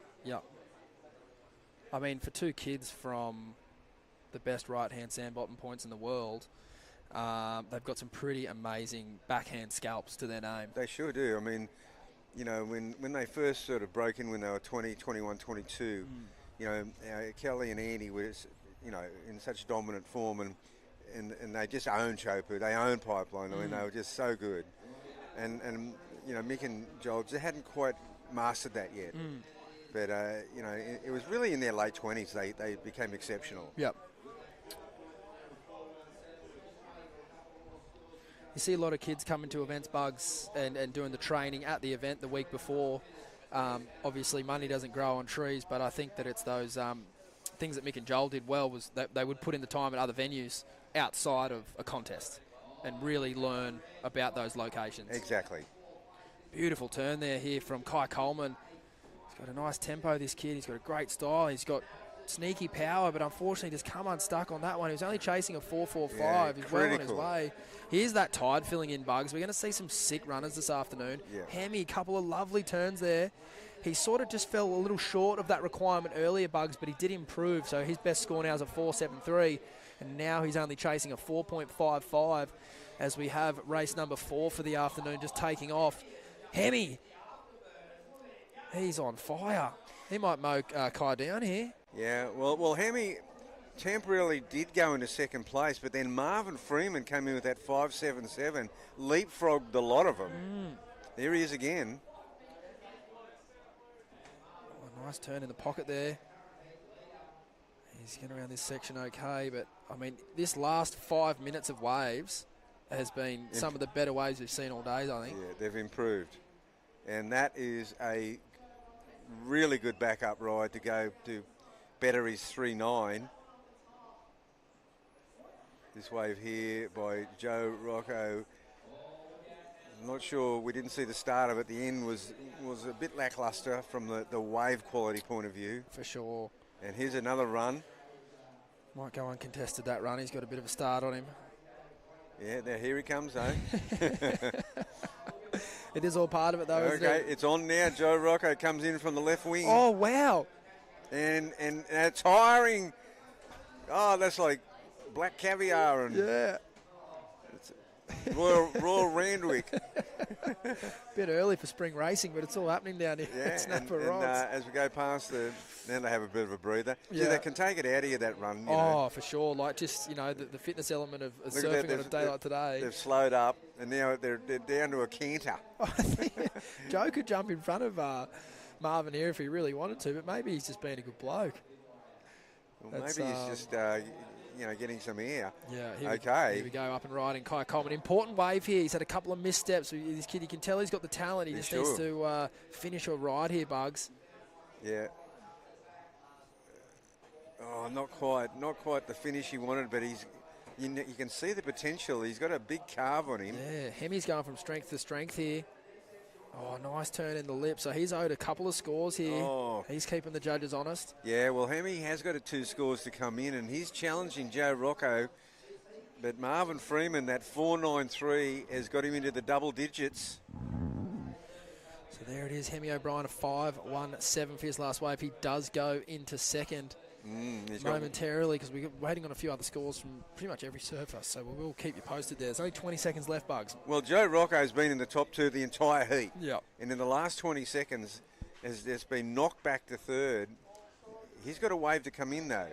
He does. He kind of had to chase it down the Yeah, line. he And did. he had the 5.1 earlier in the heat, which was an amazing ride. And then the 4.17, it did just sort of fit in with all those other scores. So he never really, this one's come down to the backup of Hemi O'Brien, which is a 4.73.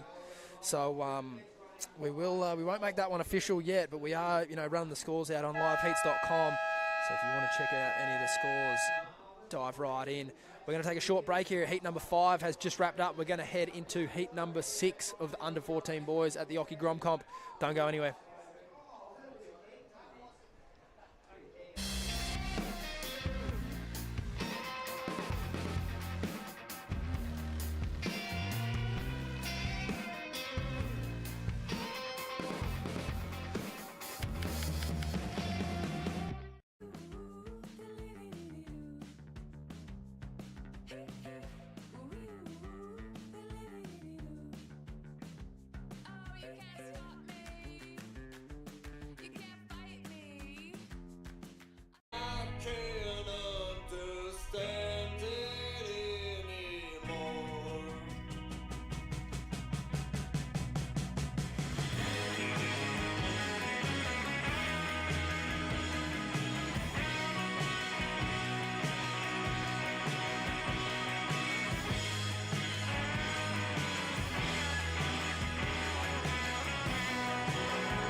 Actually find interest in something, or if you love doing it, give it your all and try to excel in it. You can be super at your best job. Let's get it.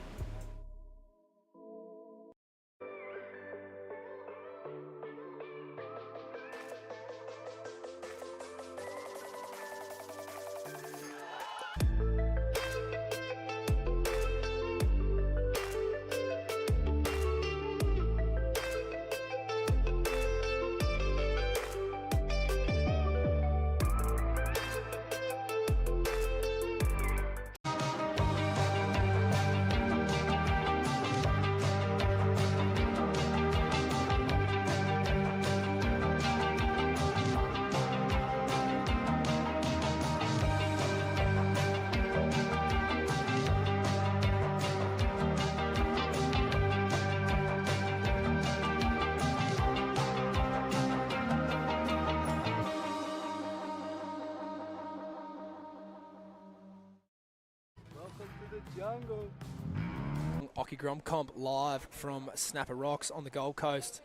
Beautiful afternoon here. We've got a sort of 2 to 3 foot swell filling in this afternoon here at Snapper Rocks. Low tide was at 11:30, and we're expecting a bit of an increase in swell all afternoon.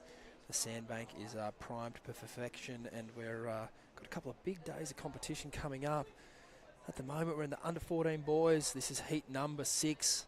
It's a pretty stacked heat. Brody Mulick, Hunter Sutcliffe, Ashton Mekazik, and Angus Kennedy in the water.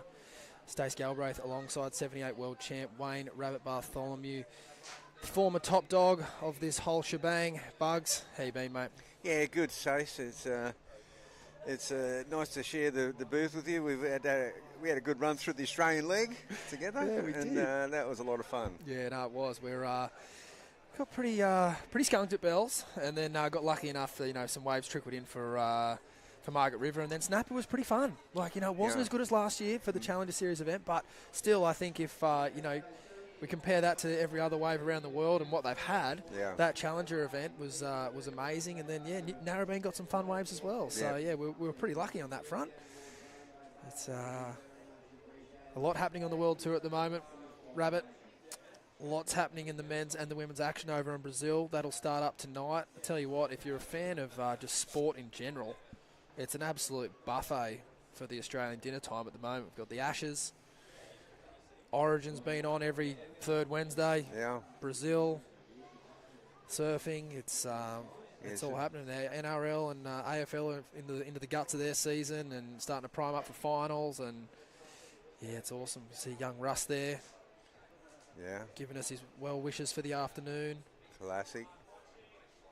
Yeah, he's right at the edge of the rocks there. And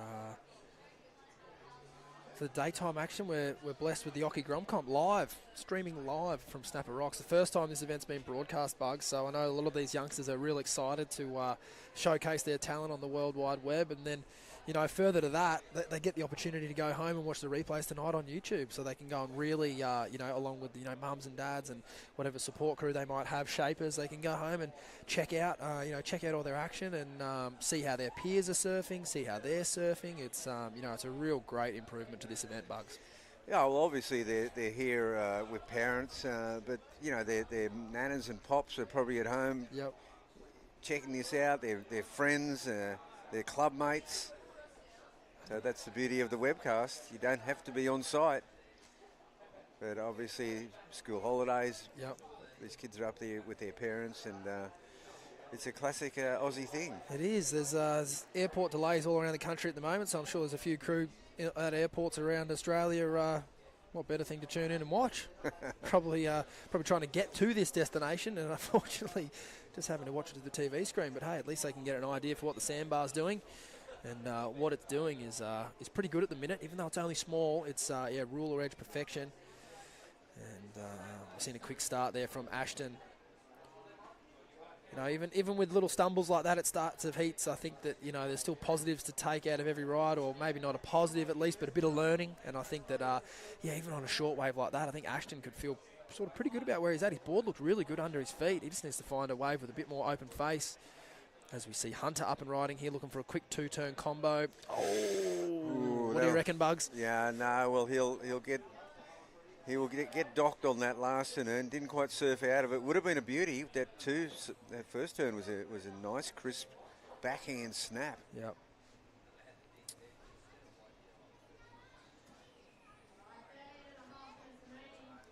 It's been a really, really quiet start to this one. Yeah. Two waves. Yeah, well, the last two heats have been great starts. Yeah. They've come firing out of the gates. Actually, the last heat was pretty consistent from go to woe. Yeah. It's funny, sometimes at events you see competitors keeping an eye on heats, obviously, and then it's quite often you go to events around the world, it's heat on, heat off, and you've got to try and play the game of, okay, so what is my heat going to be? Was there a big set at the end of the last heat, so does that mean my start's going to be slow? And it all affects strategy, and that's what the best competitors are really good at working out. They can almost sort of foresee, what action they're going to get in their heat. But for the competitors today, I'd say it's been really consistent. as far as what opportunity's been available. But this one's definitely standing out as being a bit slower. As we see up and riding now, that was the surfer in blue, young Angus, just a bit of a bobble there, which has been a common theme for today. That we talk about it a lot. That the sandbar's really shallow at the moment, so the takeoffs and the shape of the wave really, really steep. So you've got to pick up those waves early, paddle hard, and a quick pop-up is going to be crucial today. Yeah, and that steep takeoff, if it coincides with one of those little wedging ribs that are coming across the top, it makes it even more vertical. Timing's everything out here. What's the recipe for making a little steep drop like that, Bugs? Is it sort of nose to shore or nose across the wave? Yeah, I think just slightly across the wave. Yep. And getting up in that position, sort of, so you're taking the drop in the go forward position. Yep. Up and riding now. Ashton, nice turn out of the lip. Strong front side on him. Another hook in the pocket there. He's doing well to fit into the ribs of the wave here. And that'll be all she wrote on that one. Maybe that's it. Yeah, jump on for the run around. Yeah, well, Ashton, that's his best ride for sure. That's the best ride of the heat, I think so. Yeah. Oh, little backhand, something. Hunter's going to do the run around. There's Ashton. So blue just sort of yielding to red there, but it's a funny one. I think blue was probably in a better spot for the wave, but I think he thought red was going to go. So he sort of let it go, but red didn't paddle. Brody didn't paddle for that wave, so he won't lose priority, but he'll exercise his priority here. This is red up and riding, the young fella all the way from WA. Nice floater to start. And he's just looking to fit in with the chops and the bumps down the wave. Well done. It was a difficult section. Oh, all that hard work, and he went for it a bit too hard. But that's what they're going to do. Yeah, Grommets will do that. But that's probably a good time in the heat for Brody to get going. All the other gents are kind of starting to get their rhythm going. And, it's one thing to sit and wait for a wave and try to, win the heat on your first wave. But I would say that, the recipe for a lot of the kids that are travelling here, it's probably best to just get a feel for the bank and ride a couple of waves and get a feel for, positioning and wave speed and all those things because it's it is picture perfect when it wants to be, Snapper, but it's not that way all the time. So you've got to try and get some reps under your belt. And, surfing the heat is so much different to a free surf out here. So a few different emotions to manage today. In a free surf, if a wave comes your way, you're just happy to be on it. But in a heat where you've got priority and you've got to make a decision, it's a whole nother well of, decisions and emotions. And do I want to go this wave because there could be a better one behind it and it's mine if I want it. Yeah. So, yeah, a lot of different things to manage there. Whereas in a free surf, if you paddle over a wave, there's 35 other people in front of you that want that same wave. And it's a bit more of a grudge match. Oh, that's so true. Well, Brody moved into third place with that wave with 3.1. If he'd finished that finishing move there, I reckon he was in for a good 4.5 on that. This was a yellow in and out and blue up and riding as well. Little slash in the pocket there for our surfer in blue, Angus Kennedy, and another one to finish. Yeah, had a lot of chop on the face on that one. Here's the second wave of the set. Oh, that see was a little bit more sidewinder. Little bit more draw on the bank. Stace. Yeah, right. That was a sick little wave. Well done, Ashton. Yeah. That one had a classic little wedge in it. Had more energy going sort of across than in. Did well to kind of stay in the power pocket, not get too far out in front of the face. Yeah, it's tricky, Snapper.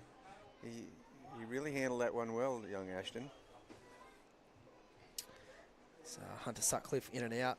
Yeah, well, he's wasted a priority there on that one. But he's in the lead. Bit of a speculator.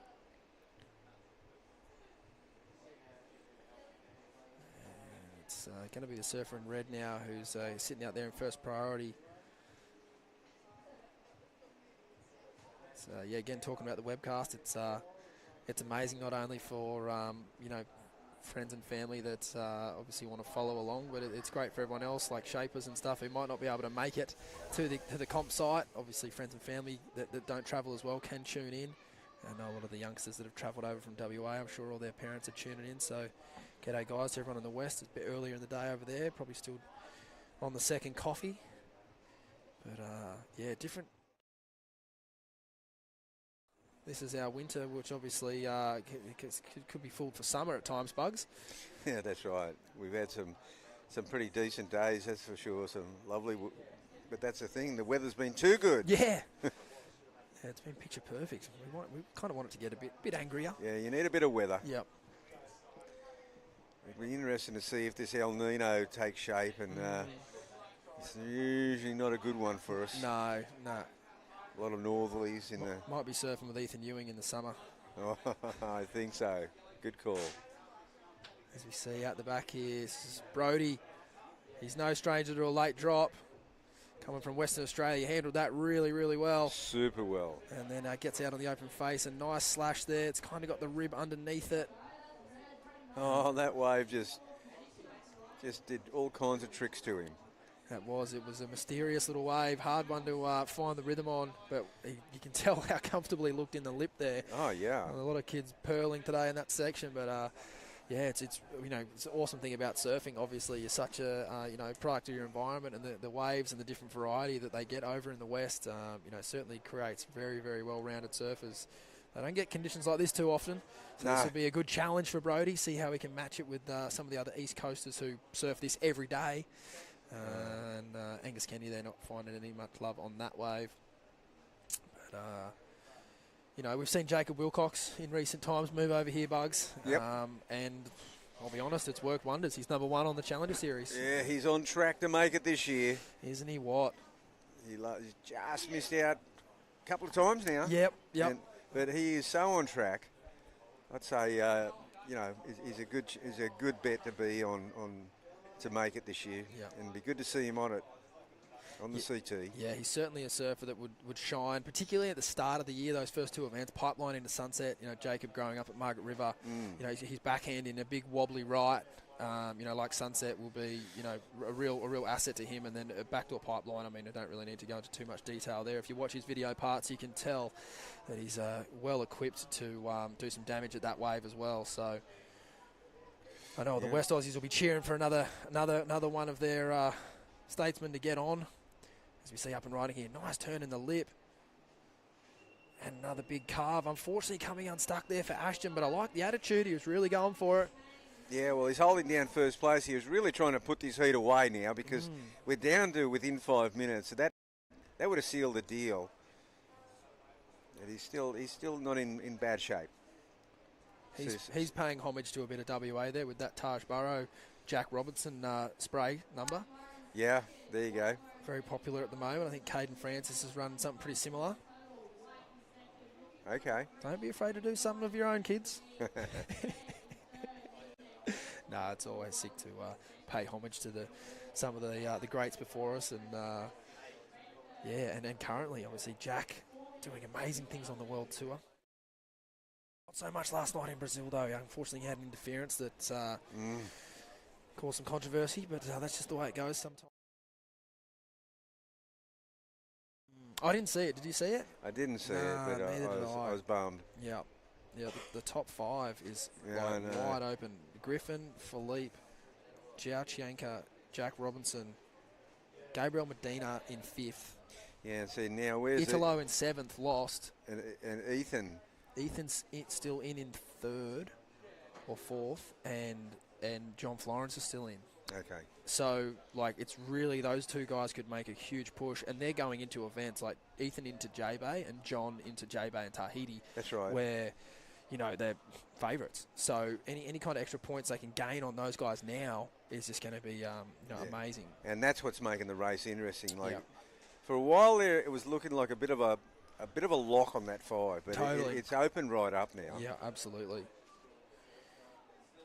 Similar to this heat's still wide open. No one's really run away with it. Ashton probably missed a big opportunity on that last wave. He's still in a good position here in first place. However, there was some points left on the board on that last wave, so he'll be looking to rectify that with 3 minutes to go. As for the surfers chasing, Angus Kennedy, he only needs a 5. Brodie Mulick in third, only needs a 4.41. And Hunter Sutcliffe in second, only needs a 3.9 to go into the lead. So, any one of these surfers right now could just bust this heat wide.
Actually find interest in something, or if you love doing it, give it your all and try to excel in it. You can be super at your best job. Let's get it.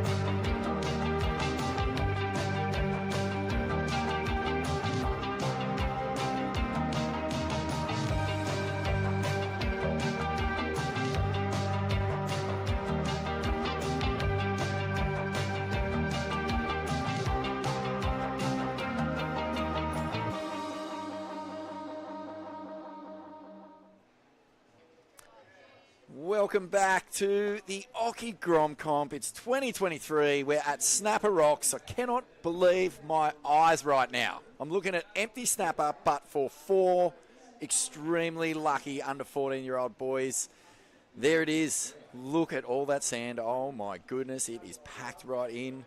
Vaughan Blakey in the commentary booth with my new best friend, Lillian Bowery. Nice to see you. Hello, Vaughanie. How you going? I'm good now that you're here. Yes. Oh my gosh. Dream team together Dream at last. team. Mate, how many times have you used Surf Snapper with only 3 other people out? In your life, like your whole life since you were born? Whole life? Once. Oh, you have? Yeah. I did Oh. the trials last year, so. Oh, you're so Bet lucky. you weren't expecting that one. I wasn't. I thought you might just go, never. No one's allowed to do that ever. No, once. And it was actually really good. It's pretty cool that Yeah. Occy has so much power, Right? so much respect that he can clear the lineup I know. on his own for the Groms. I know. Pretty How cool. good. And since I'm here, I'm like, okay, we got to be besties because I got to get waves out here. Well, I said that. I tried that with Dean Morrison once. Can I Yeah. be your best friend and maybe I'll get some waves? And all he did was just burn me even worse than everyone else. But look, it's so nice to be here with you. I know that you've surfed in this event before, haven't you? I have surfed in this event before. Not many times. I think when I was younger, and then I did it when I was 15. I think it was the last of the under 16s. Yep. And yeah, made the final. It was a 2-man final. I love it. It's 2-man finals, and I had the best time ever. Yeah.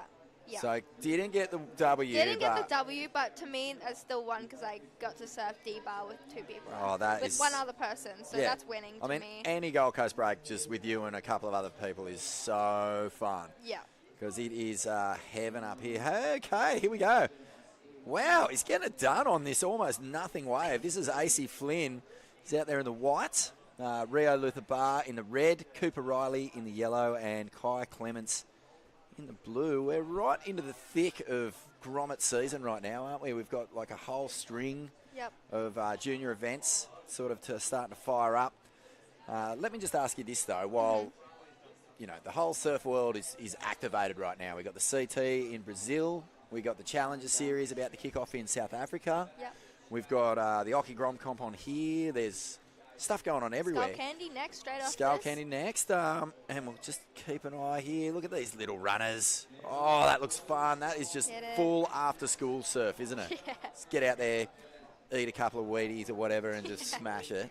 But have you been keeping an eye on Brazil? Are you sort of? I have. Who are you Watched it thinking? this Who are you morning. liking over there? Katie just surfed really well this morning. She's so fun to watch. I love watching Katie. Like, to me, it's just like, what's next? What's she going to do next? Yeah. You never know. She just, like, pulls out these airs, these turns from everywhere, just like these boys are. Oh. Like, What about out that of- little combo? Out of where, that was really nice. And here's Cooper. Found a little one on the end. Does not look easy out there, Bonnie, I'll tell you that much. But that was a really nice wave, and hits it again. And does he finish that? That one looks like it's standing up all the way on the inside. Oh, wow. And there you go. Great wave, Leo. That's up. Yeah. That was like 4 big turns all linked together beautifully. I'm That expecting was- a good score here. I really like that, Bonnie. All right, Katie, like, fuck, like, I mean, Yeah. she's everyone's favourite surfer at the moment. I don't think anyone's got a more favourite surfer than Katie Simmons. The way she is approaching that World Tour rookie year. She's Rookie of the Year already. Did you know that? Already? Yeah, she's won. I would have. She's I'm the not she's the only surprised. rookie I'm on really the women's not. tour. Yeah, that's so true. Yeah, she's won. But yeah, she's so cool. But like Carolyn Marks is on the back of Caroline a big did win, really well as well. Yeah. and she's still going. And I think that Tyler Wright's in the draw Tyler still. Wright, Carissa. Yeah. So that's- the 2 informed surfers of the year, Tyler and Carissa. And you'd have to say Katie and Molly, the other 2. But I think, did Molly get through? She did. So Molly's still, it's Katie and Molly already. are in the quarters. Katie knocked Molly No, out. really? Yeah. Wow, that must have been such a good I heat. watched Sorry, it I missed like that one. 5 a.m. this morning. Oh, was it a good and Katie heat? dominated. Yeah. Oh, dominated, It was a okay. really good heat. Yeah. It's kind of cool, Molly got off to such a flyer, and I think that she's just got to reset, get a Yeah. bit of momentum going. Like 2 big events coming up that she will probably do well at. Yeah. J-Bay and Chopa. I reckon Molly will charge. Yeah, I think so too. I think Molly's not afraid. I've seen her just. She's like, I remember just one day she was like, stuff it. I'm just gonna go. Yeah. and this, I think it was a pipe, yeah. I was surfing out with her pipe. She was like, oh, I'm sick of just waiting. She was just went. It was really sick. It was really inspiring. So you were surfing pipe with Molly Pickler? I was surfing pipe. I surf pipe every winter, and everyone was out there. I was surfing with Betty Lou, Luana, Molly, all the girls. That was so How's good. the energy? Is it fully, like... It must be proper, because, I mean, you know, Molly's a pipeline master now. Yeah. Well, now she is, yeah. But it's actually, all the boys are, like, really encouraging, you know. And especially because everyone wears helmets. Oh, blue Kai. Here we go. Second, this looks like a really nice wave. Oh, nice little down carve, and he'll stick with this one. He needs a bit of a section to kind of get something a bit more vertical happening. Sticking with it. There's a little carve down again. Oh, these ones can be frustrating because, you know, sometimes if you get that little ridge moving across it. Meanwhile, out the back, look at this, see?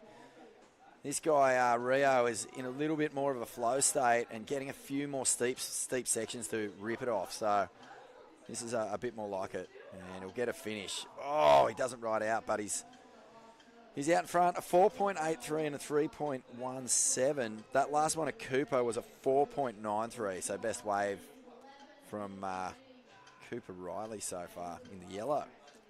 Nice. But yeah, okay, so So Katie, yeah, okay, yep, pipeline, wow. Yeah. Going back to that, the energy is actually, it's good. It's not intense, but it's also not like, it's not happy days every day, you know. Everyone wants a really good wave, and I think it's still, you know, the boys are still pushing for the best ones. They're not encouraging the girls on the best ones, but we'll still paddle for it, but they know. Yeah. But at the same time, you know, if no one's wearing helmets, what I love about when I was in Hawaii at the start of the year, last year, everyone's like, where's your helmet? You know? And I think that's really good, especially all the uncles were encouraging the little ones, like, wear your helmet. Do you wear your helmet out there? I do wear my helmet. Oh, good, yeah, I think that's a good idea too. All right, what about the Challenger Series? India Robinson, Australian, number one on the Challenger Series. This is event number 3. There's only 6 this year. Yeah. But there's a good push coming. Isabella Nichols winning the Challenger Series at Narrabeen. Yeah. So, you know, how are you feeling about, you know, Australia's chances of having qualifiers? I have very high hopes. I know I'm really good friends with Nixie Ryan, friend of Ellie Harrison's too, and they inspire me all the time. I watch their surfing, and I think there's no doubt in my mind that they're going to make it. Oh, that's so cool to hear. I mean, you're like, you know, you're on the ground floor. You're in the thick of it. Yeah. So you get that up-close view of how these women are performing, what their attitudes are like, and you like what you see. I love what I see. Yeah. And what I'm seeing, and it's only up from here in female surfing, and I'm so excited to see what the future holds. There it is. I was keeping an eye out going, where's this last score of Rio's? Like, he went completely nuts on it. Yep. 7.17. Drops an absolute banger. A Paul Fisher banger just to put the whole lineup on notice. I like that one. I'm going to write that one down. Yeah, no worries. Yeah, feel free to use it. It's a tight heat, this one, and look at this. I mean, these are the under 14 boys. It's heat number 7. And with the tide filling in, we're seeing a bit more open face now. It was pretty frustrating right at the bottom of the tide there, Lil, because it was, you know, real ridgy and, oh, man, it was draining. It was real hard. I honestly, I looked out there. I was like, how are the... I think it was that when the girls were on, it was like the last heat of the under 12s, and it was just ripples. This guy's been surfing well too, Cooper. Yes. See that he's just got a really nice... His positioning is right in the pocket. He never races out in front of it. He sort of just sticks right with that power source, and it allows him to get nice rapid-fire, quick turns off in that little steep, cupped-out section. So he's going good here, Coops, but he slipped back down into second, and this is ace. Bigger wave. Oh, makes that. on the roof. It's like a really nice wave. I can see in his... Oh, bummer. But I can definitely see in his surfing how... It looks like he backs himself. Like, he knows he's so... I love his style. Oh, here's Rio again. Looking to back up that 7.717. He is just having fun now. He's got nice timing, doesn't he? He really waits until that section stands up for him, and then he clouts it. Yeah, as you say, really patient, having a bit of fun. Yeah. And that's what the judges have that's what they have been looking for today. And a standout for me and the girls was Leihani.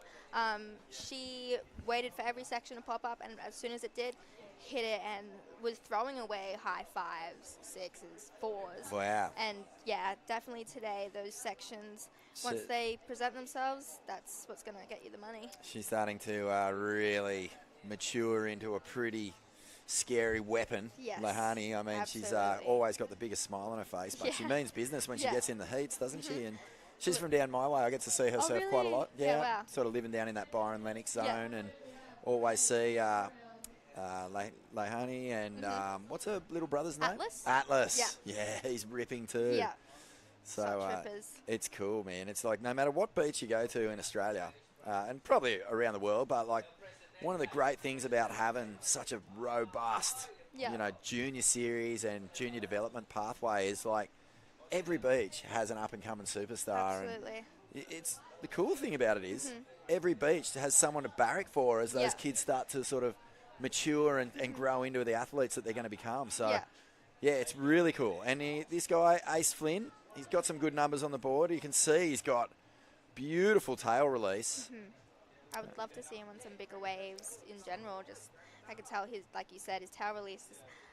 I'm looking forward to the next couple of days because it's looking a bit better. Is that like a little Huey Vaughan spray, that blue stripe down the middle of the board? I'm not too sure.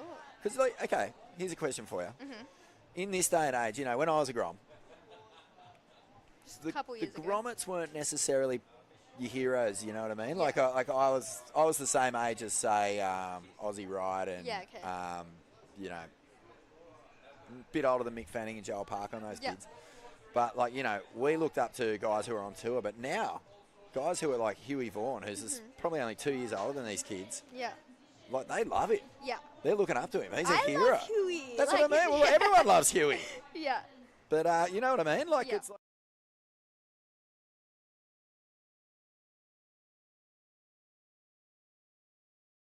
You are just in awe of. Boys and girls.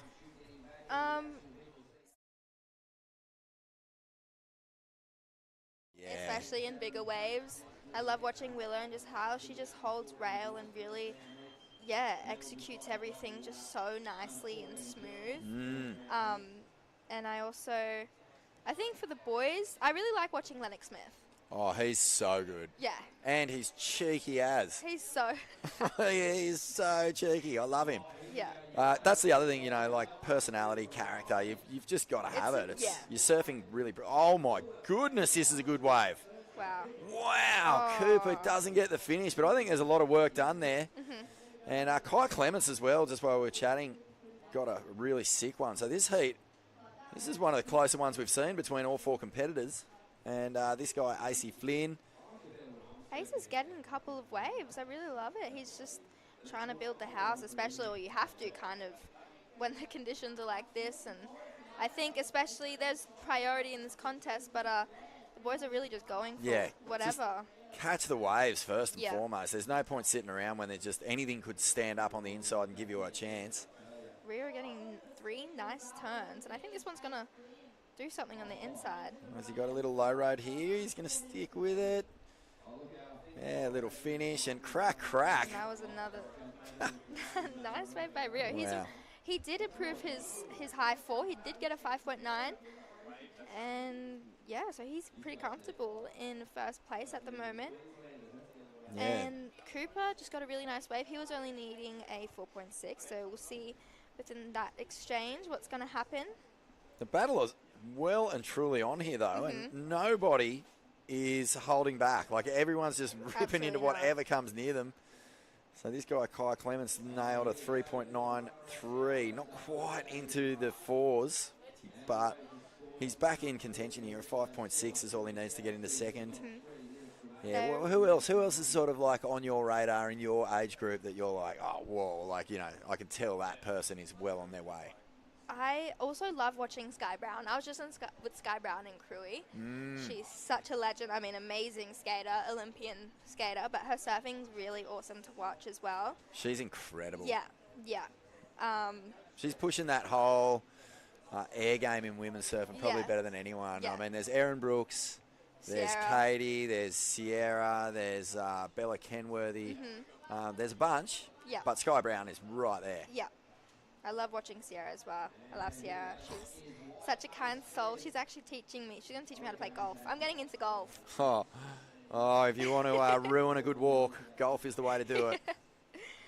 Do you play a little bit with yourself? I like to, put it this way, my clubs go further than the balls I hit them with. Okay. Yeah, I do like it, but That would make two of us then. it makes me so cranky. What do we got here? Ooh, wow, that went quick. 2 minutes to go, and it's Rio Bar out in front at the moment. Cooper Riley's holding down second in yellow. Yeah, that's about right. Ace Flynn is right on his heels in white, and Kai Clements looking for a 7.5. So there's been a little jump here. I think Cooper made a good solid move with his last score. That was a 6.5. So a little bit of breathing space between second and third. And I love how Rio just keeps building the house. Like, he improved on his 4, improved on his 5 now. So he's well comfortable, and good on him. The comp's called the Occy Grom comp. How old are you, Lip? I'm 18. 18, all right. So did you have much to do with Occy when you were growing up? Did you have videos? I'm trying to, because I'm old. I'm in my 40s I wouldn't now. say you are. Well, I'm in my 40s, so Okay. I grew up loving Occy. Yeah. Occy is my hero from my childhood. And we'll just stick with this one with Kai. He's routed off a couple of nice turns. He's needing a 7.5. I'm not sure if it's there. But yeah, who is, Occy is probably your hero's hero. Yes. Put it that way. Yeah. Yeah. But my think goodness, so. he rips so hard. I actually love watching Occy. Like, when I hang out with the boys at home, they will always watch Occy. I'm more so, because I'm goofy as well. So I also I love watching Occy. I think nowadays the surfing's a bit different, but I love how Occy's always just like shoulder, shoulder, shoulder. Just Isn't turn. Oh, man, and just a full-blown natural. Yeah. You can't coach what Occy's got. Put it that way. No, exactly. So yeah, I grew up just like watching like Gabby and as goofies, Italo and Caroline. I watch a lot of Caroline. Oh, well, you can draw a straight line from Occy through Caroline from your inspiration. That is dead set. That bottom turn Caroline's got, pure Ock. Yeah. Oh, wow, that went so quickly. Well, we're having an awesome time here. It's so much fun. It's Rio Bar, believe it or not, who took it out. And it's easy to believe, a 7.17, a 6.23. Congratulations there to Rio. Cooper Riley doing enough to get through as well. Ace Flynn and Kai Clements, congratulations on putting on a good show. That was one of the better heats we've seen. We're going to take a quick break here from the Occy Grom Comp at Snapper Rocks 2023. Kidding me, this is fun. Bring it on.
Actually find interest in something, or if you love doing it, give it your all and try to excel in it. You can be super at your best job. Let's get it.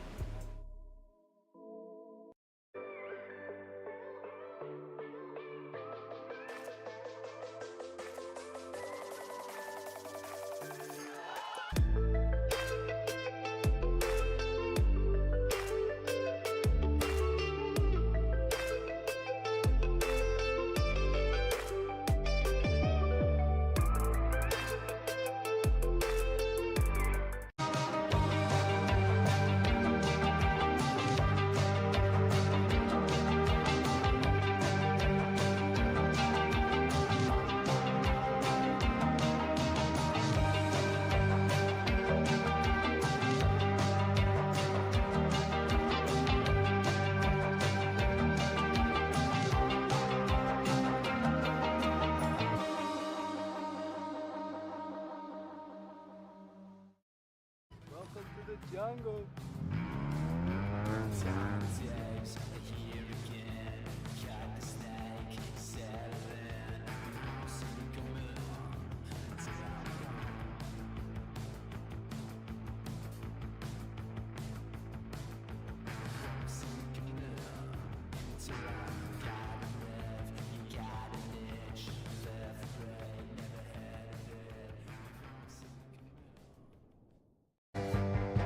When we get up every day, we tend to make our way.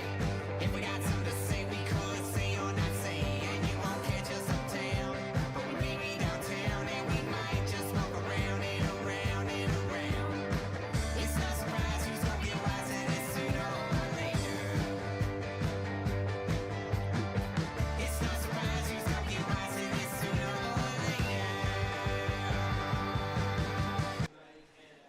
It's the Occy Grom Comp 2023. 18 years of grommets going absolutely mad, cutting shapes, cutting sick, sending it deluxe. 18 years. 18 years. It's the That's my comp. whole life. That's your whole life. Imagine being like the comp isn't young enough to go in its own comp anymore.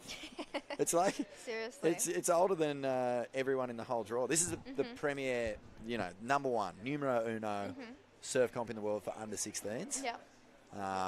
Not many comps are just 16 and under. Yeah. And this is the big one. And you only have to look at the draw, Lil, to know that, this has attracted an international field of competitors. We've got Japanese, we've got Indonesian, we've got European, we've got Hawaiian and Brazil? American.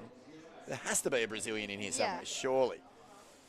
Yeah, definitely. And it's a big deal. And the Groms have not only, got the opportunity to show what they're made of in front of a global audience, but they've also got the chance to surf Snapper Rocks, this is the first event, I think, ever in the history of this event. The first time this event has been run at Snapper. It's always been at D-Bar. Yep. You And surfed it at definitely D-Bar. How many has, times? Because I definitely did not surf this comp at Snapper Rocks. I've surfed this competition about 3 or 4 times, all at D-Bar, and now I'm having such FOMO right now. Oh, yeah. Yeah, it gets you. Even at this size, you can take off on a wave out here. And that's the beauty of Snapper, just one little bit of push in the swell and it'll hug that sandbank so perfectly. If you're on the right board, even a guy my size can get speed and get a couple of little shimmies off at the very least. So, these comms are the perfect size, and I guarantee you they're not lacking any froth. They're absolutely ripping in.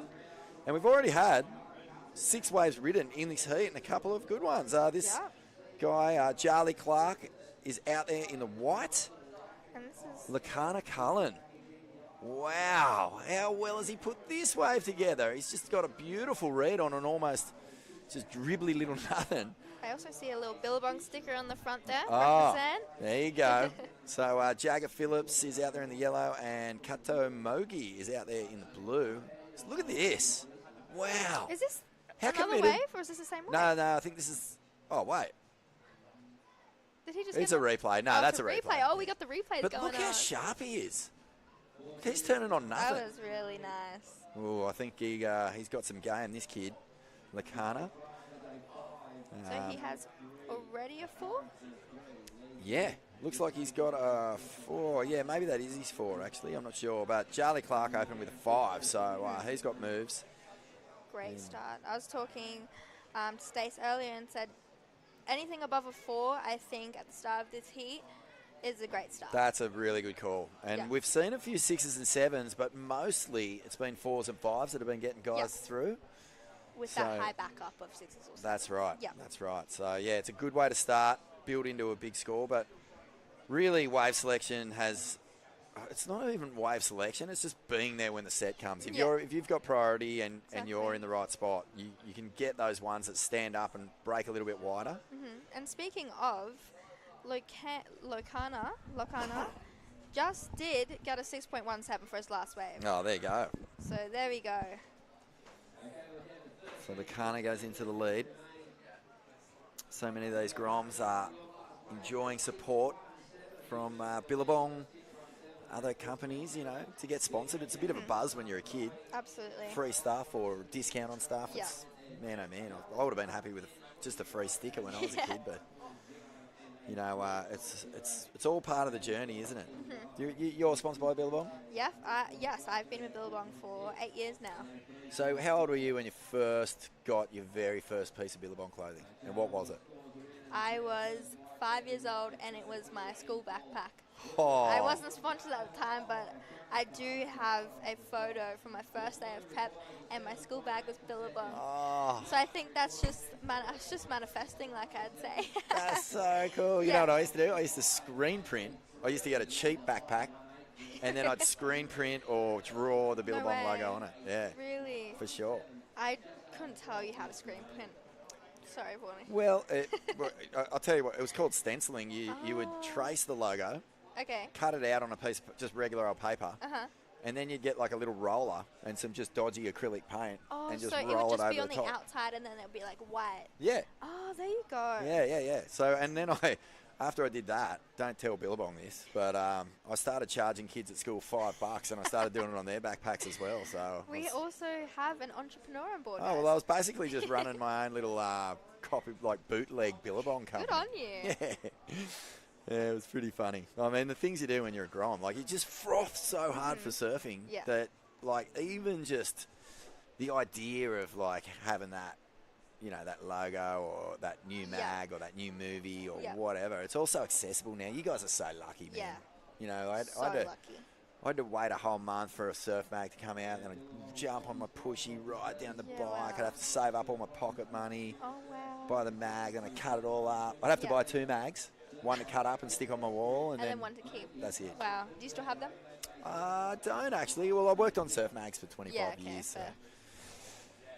Yeah, look, I wouldn't say my love for it has plateaued at all. Like, I still love surf mags, but Yeah. I just couldn't keep them all. Like, Yeah. 25 years of magazines, that's a lot of... You could keep 25 years worth of magazines on your phone nowadays, no? Yeah, Yeah. it's not the same. Yeah. Can't cut them out on your And phone. the smell of the paper, is that a thing? It's a real thing. Yeah? Yeah, Smells thank like the you. new Thanks for magazine. reminding me. I'm frothing. Like a brand new mag smell. There's Yeah. nothing like it. Yeah. Oh, maybe brand new wetty smell is the only Okay. equivalent. Oh my goodness, this kid Oh. is ripping. Wow. Oh man, Locana has so much steez. I can't get my head wow. around it. I wonder where he is from. Do you know where he's from? I don't. I'm going to find out though, because he's putting together some beautiful lines. It's not just the turn; it's the way that he reads.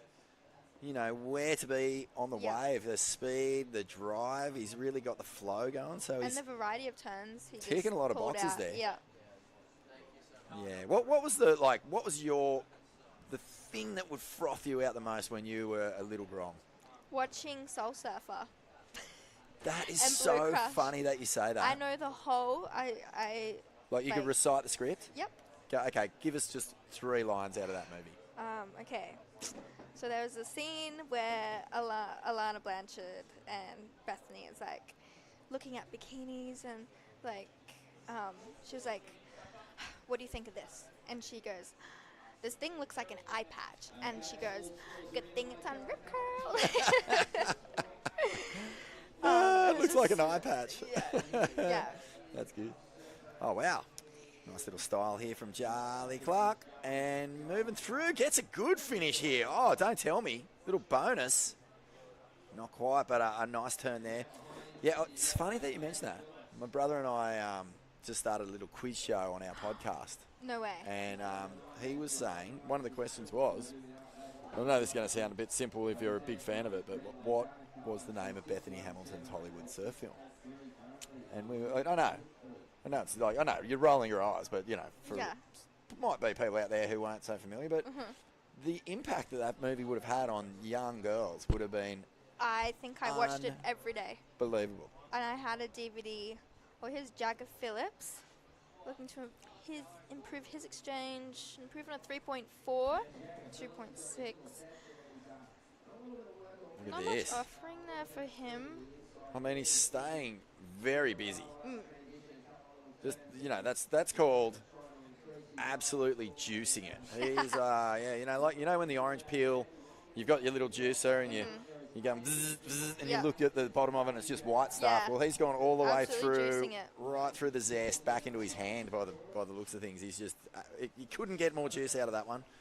But he it wasn't a did really great wave, so it's probably not going to be a huge score. He needs something a bit more significant, 5.47. But yeah, those movies, Blue Crush, Soul Surfer, they just fill you with so much like belief that you can get there, that you want it, that you can do It it. was insane. I used to watch it before I surf comps, so I would feel. I think for me it was more visualization. When I watched it, I visualized myself in that heat and the pressure and nerves that I would feel. So I used to love Soul Surfer. And what about you? What would froth you up? Oh, jeez. I was talking about this morning with Occy. Like, I would sit in the classroom and look out the window, and if the trees weren't moving, you know what I mean? Like, if the trees were dead still, Yeah. and there was no little ruffle on the leaves, because I went to Mullumbimby High School, so we had about a half-hour bus ride to get home to the beach. Wow. And I would just be like, oh, my God, it's going to be glassy. It's going to be glassy. Because, you know, East Coast is always windy pretty much. Yeah. So the idea of glassy surf was literally milkshake froth just dripping off my chin. I couldn't even, like, wait to get home and get out there because... Yeah, the late Arvo glass off is the ultimate payoff if you've been in class all day. Yeah. That's my fave. Yeah. That was my Sick. fave. Yeah, and, you know, Trees. same as you, I'd watch movies and stuff before I Yeah. went surfing. Taylor Steele films usually. Yeah. But that's what would genuinely just make you froth out. Look at this score that Lakana Cullen has just thrown down. 6.17 and a 6.83. He's in a real dominant position here. Kato Mogi. And he's got the backhand. Looks lethal. And he needs to get a little bit of a wriggle on. 2.93 at the moment on his score line. Nice He's low got a centre of great, gravity. yeah, you're reading my mind. Ah, good style, isn't it? I love it when people Yeah. load up off the bottom and just attack that Oh, lid. wow. So Charlie Clark's in second. Jagger Phillips in third. Charlie's sitting on a 3.93. He just bettered his score and a 5. So, yeah, he's doing well. Jagger Phillips, pocket 3s, and Kato just has pocket 2s. And, yeah, 5 minutes 20, okay. Yeah, you got to pull the trigger now. You need something a little bigger. There's no more sort of building house. It's let it all hang out. Yeah. What's your, like, go-to heat strategy? Are you someone who likes to get the first wave in a heat? Are you someone who likes to build into a heat? Or do you just get so ramped up and psyched up you just come out all guns blazing, try and put it away in the first 5 minutes? I'm someone that likes to get the first wave of the heat. Or if it's just, not even its first wave, just like the first good set. Yeah. First best wave. It's a big strategy for a lot of people. Some Yeah. people do not like giving up that inside. Yeah. Jagger Phillips just ripped off a couple of really nice turns there.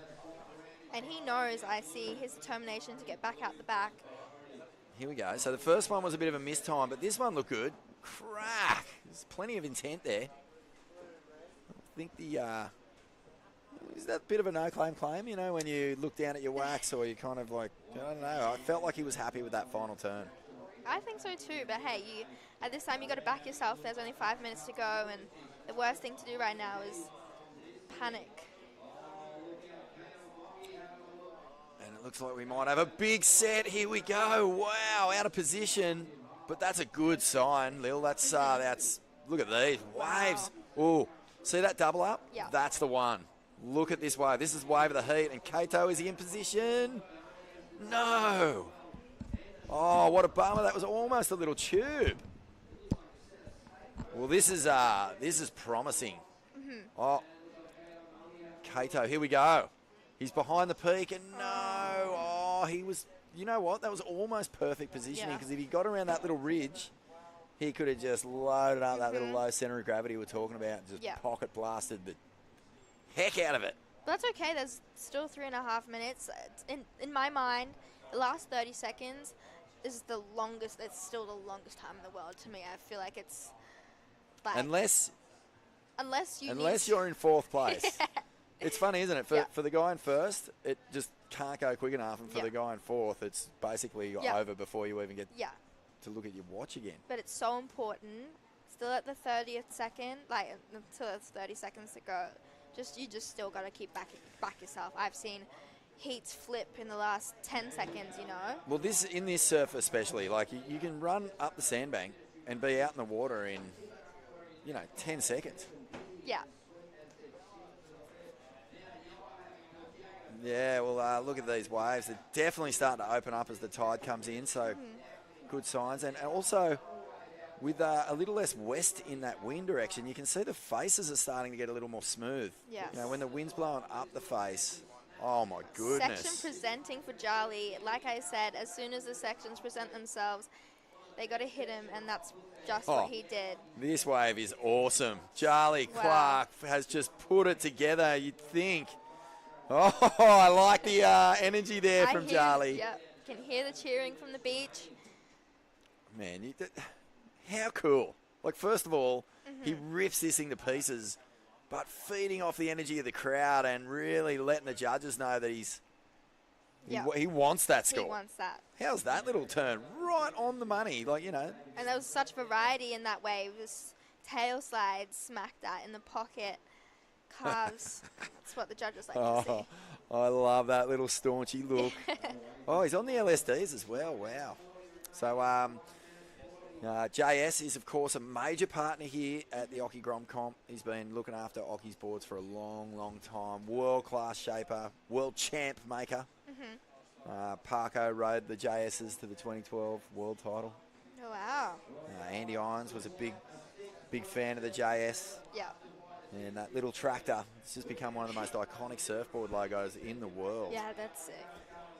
And, far out. They just don't get much better. He's got a little tent down the beach down there and heaps of the new models. And a few crew are actually, believe it or not, the competitors Really? are able to go down there. If they want to try a JS in a heat, they can. They're all Yep. set up and ready to go. Sick. Yeah. I've seen a few Groms taking advantage of that. Yeah. And so, Vaughn, tell me, have you been to Surf Lakes before? I haven't. You haven't? Have you? No. I wanted to hear if you did, but hey, Occy. You know what? Yeah, thank you. Yeah, I definitely want to put my hat in the ring for a go on Surf Lakes. I think the Yeppoon one is just on a little hiatus, but apparently there's a bunch of surf lakes starting to pop up all around the place. Wow. So you and I, Let's go. let's lock it in. Yep. We're going to get at least an invite for, I don't know, let's say first 20 people. Yep. Let's do it. That'll be good. Have you surfed many man-made waves aside from Stapper? I've surfed urban surf a lot. When I filmed a Netflix series a couple years ago, and we had to do pre-production there for the surfers. So Ah, cool. wow. Look at that. We're going to shut this one down, but Charlie Clark, a 6.77, and that was a really strong performance from the man in white. He saved his best till last, but far out, yeah. Some incredible surfing in that one. We're going to take a quick break here at the Occy Grom Comp for 2023. Vaughn and Lily back after the break.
2023 Snapper Rocks and a very special guest here. Occy. It's actually surprisingly fresh under this armpit, Lil.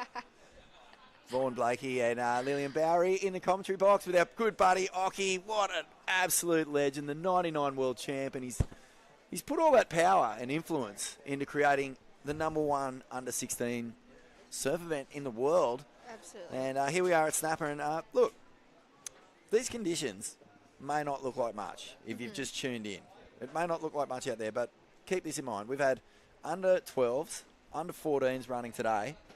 We've got swell on the way. We've got southerlies on the way. So this little onshore ruffle won't be with us for too much longer. Oh, Bonnie, I'm excited. And we've got, the best yet to come. So Yeah. really, the early rounds of this event are all about sharing the experience of pulling on a rashie, surfing in a major event at a major location. But once we start going deep into the draw and the serious, desire to win comes out, Yeah. we're going to be looking at some pretty world-class surf, Lil. Oh. And I know you're frothing I'm because, frothing. yeah, the FOMO will be well and truly kicking in, but It's also you're really going to be well and so truly- stoked. Yeah. One thing I love about the modern grommet as well, and this is, you definitely fall into this category, even though I know you're 18 now, so technically probably not a grom. But I think you Still a can. grom. Oh Don't my say that. goodness! This is Wow, Eliza Richardson. is just ripping. Yes, she is from Noosa as well. Weapon. Oh, you're a Noosa girl. Yeah, I'm a Noosa gal. She's a Noosa gal. See her surfing all the time. She has a twin sister as well. Yeah, and they both rip. Far out, yeah. I mean, we haven't seen twin women on tour yet. No. There's been a few twin boy, or at least one set of twins. CJ and Damien Hobgood Okay. on the men's tour, but plenty of brothers. Lots of brothers. Yeah, Andy and Bruce Irons, Corey and Shay Lopez, Mikey and Owen. Mikey and Owen, and Tyler. That's Yeah, that's that's pretty brothers, crazy. sisters.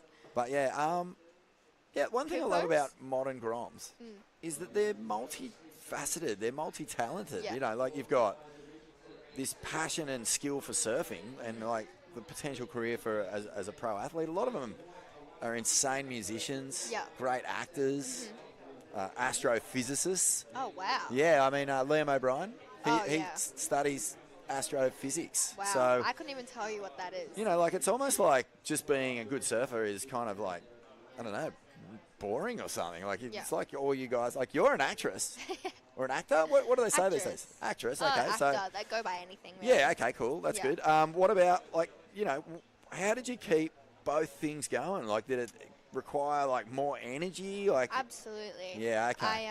I Congratulations on your Logie Oh, nomination. thank by the way. you. Yeah, no, That's I'm cool. so stoked on that. Definitely wasn't expecting it, but I did get the job through surfing, so that's where it all started. And I filmed for 4 months on the coast of Victoria, from Torquay to Anglesey area. It was really cold, I'll tell you that much. But yeah, it's hard work, and I just say, people are like, oh, how do you do it? Here's Eliza again, getting her back up. She had a 6.3 for her last one, and this is looking like a my really goodness. great backup wave. She's Oh. hitting all of those sections. Unfortunately, coming stuck in that one, but you can just see how much she has to give. And Hey, that I'm was excited to watch her. heading towards best wave of the comp. Yeah. That was full-blown fireworks. Have a go at the speed and the attack on this girl. Wow. Oh, man, I'm spewing. She lost it there. That was really cool. Mind you, this is under 14s. I think her surfing is well and truly mature for her age Big right time. now. Yeah. So Noah Amakawa out there as well. Priya Jakwal and Summer Liniger. This is a good heat. And Eliza has really come out of the gates far out like a greyhound. Yeah. It's just the gate popped and she's just come out with a 15.33 already. No one else has even looked sideways at a wave. And So that mad. last wave of Eliza was a 9.0. So she has a 6.33 and a 9.0. are you serious? I am serious. So it is the wave of the comp so far. It is the wave of the comp so far. And- Definitely haven't seen anything surf that fast, that smooth, and with that much intent. No And way. imagine if she finished that. That's what I was freaking on. Like she Yeah. was really heading for a huge score. Here's on the inside, Summer Liniger. Oh, it Nice looks like ones. this is what I love about this comp.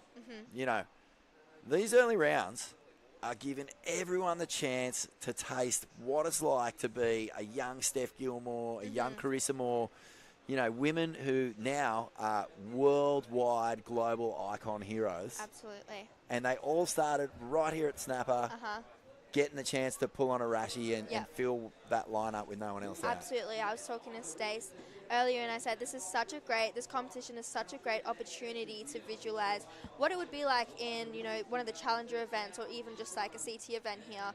Because I know when I watched the Challenger and I grew up watching, you know, the Boost Mobile Pro here and the Roxy Pro as it was back then.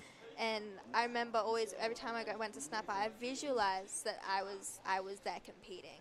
And I think there was still so many people, so it wasn't as easy to get waves. But out here, I think it's such a great visualization, and they could even think to themselves, okay, I'm in the CT, I'm in the Challenger, like, this is huge, you know. And it's such a great opportunity, you know. When I was younger, I always, you know, when we're younger, we always want to be older, so with the older crew. But right now, I am dreading that, and I just want to be 14 again. Oh, I know. I think I'm still 14 somewhere inside this weathered old heart. But, this is what I'd do. If I was surfing out there right now and I had 3 other people in the water, I would fully be saying to myself, this is the CT. Yeah, absolutely. I am against, you know, Sierra and Fanning and, you know, all my heroes. And this is my chance to show what I can do. It's almost like Eliza's surfing so far out of her skin. Yeah. She thinks she's up against Carissa Moore or Steph Gilmore right now. Yeah. This is so fun to watch. I love sitting here with you. Yeah, power. I'm having so much fun. And this is, you know, this is my first time doing something like this, commentating. Cool. And it is so fun. Yeah. Yeah. Yeah, it's just a ride. You get the best seat in the house. You get to watch all the surfing up close. You get to talk your head off about how cool it is. And you get to share all the stories about how much you ripped when you were younger. Oh, you know, it's onto them now. It is. Yeah, unfortunately, I didn't have much of a junior career. I went in a lot of comps, and I had a couple of little moments, you know, state titles and whatnot, but wasn't really in me to surf comps, even though I loved watching comps. And I loved, I did enjoy surfing heats. I just wasn't very good at it. I got too nervous and too rattled, too easily rattled. Yeah, you know, fair enough. If someone had like a bit of you know, like a bit of sort of animal in their heat approach, I'd just wither. Yeah. Wouldn't be able to cope. Fair enough. And I'm sure you're not the only one. There are so many people, especially. How would you describe your contest demeanour? I'm the competitive. I'm the competitive type gal.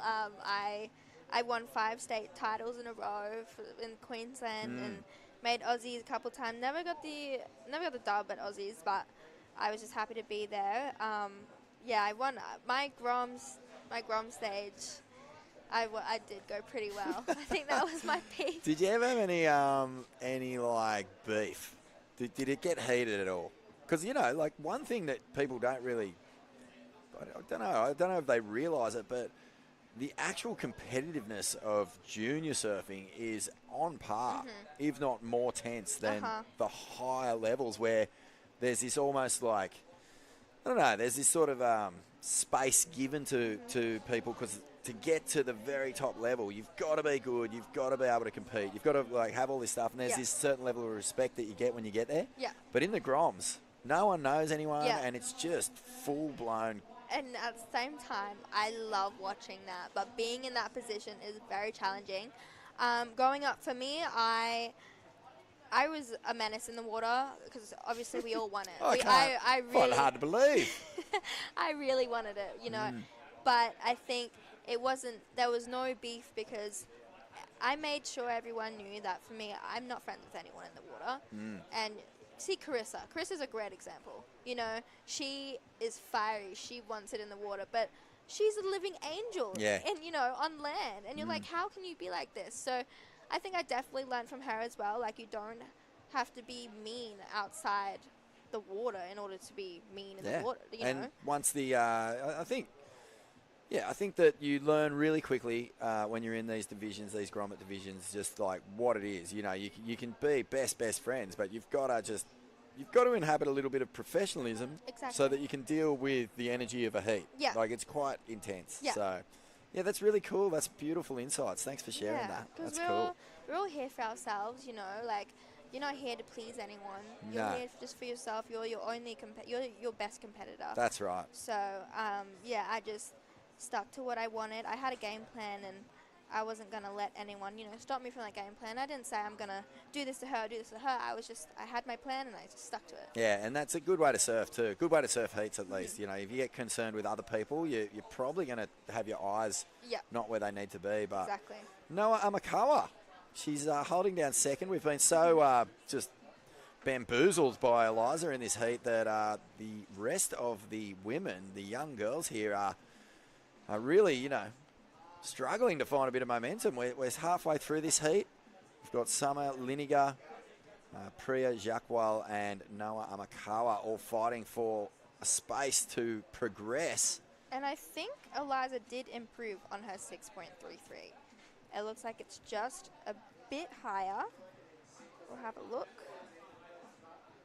Yeah, so she has a 6.33, a 9, and a 6.67. Oh, my goodness. And that is only 3 waves. Well, Eliza Richardson right now is the surfer of the event. Yep. Like, no one has come near her for 3 waves ridden in that standard. So this is a really She can- strong statement, really, isn't it? I mean, she's just come Exactly. out here in this surf that you could, you know, look, grommets are never not going to be psyched to surf, especially this lineup, but you could easily get out there and be a bit rattled by the wobble and the chop on the face. And Eliza's just come out and gone, give it to me and Yeah. give me some more as well, because Yeah. it's just on. 6.5 minutes remaining here.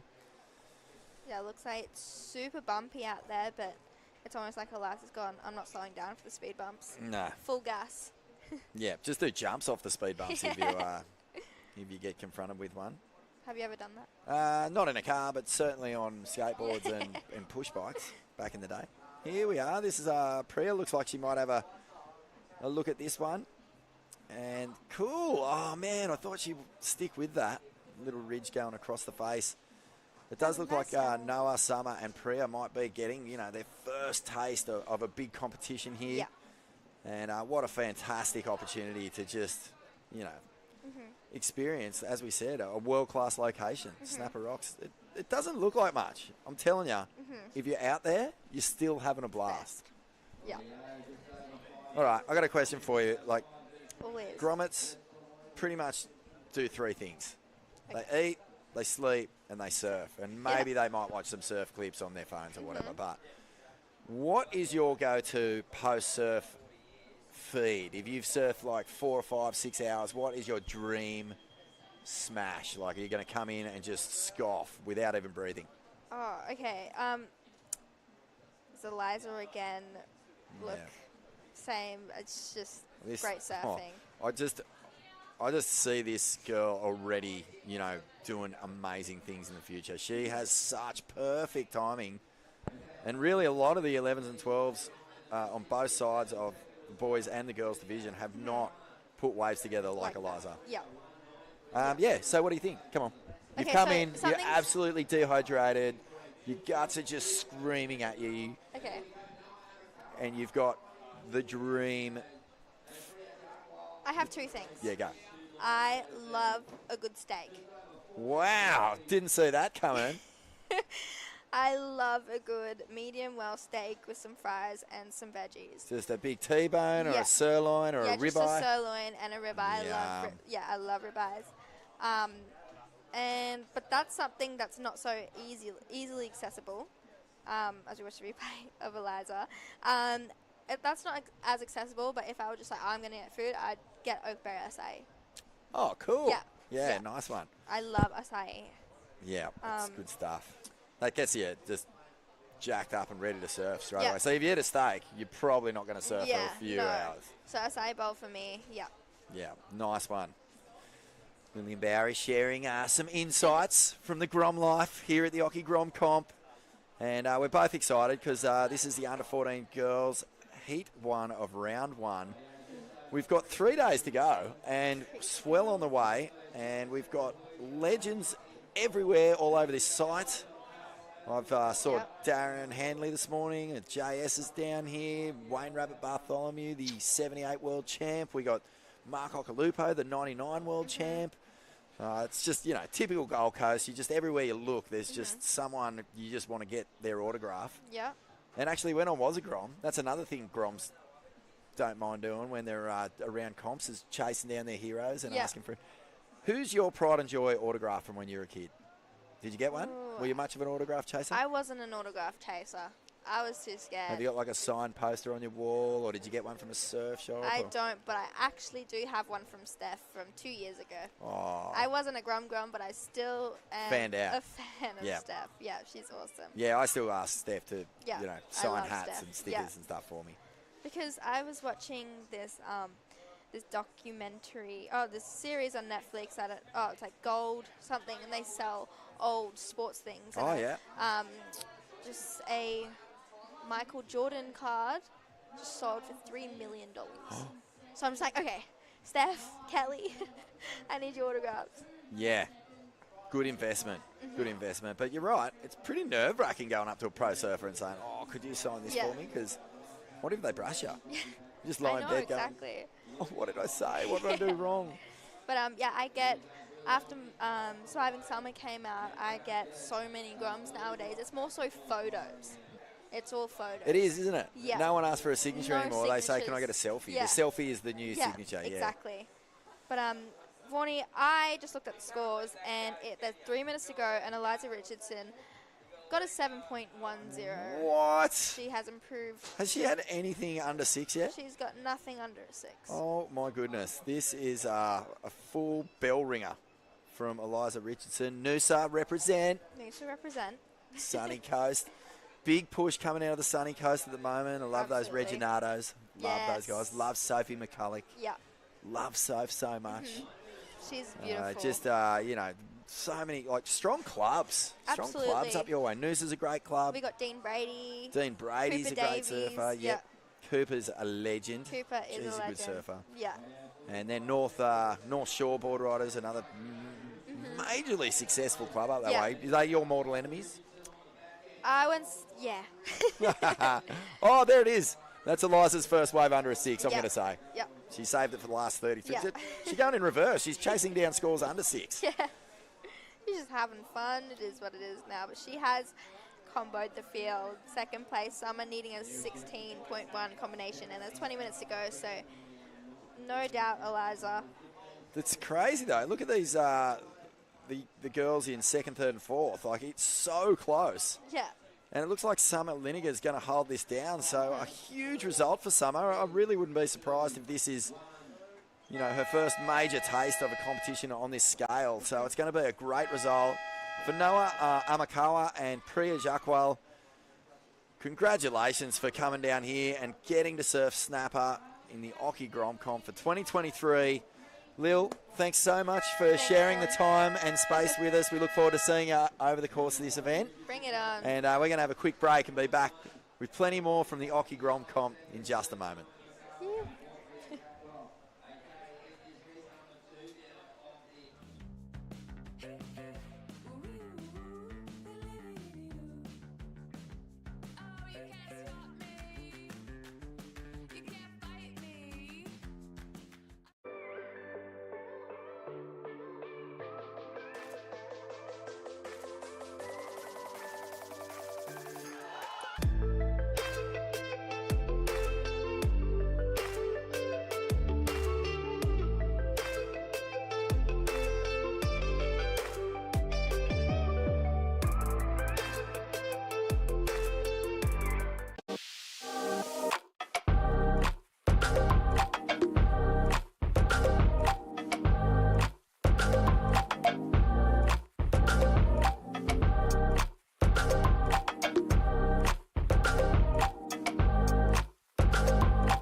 Welcome back to Heat 2 of the Under-14 Girls, Round 1.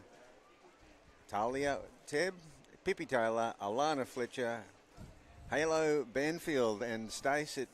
We just had a great heat, couple of big scores. Yeah, that was a cracking heat for the opening heat of the under-14 women here this afternoon. Bugs, the tide is finally becoming our friend. I saw a couple of cracking sets coming through just before. Yeah, well, we've got that low tide in the middle of the day with that super shallow bank, so it just seems like the tide's out all day. It's finally made its way back in. You can just see with a little bit of more water on that bank, it's working wonders. We saw some great rides, so I'd like to think the young ladies paid attention to that in that last heat. We saw, understandably so, a fair bit of Grom froth early in the day. But I think if there was one time to maybe pull out the patient card, it might be coming into this afternoon's conditions. Just there are quite clearly some better set waves out there, and you would want to make sure that you've got priority when they come in. So we'll see how the young ladies in this heat sort of piece this one together. But a strong performance there from Eliza Richardson. On fire. Bugs' lunch was so good, I had to go round 2. Oh, good one, mate. Yeah. Can't beat that. Really settling into the couch now for the afternoon. But definitely some promising signs at the start of that last heat, I think, with the sets that were coming through. And just the forecast today was pretty small, so I think we're pretty lucky to be even salvaging this out of the day. But then, yeah, just over the weekend, it picks up a little bit each day. So I think we're going to have some fun waves. Oh, nice bottom turn. Sick turn off the top there. Talia Tebb. And the way she got around that next section, if the wave had held up, I think she was on her way to a really good one. Pippi Taylor going down the mine shaft there. That's all right. Straight back out there. And Alana Fletcher just having a little look at that wave, but not actually committing.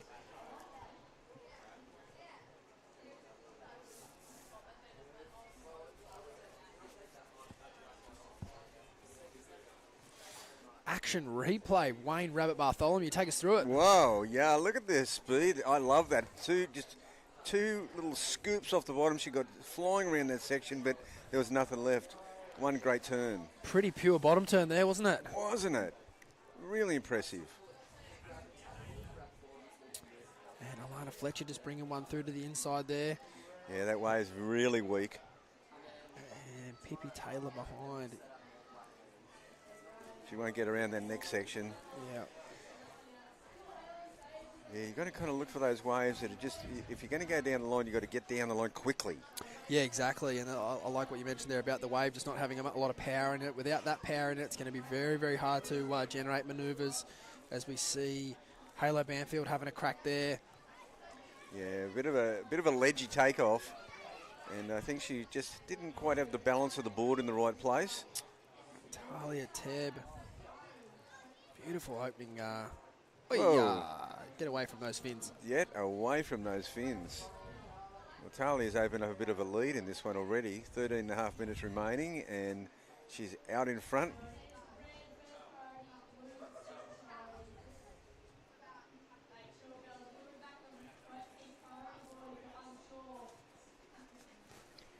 Obviously, we're going to be seeing, even from these first rounds, this is where we unearth a bit of a snapshot into the future of both junior boys, junior girls surfing, and unearthing a bit of talent. Yeah, definitely. And I know that every single competitor in this draw, they want nothing more than to make their heat and to get another surf out at Snapper Rocks with no one out. As we see up and riding here, this is Pippi Taylor. I've still seen a lot of positives today from a few surfers that didn't quite make it out of their heat. Yeah. But you can still tell that, there's a lot of talent in this draw, even from the surfers that maybe didn't quite progress through today.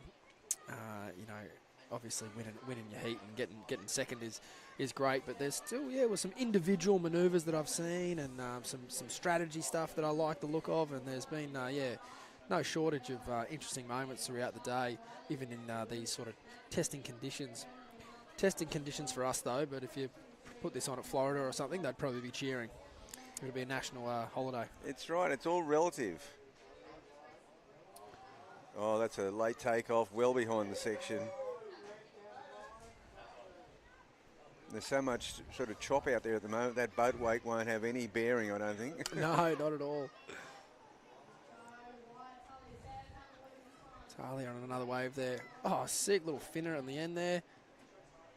Yeah, I think when the waves get a bit cleaner, Talia is really going to look good out here. That board looks so fast. Yeah. Just loving that bottom turn. It's just so zippy and smooth and fast and lateral. Nice compact style. So Alana Fletcher there getting a better ride. That wave had a bit more power in it, so she could push back on it and get a bit of momentum down the line. Yeah, it's amazing. Like low tide was 11:50. Here we are, well beyond the half tide mark, and it's still. You've seen, we've seen banks out here where this is low tide. Yeah, definitely. So, I don't think they're huge tides at the moment. No, they're not tiny. They're sort of in between at the moment. So Okay. but I know what you mean. Like you could turn up and think this was dead low, but That's yeah, this right. is 3 hours after it. Yeah. And I think as we've mentioned all day, the more water the better on a bank like this, and obviously, as always, a bit more swell goes a long way. And I think we're going to get that over the next few days. But for the moment, the competitors are going to have to navigate some pretty compact conditions. We're seeing, the best scoring waves have sort of had, one really strong manoeuvre with potentially a backup. Yeah. The turn on that wave. It's not like that classic snapper where, you're getting 4 or 5 major turns off at the moment. So the competitors have got to adjust to that. And, one adjustment that I think these ladies will be looking to make is just looking to tap into a bit of patience and waiting for those set waves, because I feel like we are going to see them more often throughout the afternoon with the tide coming in. Just hitting the bank a little bit better and bringing that swell in. Talia Tebb up and riding. Little slash there out of the pocket. Another little turn there. She's got a sequence of nice little manoeuvres. Yeah. I'm liking the look at the board under her feet. Looks like she's got the absolute right equipment for the day. Yeah. How important is equipment at this young age, Bugs? Like, if there's one thing, whether it be the length, the width, or the thickness, what would you sort of say is the most important one to get right? Well, I think it's actually got a lot to do with the rocker, because, they've got to maintain the speed but still be able to get that nice little zip out of the top. Mm.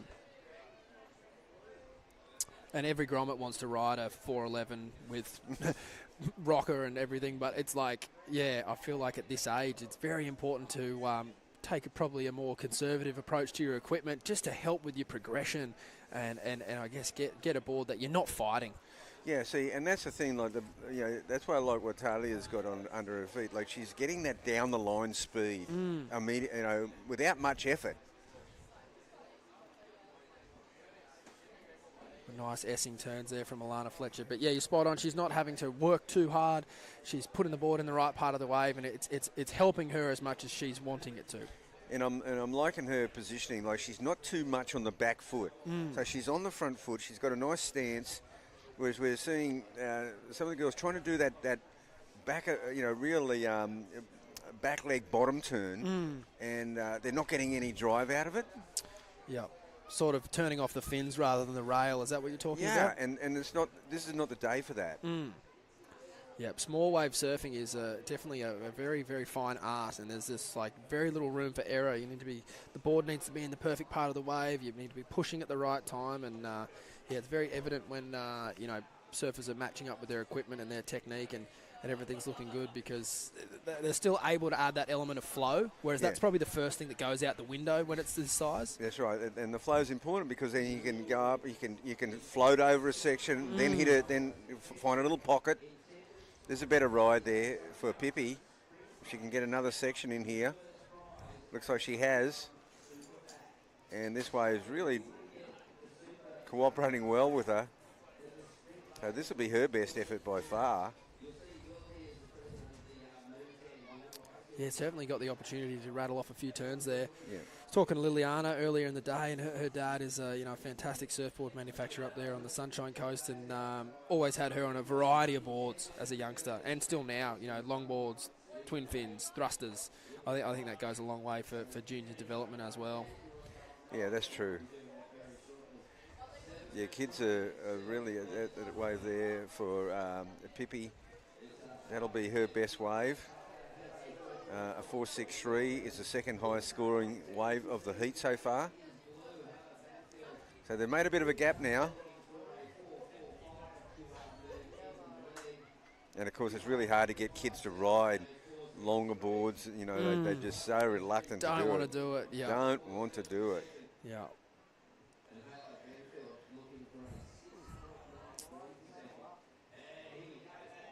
Oh, sick turn out of the top. Oh, That's- mental. Oh, make it.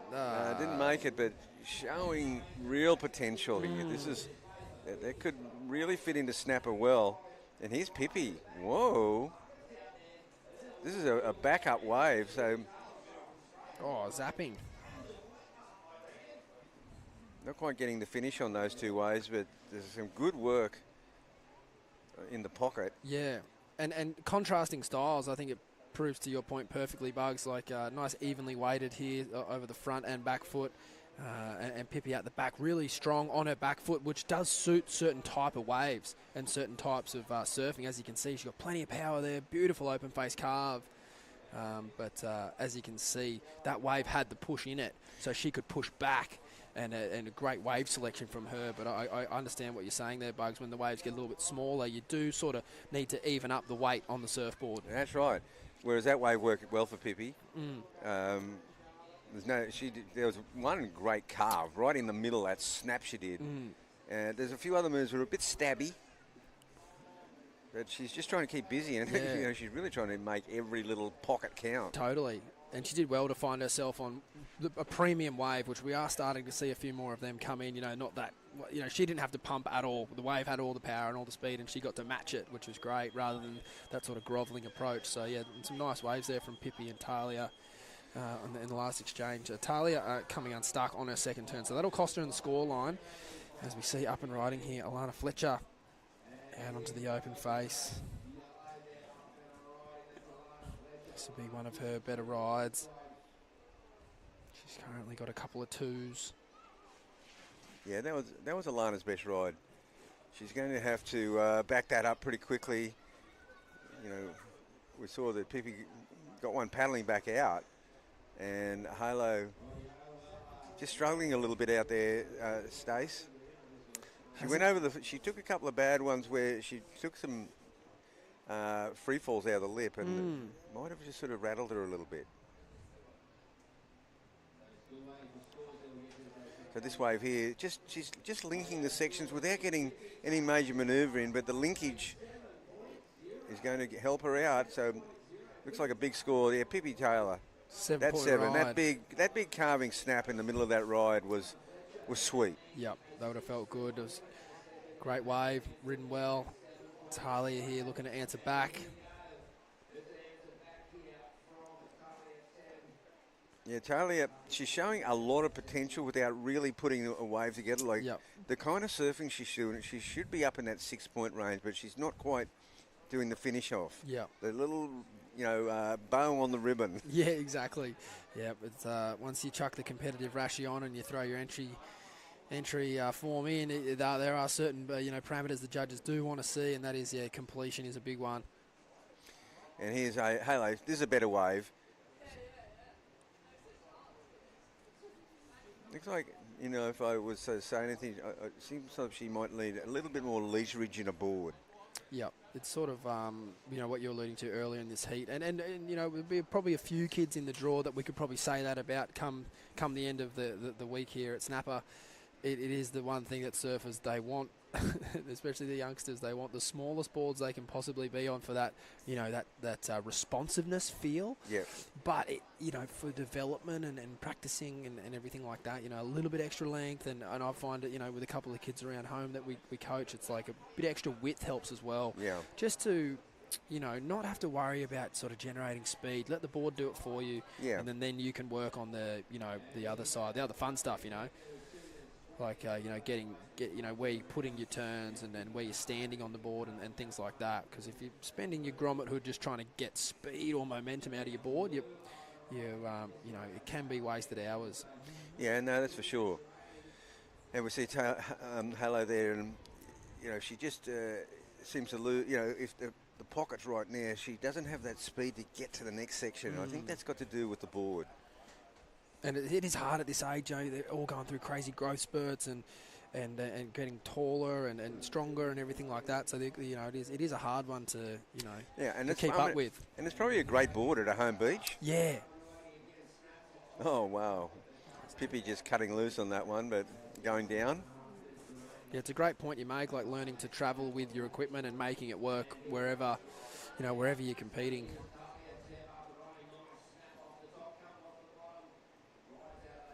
Kind of carbon copy. A lot of her rides have been the same.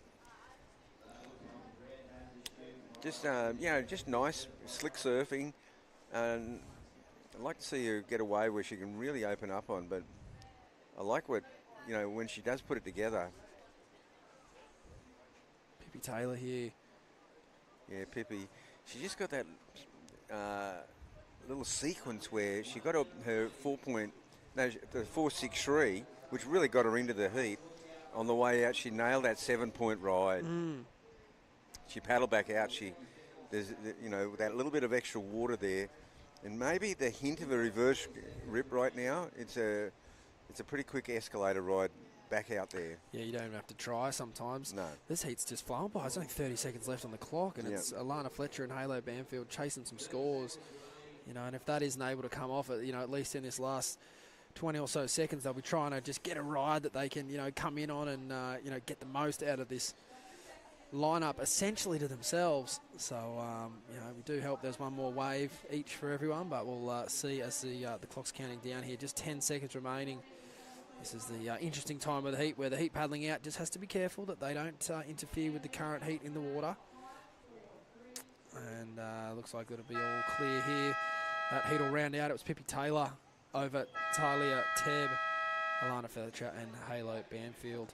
Commiserations, but we'll likely see them around the next couple of days. It's the school holidays. Everyone's booked into the Goldie for a week. No one's going anywhere. It's going to be some fun waves around. So I'm sure we'll see them in the lineup at some point. Bugs, we're going to take a short break here. We're going to wrap up Heat 2 and jump into Heat number 3.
Welcome back to the Billabong Occy's Grom Comp, the 17th year running of this event. We've jumped over from D-Bar to the beautiful Snapper Rocks on the south end of the Gold Coast. We've seen some fun little waves trickling in today.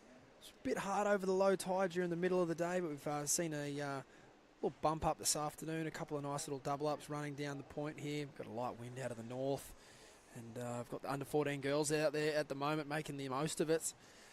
My name's Stace Galbraith. I'm gladly joined by the 78 world champ Wayne Rabbit Bartholomew. Bugs, it's a great first day on the tools, mate. Yeah, it's been a good day. Obviously, the conditions haven't been at their best, but the kids are out there. The Groms are they're having a blast.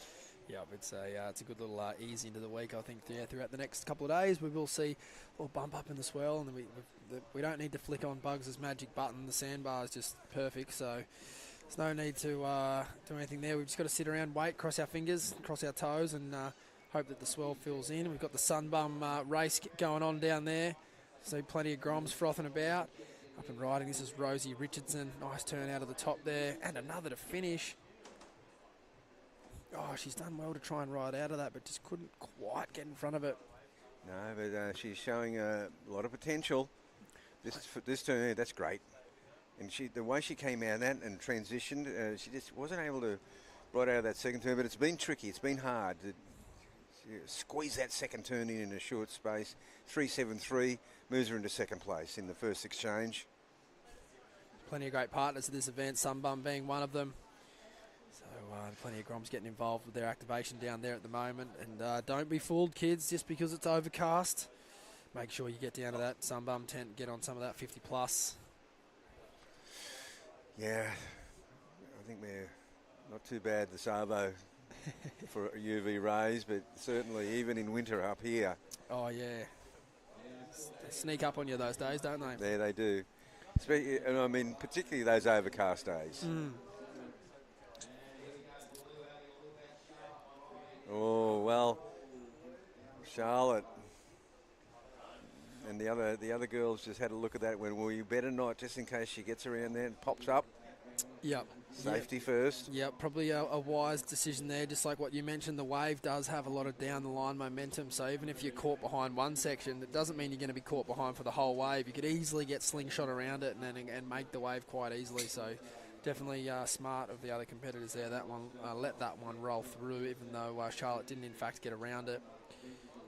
They didn't want to chance it, and rightly so. We saw earlier in the day young Joey Silk almost, sort of was appealing or looking in at, to see if there was going to be a call made in his favour, which there wasn't, but it was one of those 50-50 calls, and he was fine with it. He moved on and he progressed through his heat, but it is a tricky one out here with priority. It is something the competitors are utilising here today, and it's something that you'll need to know how to use if you ever want to have a career on the World Tour. It's a system that they use, and to good effect.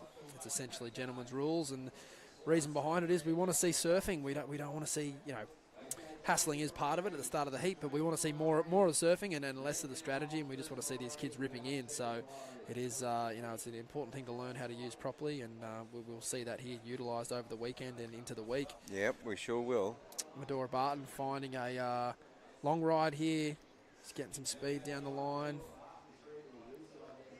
And a little finish. And I think, earlier in the day, it was just a no-brainer to do a runaround. But at the moment, with a little bit more water on the bank and that reverse current just sort of kind of giving our surfers a bit of a free lift back up the point, I think it's probably, a wise option just to paddle.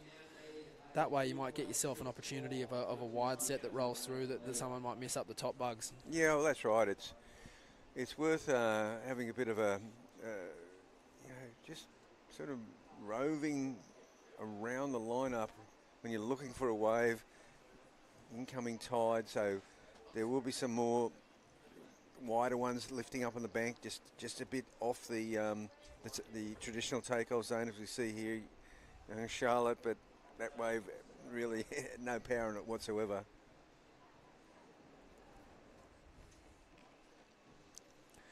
Of course, you've got a host of great partners at the event this year. No doubt supported heavily by the Snapper Rocks Surfriders Club. They're allowing us the break for the next 4 days or 3 days after today, so we're very grateful for that to all the team there at Snapper Rocks. Kirra Surf, JS Industries, Sunbum, who we mentioned before, Creatures of Leisure jumped on board, Surf Lakes, S&S Group, Mophie, Kustom Footwear, Rainbow Bay Surf Club, and of course Stryker Media. So thanks so much to all our partners. Wouldn't be possible without them. We've got a couple of activations going on down here as well throughout the weekend. JS Industries is one of them. They got a host of boards down there you can go and check out under their tents. Chuck one under the arm. How do you go with the board test, Bugs? Do you reckon you know if it's a good board or not just by chucking it under the arm, or do you have to go for a surf? Well, here's what I think. I think that boards, basically, there's pretty much 90% good boards these days, and I think you've got to take them out. Yep. I'd have to agree. We live in an era where it's very fortunate. They're very, very precise. Oh, wow. Yeah.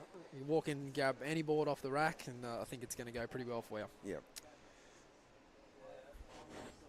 Little less trial and error than back in your day, right? Oh, wow. The magic board back then, you need to put it in cotton wool, but then you just wanted to surf it because that's the magic board. Yeah. Yeah. And you just surf it till it was just dilapidated. Back down to the foam. That's why people go, have you got any old boards from the, absolutely not. They're dust. Yeah, exactly. Disintegrated. So she didn't really get an issue of boards back then. You got a board. You got a board. Yep. You got a board and a step up. You travel, a short board and a step up. That's what it, you got. Yep. Like a 5'10" and a 6'2". Yeah. When would you break out the 6'2"? Oh, it'd have to be 10 foot. Yeah. Yep.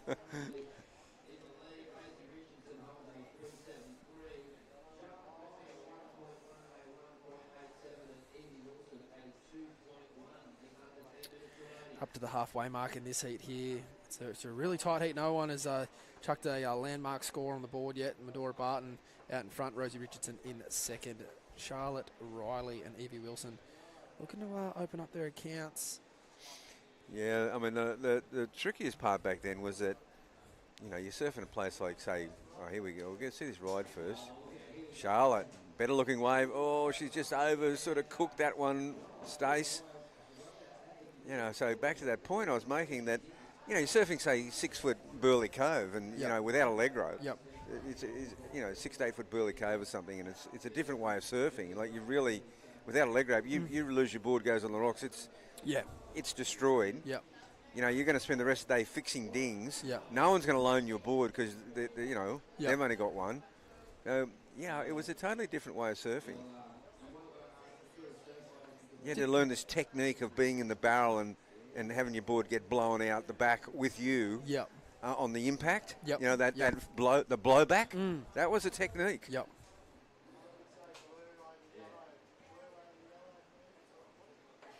Didn't hold you guys back from being any less radical though. No, it was full on. They're still behind the rock.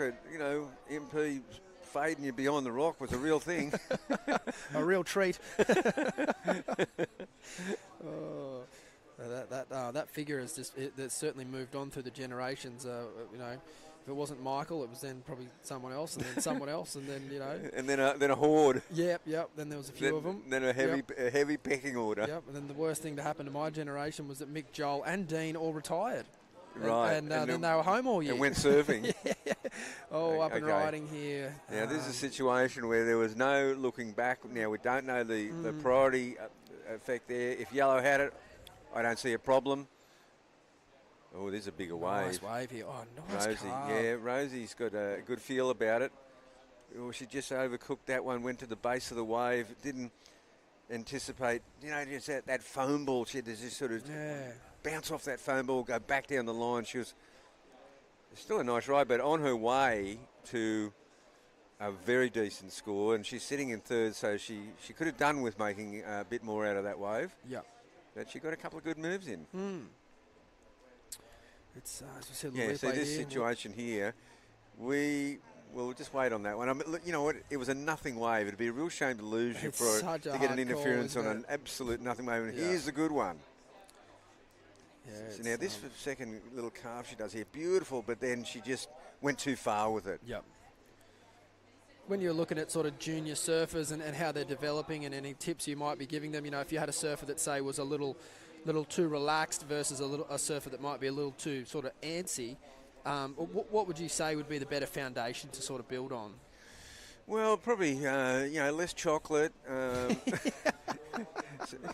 Less soft drink. But, I mean, look, kids that are super hyped. I mean, Yeah. gosh, you just got to work with that. Yeah. But kids that are too relaxed, you've got to get them motivated. Maybe just paddle a bit harder, like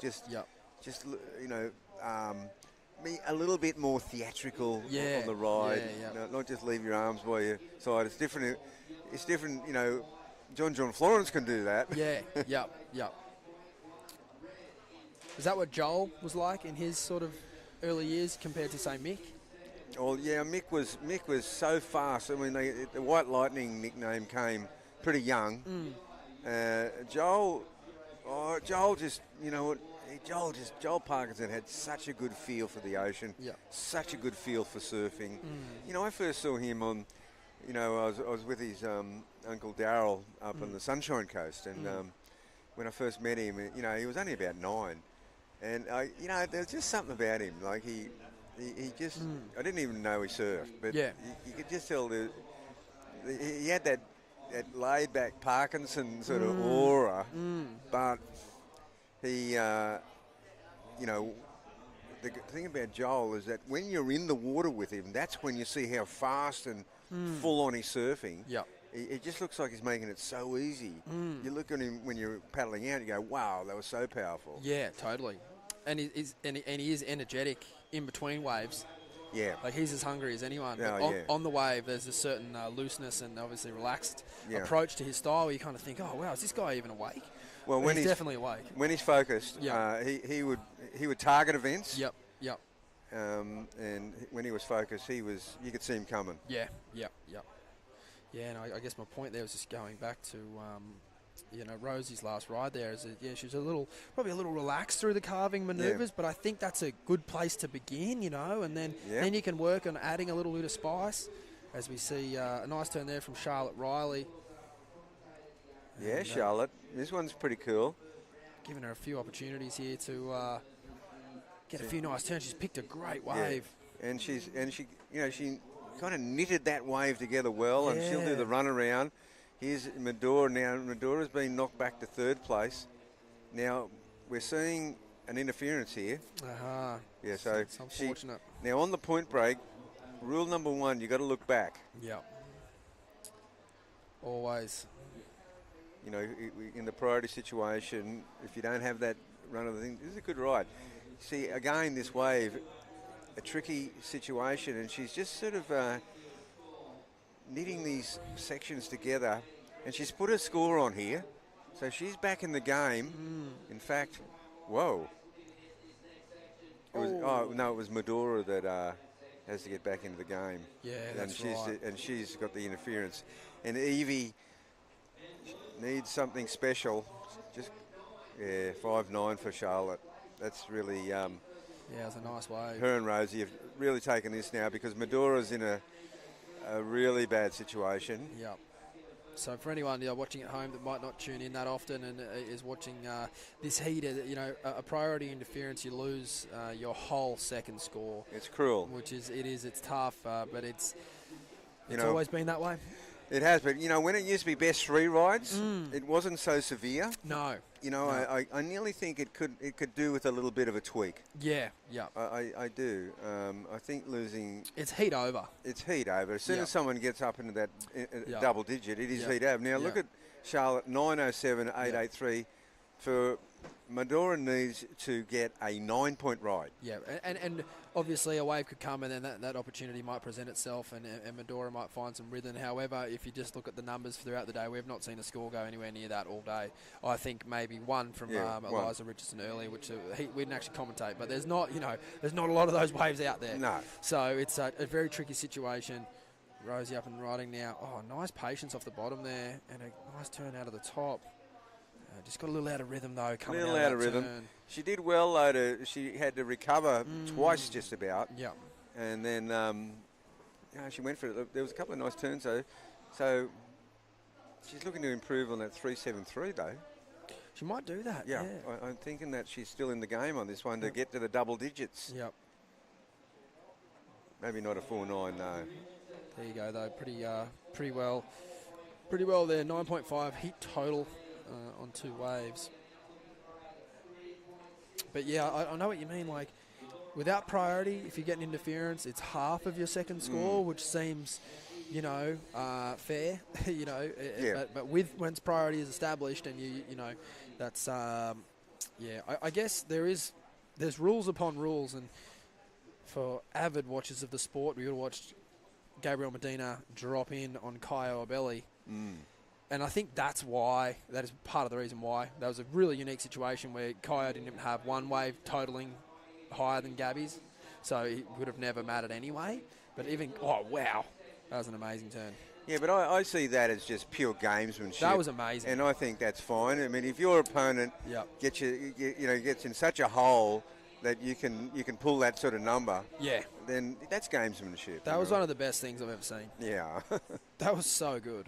But as far as a rule is designed and, where it means to take away the total of points from your heat, I think it is more designed around that you can't just be burning crew mid-heat or anything like that and still, be out in front. So, a few layers to it. But I love it when athletes push the sport and push the administration to think about new ways. And, I'll be open to it. I know that, counting 3 waves wasn't the worst thing either as well. Like, we'd be seeing a lot more waves getting ridden if it was counting 3 waves still. Horses for courses. I mean, that's in my wheelhouse. I changed that rule. And see, Stace, I researched it. I got all the results for 2 years. All results, and I had a good look at it. Yeah. What I was finding was that the third wave, many times the third wave is less than 4 points. Gotcha. Right, so what was happening, that was also starting to affect the second ride because they're grovelling away for that third ride. Yeah. And I felt at this level, with the guys like Taj Burrow and Kelly Slater, Andy Irons and that, I said, no, we want entertainment. We do. We want these guys to be out there nearly in a free surfing sort of mindset. Well, Hang on. Lost Occy here. Ox dropped in Go on us. on, mate. We're not quite done for the day yet, mate. Hang in there, brother. He wants to get out there. Yeah, of course he does. You'll be right there, Mark. That's classic. Yeah. So anyway, there was a lot of research in that decision. For sure. Wasn't done without. But horses for courses. I mean, down at the 2SM Coca-Cola Surf about it used to be best 5 rides. Yeah, that's wild. In a 30-minute heat at North Narrabeen, but the waves were so good, it worked. Yeah. So, Do you think the generation now, I'm just thinking out aloud here, like with the generation of talent that we're seeing, obviously you had, back then Taj and Kelly, and there was Mick, Taj, Kelly, Joel, Andy, sort of it. But I'd say it's deeper now. Oh, And you think, I don't know if with the aerial talent, I kind of think like 3 waves at certain venues, like you say, course, could work. Like 3 waves counting in a fun beach break could be epic because we would see that like shootout style of surfing rather than that like, I'm just going to post up and wait. And it would affect different surfers. Like it would affect Geordie Smith. It would affect Ethan Ewing. It would affect these guys who just want to sit and wait for the 2 best waves, which they've perfected. So again, it'd be a big shake-up, but kind of all for it. Well, I mean, I'm all for tweaking things, horse courses for venues that are, and really customising things. Yeah. And as long as the head judge is really clear what both they're looking for in the criteria on the day and the format. Yeah. I think you could interchange. Yep. No, for sure. Well, we were supposed to take a break about 5 minutes ago, Bugs, but that chat was just way too good, so thanks for sticking with us there. We will take a break now, play off some of our sponsors who we're very grateful to have, but don't go anywhere. We've got another fantastic heat coming right up. Cheers, mate.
Welcome back to Snapper Rocks on this gloomy July afternoon, first of the month. Welcome to July Bugs, welcome to Snapper Rocks, although you should probably be giving me the welcome here. Thanks for your time, mate. It's been a great day with you in the booth. Yeah, it's great. July 1st, it's a new year financially. It is, that's right, yeah. But, it's a right in the middle of the year. We just had the shortest day of the year only 9 days ago. Yep. 10 days ago. Your chakra is aligned with the winter solstice there, Bugs. You're feeling energised? Yeah. I always keep in mind that shortest day of the year. It's like, you know, I don't obviously make the pilgrimage to Stonehenge. It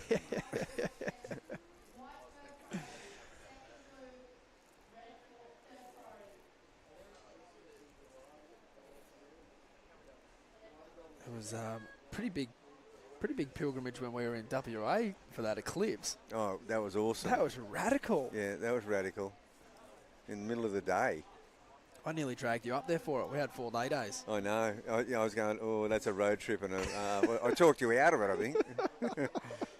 And we saw a fair bit of it just in the car park at Margaret River. Yeah. Chucked the party sunglasses on and had a look into the sky. It was great. As we've got 14 minutes remaining in this heat. Lola out in the lead at the moment. Olivia with a couple of small scores, I believe. Grace and Pearl still looking to get their heat really underway. A couple of small scores.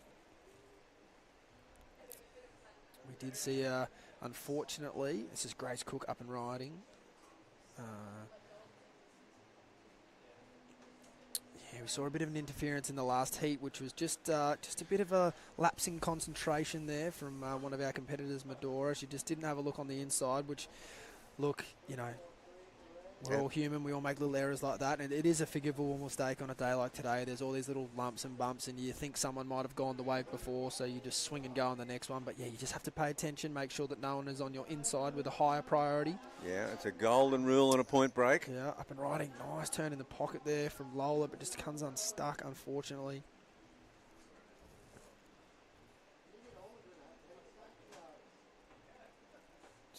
An important little paddle here for priority, although the girls don't seem too phased. No.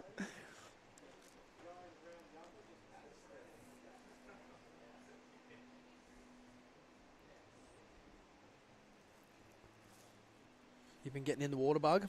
Yeah, it's been so small, just going for a couple of paddles, but, doing other stuff like playing tennis and, just sort of keeping moving. Playing board games with the boys. I seen Keogh playing chess on the pavement the other arvo down there. He loves it, yeah. He's a classic. Yeah. Yeah, well, it's his birthday today. Oh, classic. Yeah, so he's having a bit of fun with his mates. Good on him. Happy birthday, Keogh. I don't know that you'd exactly be tuning in, but we're thinking of you, mate. Happy birthday. No, he's into his live music and whatnot, so I trust he's having a good time. Yeah. Might even be playing himself. He's a pretty talented young man. Both your boys are, Bugs. Yeah, he plays a lot of different instruments and learning about a lot of indigenous plants and working in the soil and horticulture. It's really interesting pathway. Fantastic. Yeah, it's both lovely kids of yours, young Jagger and Keogh. It's good to see them finding their way and doing great things. As we see up and riding, Olivia just unstuck there. But yeah, you're right. There hasn't been a whole lot of swell on offer. No, not the June was a pretty small June. Going to have to hit up your young apprentice, Mr. Dean Dingo Morrison, for a spin on one of those foil boards, I think. Yeah, that's right.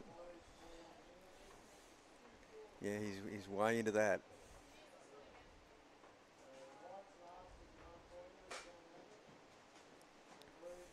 But you never know. We could get a nice burst in the cycle in July might come back on again. I'm sure it will. Yeah. We've still got a bit of time left in our season before the dreaded northerlies come in a bit later in the year. Yeah. But it's going to come around quicker though, isn't it? This year it's just flying by. Yeah. You see the competitors just looking in, which is an important thing to do. You want to make sure you're checking out that priority board, making sure you're still in the position that you thought you're in as far as your turn in the lineup is concerned. Well, this heat would have looked and seen the last heat and gone, okay, you can make a mistake without even knowing. Yep. And it's Just a slight reverse rip happening at the moment too. So they're nearly having to tack back to hold their ground.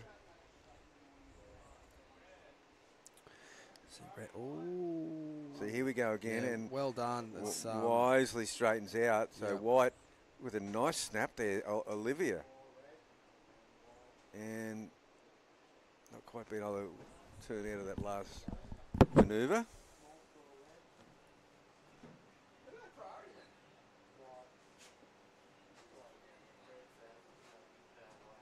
So here, this situation here, White with priority and electing to use that on this wave. Got a pretty slick snap there.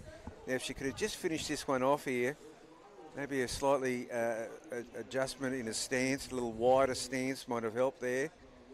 And here's Lola, who holds down the lead.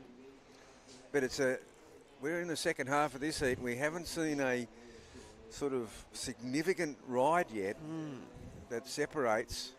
So all four surfers well and truly still in this. I'm interested to see what Olivia got on that last wave. That might slot her into first place.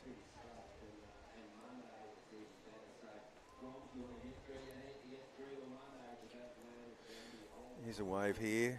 Blue looking at it. It's going to wall out, but red takes the priority, and she's behind the section though. Oh, careful. Yeah. So,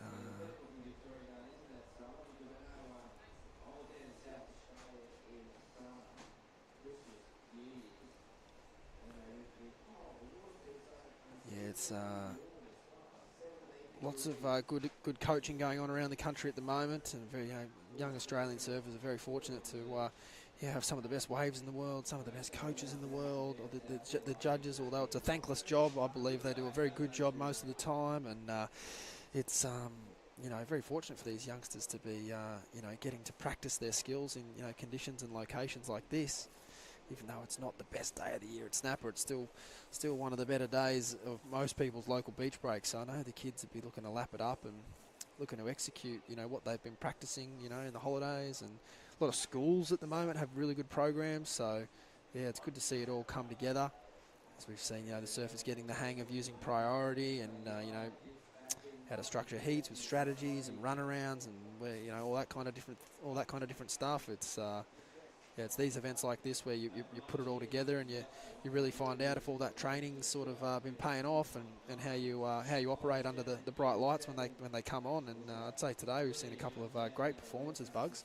Oh, I think we have too. I think considering it's been a pretty challenging day, we've seen some good rides. Not sure if all divisions got surfed today.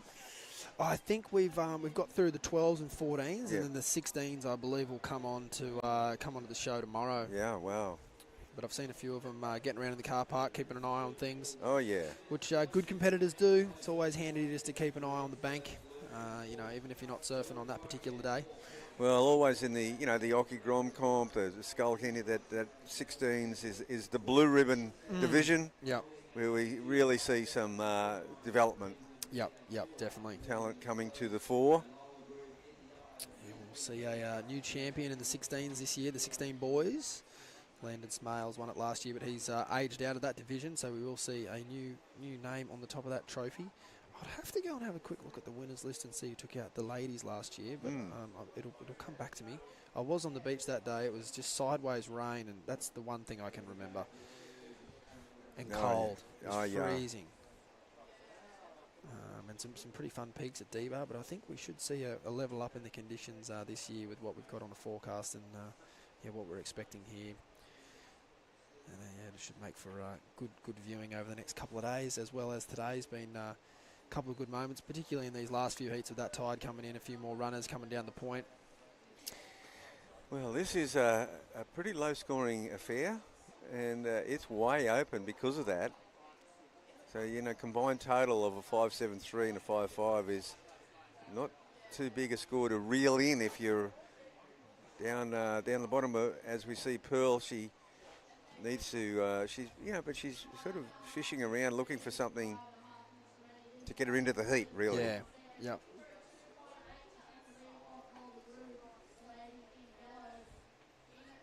It's not a bad strategy at the moment. There's nothing really been going on in the huge score department. So if you can surf yourself into a little rhythm, why not? For the first sort of half of that heat, she was sort of just stuck underneath their other competitors, and she had a lower priority. So it was like she almost kept on getting blocked every time. But now she's the widest. She can kind of, as long as there's no one inside her that wants to go, she can kind of pick and choose some of those wider ones. But then again, with that reverse rip, everyone kind of getting sucked up the point, and yellow and white opting to move down, which is a clever move. I think you don't want to get, you can see the little rip running out next to the keyhole there. You don't really want to be surfing through that if you can avoid it. And it is a fine dance. You want to kind of be close to that part of the section of the break, but not too far up. Oh, yeah. Very good call. Well, we're under 5 minutes now, so here's Lola. She leads the heat, and don't think that one's going to add to her score. She might have left the door open here, but oh wow, Grace just a little bit late for that section. Down to the 4 minute mark now. That does leave Olivia and Pearl out there. Olivia would like to challenge for the lead if she's been fairly patient.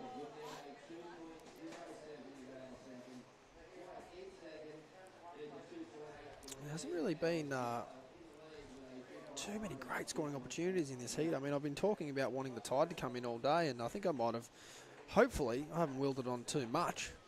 Oh no, I just think it's just there's been no sets, Stace. It's one of those heats. It's quiet heats. It does happen on point breaks. And Pearl having a look here. Oh, Pearl. Oh, she just needed to go down the line a bit. Yes, she's got around the section though. Well done. But nothing on offer. But, you know, still a great experience for Pearl to have a heat out here at Snapper Rocks. She go, what did you do in the holidays? Went up and had a hell time on the Goldie. That sounds pretty good to me. Yeah. Going to get, like we mentioned, whether the kids win, lose or draw today, there's going to be some fantastic waves all up and down the coast the next couple of days. And school holidays in full swing, plenty going on. They did well to get on a plane or get in the car and get up here nice and early. I know there's a lot of people stuck around the country today. Can't get on flights, so stoked for these kids that are already here, getting to enjoy themselves. Lola up and riding. She's doing well to get across this tiny wave. Yeah, well, Lola, she's Olivia paddled for that wave and missed it, so you know she might have sacrificed her priority on there. She won't go back to fourth priority, but Lola, I think she did improve her position on that one, Stace. Yeah, it's been a pretty lackluster heat as far as sets. Not much opportunity for scoring. Yeah, exactly, and that's one of those things where you've got to have your game plans, but it always helps to have a bit of A, B, C, and D going on. And you just got to know when to pull the trigger on which plan. Nice turn there for Grace, and tries to just milk an extra turn out of it.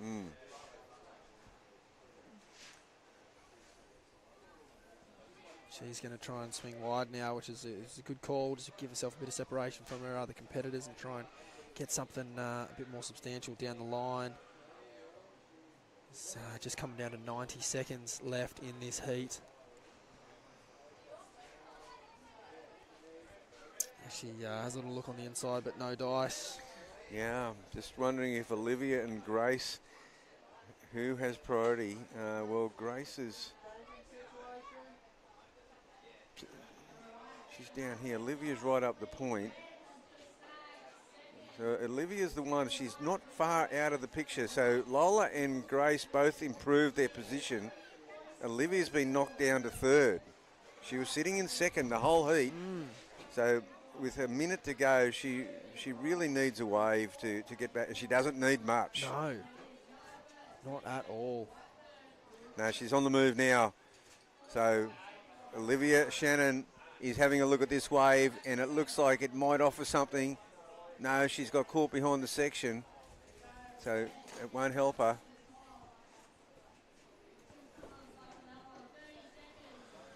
.30 seconds left on the clock.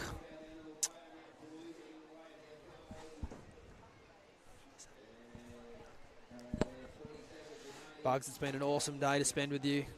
And my co-host from earlier in the day, Liliana Bowery, fantastic day. Didn't get to see too much of Vaughan Blakey, but I know I'll catch up with him over the next couple. Oh, you sure will. It's an awesome event that Billabong have put on here. We've got 2 more heats coming up for you this afternoon, so don't go anywhere. But as for us, Bugs, that's us done for the day, mate. Really appreciate your time. A couple of great insights there, and I know you're going to enjoy the action for the rest of the afternoon, mate. Thanks for your time, and see you bright and early tomorrow. See you tomorrow, Sage. Don't go anywhere. More action coming up here at the Billabong Occy.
Welcome back, folks. It's the Occy Grom Comp for 2023. Snapper Rocks tide has filled right in. We were looking at basically just a mountain of sand there this morning.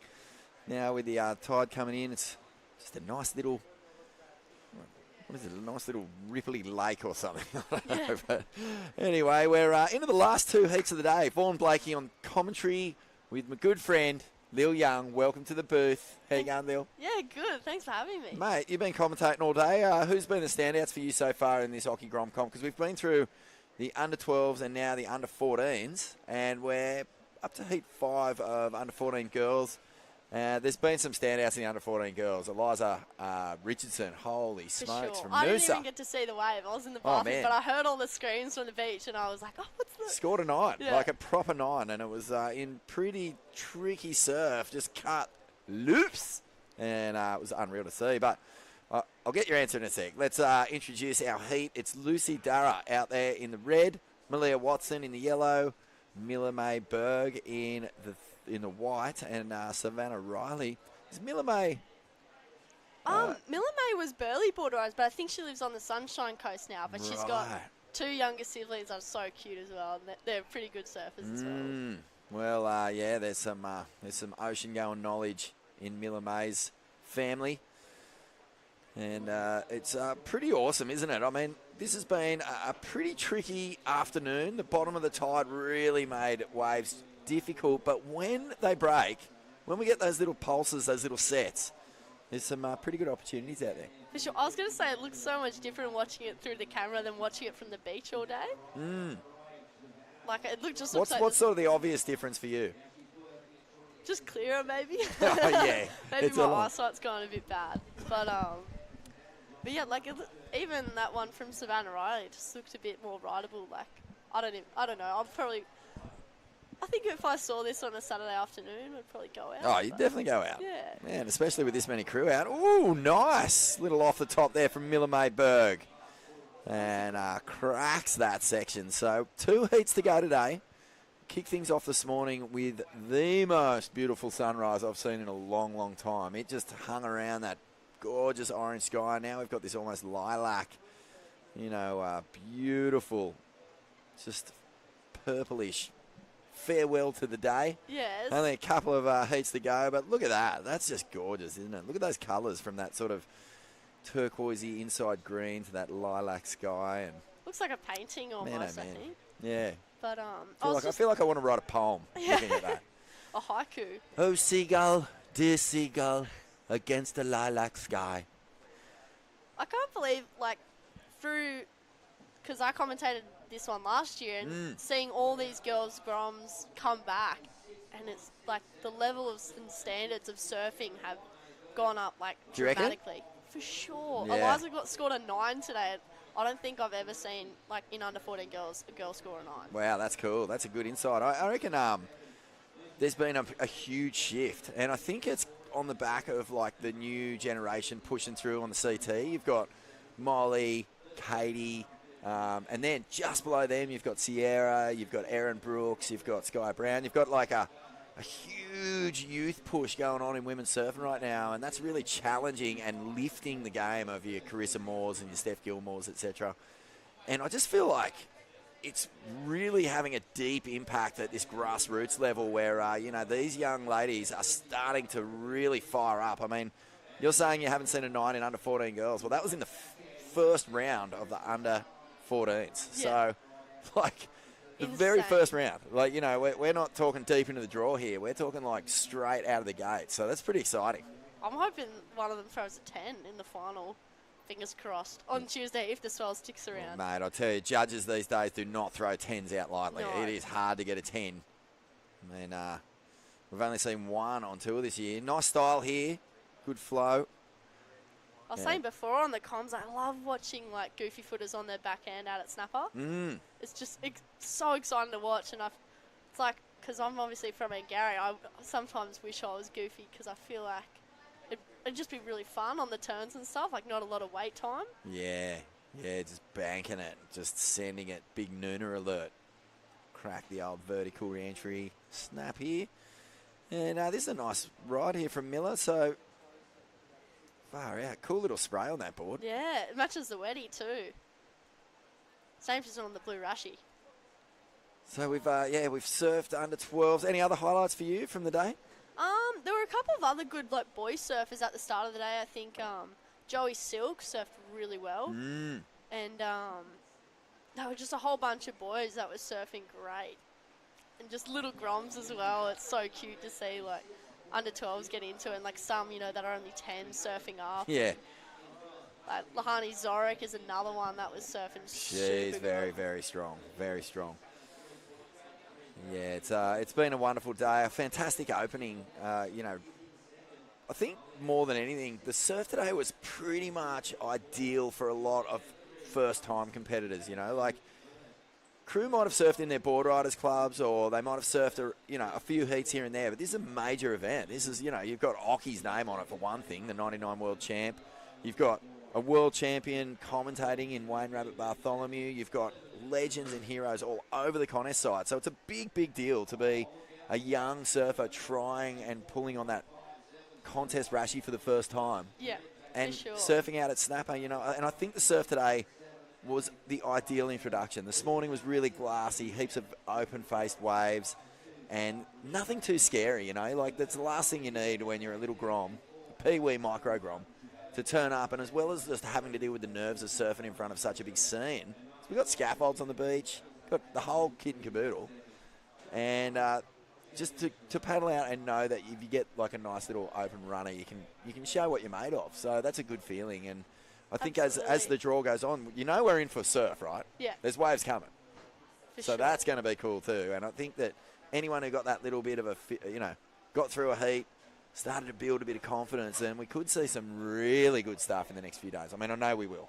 Yeah. Well, you know, I never thought of it that way as well. You know, like, some of the kids in this event might have only been surfing snapper for the first time. And, like, to have it with only 3 other people, I've been just so lucky. Buzzfest, yeah. I'll take that any day of the week. Any day of the week. So we're just on 9.5 minutes here, and there's your scores. Miller May Berg with a 6.67 and a 4.57, having a heater. Lucy Dara she's got a 6.2, and Savannah Riley got a 5.83 when we weren't looking. Oh, oi. So Malia is looking to get going now. Beautiful poise on this wave. She's local from Snapper Rocks as well. She looks relaxed out there, doesn't she? Yeah. Right at home. You know, we got some good specials on at the Rainbow Bay Surf Club as well. What do you mean? Well, we've got the Groms ones. I know Liliana Barry was talking before back in the booth that she likes to mix her barbecue and tomato sauce and then dip her chicken nuggets in it. I kind of heard that, but I didn't really know how to feel about it because I usually just stick to tomato. Okay, so I was going to say, like, what's your post-surf nosh? Like, if you were going to just come in for, oh, hang on a minute. This looks like a really nice wave here. Got to grow a big snap. And Savannah Riley, she doesn't want to get left behind here, and she's picked off a gem, and that's another beautiful turn. Works it through onto the inside, gets a little completion. Looked a little frustrated, actually, but I think she should be really happy with that one. That was a really well-chosen wave with priority, and she's got a 5.83 already. You'd imagine she might even... Oh, geez, yeah, she might even go into the lead with this one. What do you think? Yeah, well, she only needed to get rid of a 1.33, so that first turn there was awesome. And I really like how she compresses her knees and her arms there. It's really Steph-esque. Just looks really sort of calm, but then again super quick at the same time.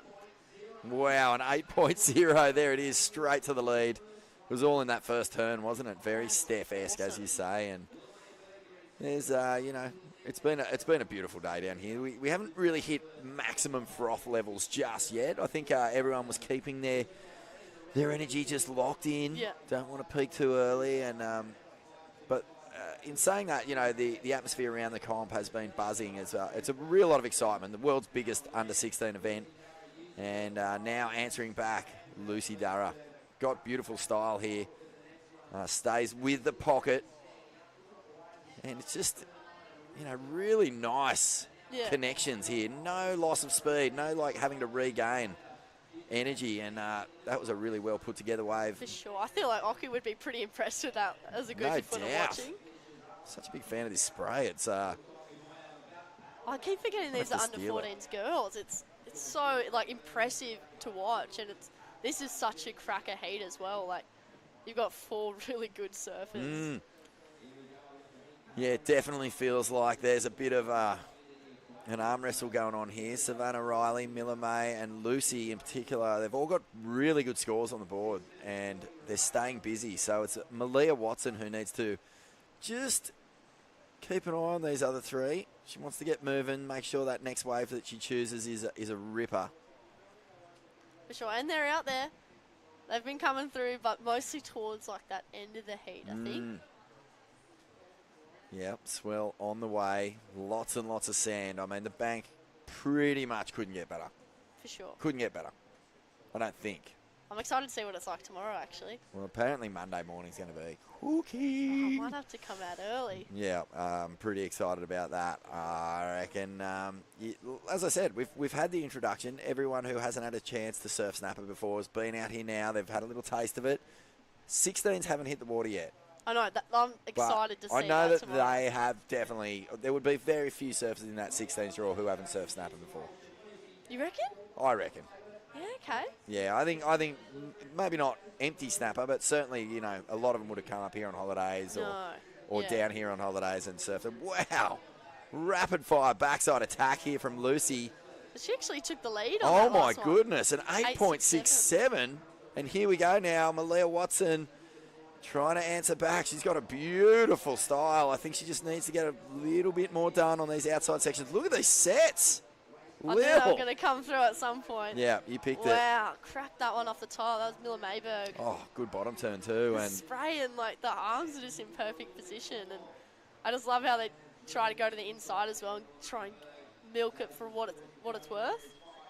Then do the run around. It's so good to see them running around and, like, instead of the paddle battles too, like a little running race. yeah, well, I think the tide might be even a bit too high for the run around, unless they're going to come right in and do the old out through the keyhole. Yeah. But, I mean, that's a lot of energy you're going to burn when you can just sort of paddle back out. I don't think there's much of a rip out there today, so you should be able Sure. to just manage that lineup pretty well. Oh, here we go. There we go, a little run around. Miller May is going to hit the sands. It's kind of almost a I'm good stealing tac- that spray, man. I'm stealing it. It's good tactic too, because then you can hear the commentary and stuff. Yeah, 4 minutes 20. And Savannah Riley in second, sitting on an 8-point ride, but an 8.67 for last of Lucy. I think the big point of difference, if I'm looking at the difference in rides, is the speed. Lucy links it together so perfectly and never, ever loses speed. Yeah. And that's what I wish I was goofy footer some days, because I feel like, you know, Yeah. you've got the time, because if you go critical on the first turn, which she's been doing out there, obviously, and yeah, it's just so good to watch. And I just keep forgetting that they're under 14 girls, and it's like, well, I'm going to have to come against these girls one day. And Oh, yep. And that's a nice just spray too. just one heat to go after this one. Surfers getting ready. Only 3.5 minutes. Jeez, that went quick. Just the 20-minute heats, but they go so fast, especially when there's a lot of waves being ridden and there's a full-blown combative element to it. We've seen 3 surfers in this heat so far post really good rides. So Lucy's sitting on a 6 and 8.67. 2 excellent rides in this heat, in fact. So that's really cool. But Miller Mayberg, who's down in third, has a 6.67 and a 5.13. She'd be getting through heats on almost any other heat in this under 14 girls round so far. Sure, and that's the thing you got to look at too, like when you're competing and stuff, that, you know, you could have gotten through in another heat, but you just have to go back to the drawing board. Oh, no, that's torture. Yeah, Like, it is. If you're like kind of, the highest scoring person who could have got through almost every other heat, that's just going to make you roll around in bed losing sleep, It's I think. brutal, but it happens so much. Like, even in pro juniors and QSs as well, it happens all the time. It does, doesn't it? And Yeah. you like super feel for the surfer, but you know they're going to come back to the next event and just be stronger than ever. Like, I know some of the Groms in here might even be at the Skull Candy over the next couple of days as well, and they'll just. Well, Yeah. the good thing, the one really good thing you hear a lot of surfers say this is that they like back-to-back events, because if you make an error or you surf a great heat and you lose, or whatever it is, you can readjust and put that lesson back into your next heat, you know what I mean? Whereas if time goes by, you can you're almost going back to square one. Look at that. There's the Surfers So Paradise nice. skyline. It's mad. It looks like a water world, doesn't it? Like a Or city. maybe we're on Mars. Yeah, that's incredible. That is beautiful footage there from the team. I mean, it's There's not a better place to be, it's is a there? crazy looking, almost, But I agree with you too with the back-to-back events. sci-fi like, vision, that one. yeah. With the back-to-back events as well, though, I think it's so good because you're in the groove. So you've just been like surfing heats and heats and heats, and then you go to the next one and you're just like, okay, this is Yeah. what I did wrong. The only bummer is that when you do back-to-back events, people who have like crazy momentum tend to like get good results back-to-back as well. So Sure. you're up against people who are going to be feeling the fire. 1 minute remaining here. Lily Young, it's been an impressive heat, this one. Malia Watson's probably feeling a bit frustrated at this stage. She's the local girl, so she might have paddled out here going, yeah, I've got a little bit of an edge here, but the problem is that, the other 3 surfers have just been so hungry. They've been on everything that's moved, and so it's really eliminated sort of any advantage that your wave selection might have just because everything's been ridden. So, yeah, she's out there. I mean, she's still within a shot, but, yeah, I think that 20 seconds, I think it's pretty much going to be a tough one. But Lucy Dara, the goofy footer, she's been very strong. Savannah Riley holding down second, and Miller May Burr, can she find anything here? 20 seconds. Malia's pulled the trigger on this one. It's Bummer. hoping for the grower, but it just rolls off. And that's what, you see so many different tactics as well. Like, you know, there was a bunch of people being patient in some heats, and then there's other ones. I think someone caught 20 waves in a heat today. 20? 20 minutes. Like, bizarre amount of waves. Oh, hang on. Now, Miller May's found one here, but she was going to need a big score. There's not much of a section. Somehow links it through. Well, so this wave will count for Miller. Yeah. Deemed to have been before the siren, but just didn't stand up or give her enough. No. Wow, so one heat to go as we close out on a wonderful day. We're going to have a quick break. We'll be back with more from the Occy Grom Comp for 2023.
Welcome back to the Occy Grom Comp for 2023. It's the final heat of the day. Wow. What a great start to this year's event. 18 years in the making. And this is a famous one. This one will go down in history. The first Occy Grom Comp to be held at Snapper Rocks. It's round one, heat number 6 of the under 14 girls. Rosie Holland up against Layla Fraser. Sienna Bodell. I was going to say Bowdell. Bowdell, yep. And Madison Kensington. So this is a good one to finish things up. We've had so much action today and plenty of highlights, but really what we're looking forward to is the coming 3 days. We've got swell on the way, good wins, and 16's yet to hit the water. But, I mean, the gauntlet has been thrown. Fawn Blakey in the commentary box, Lily Young, and Lil, we have seen, you know, plenty of shots fired this morning from the younger competitors. As you said, a couple of really big scores that, you know, will throw down that challenge. And sure. I think that, you know, the best is yet to come. But a nice day. What did you make of it? it was like a day full of action, actually. Like some super good surfers, like as we were saying before, Eliza with the 9-point ride. I can't really remember what boys were surfing good this morning because I'm not very good with names. But it was just an amazing day full of surfing. I can't wait for tomorrow to see what the 16s give tomorrow. And, yeah, you know, throughout the event, you're going to get those heats as well where you're, you know, some big names getting off. Like that last heat was just hammer and tong, just so much going on, and you can't even imagine how hard it would be on beach comms to just someone's up and riding, next person's up and riding. Oh, yeah, it's non-stop action, especially with this sort of swell, you know. It's a short period, there's just heaps and heaps of waves. It's not unusual for each surfer to catch up to and above 8 waves in a heat. So we're really seeing a lot of action. And the judge has been on it. It's been a really, you know, tricky day, I guess, especially once that little puffy wind came up because shortens the waves, and so you're getting multiple riders up at the same time, a lot.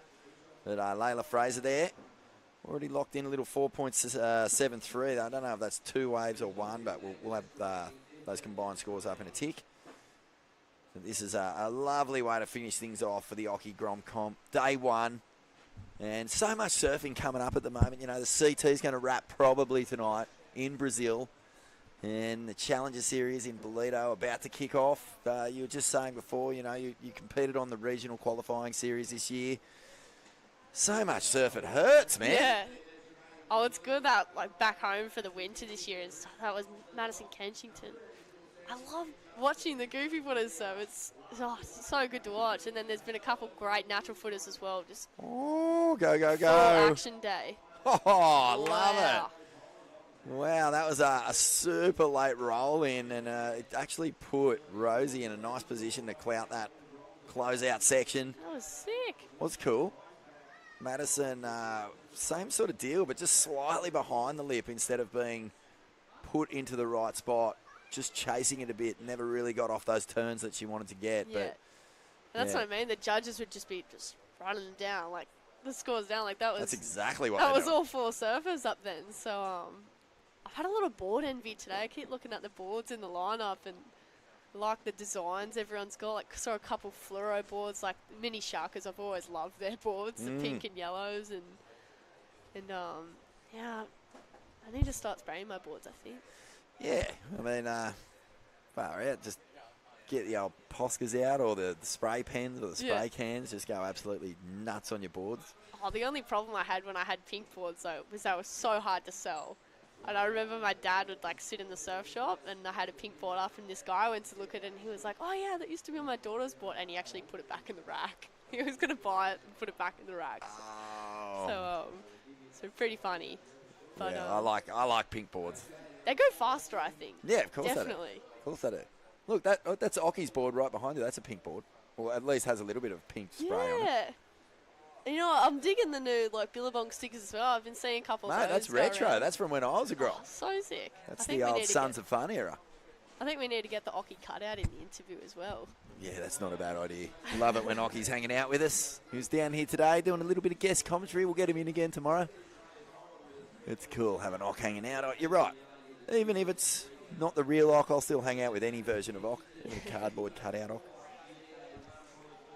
So here is 12 and a half minutes remaining today. And, you know, it's school holidays on the East Coast at the moment. So I do believe Queensland holidays, New South Wales holidays, all of the East Coast is on holidays now. So, you know, a lot of parents are, you know, putting their Groms in these events and then just booking their family holidays around that. So hopefully they're all up here enjoying the wonders on the Goldie.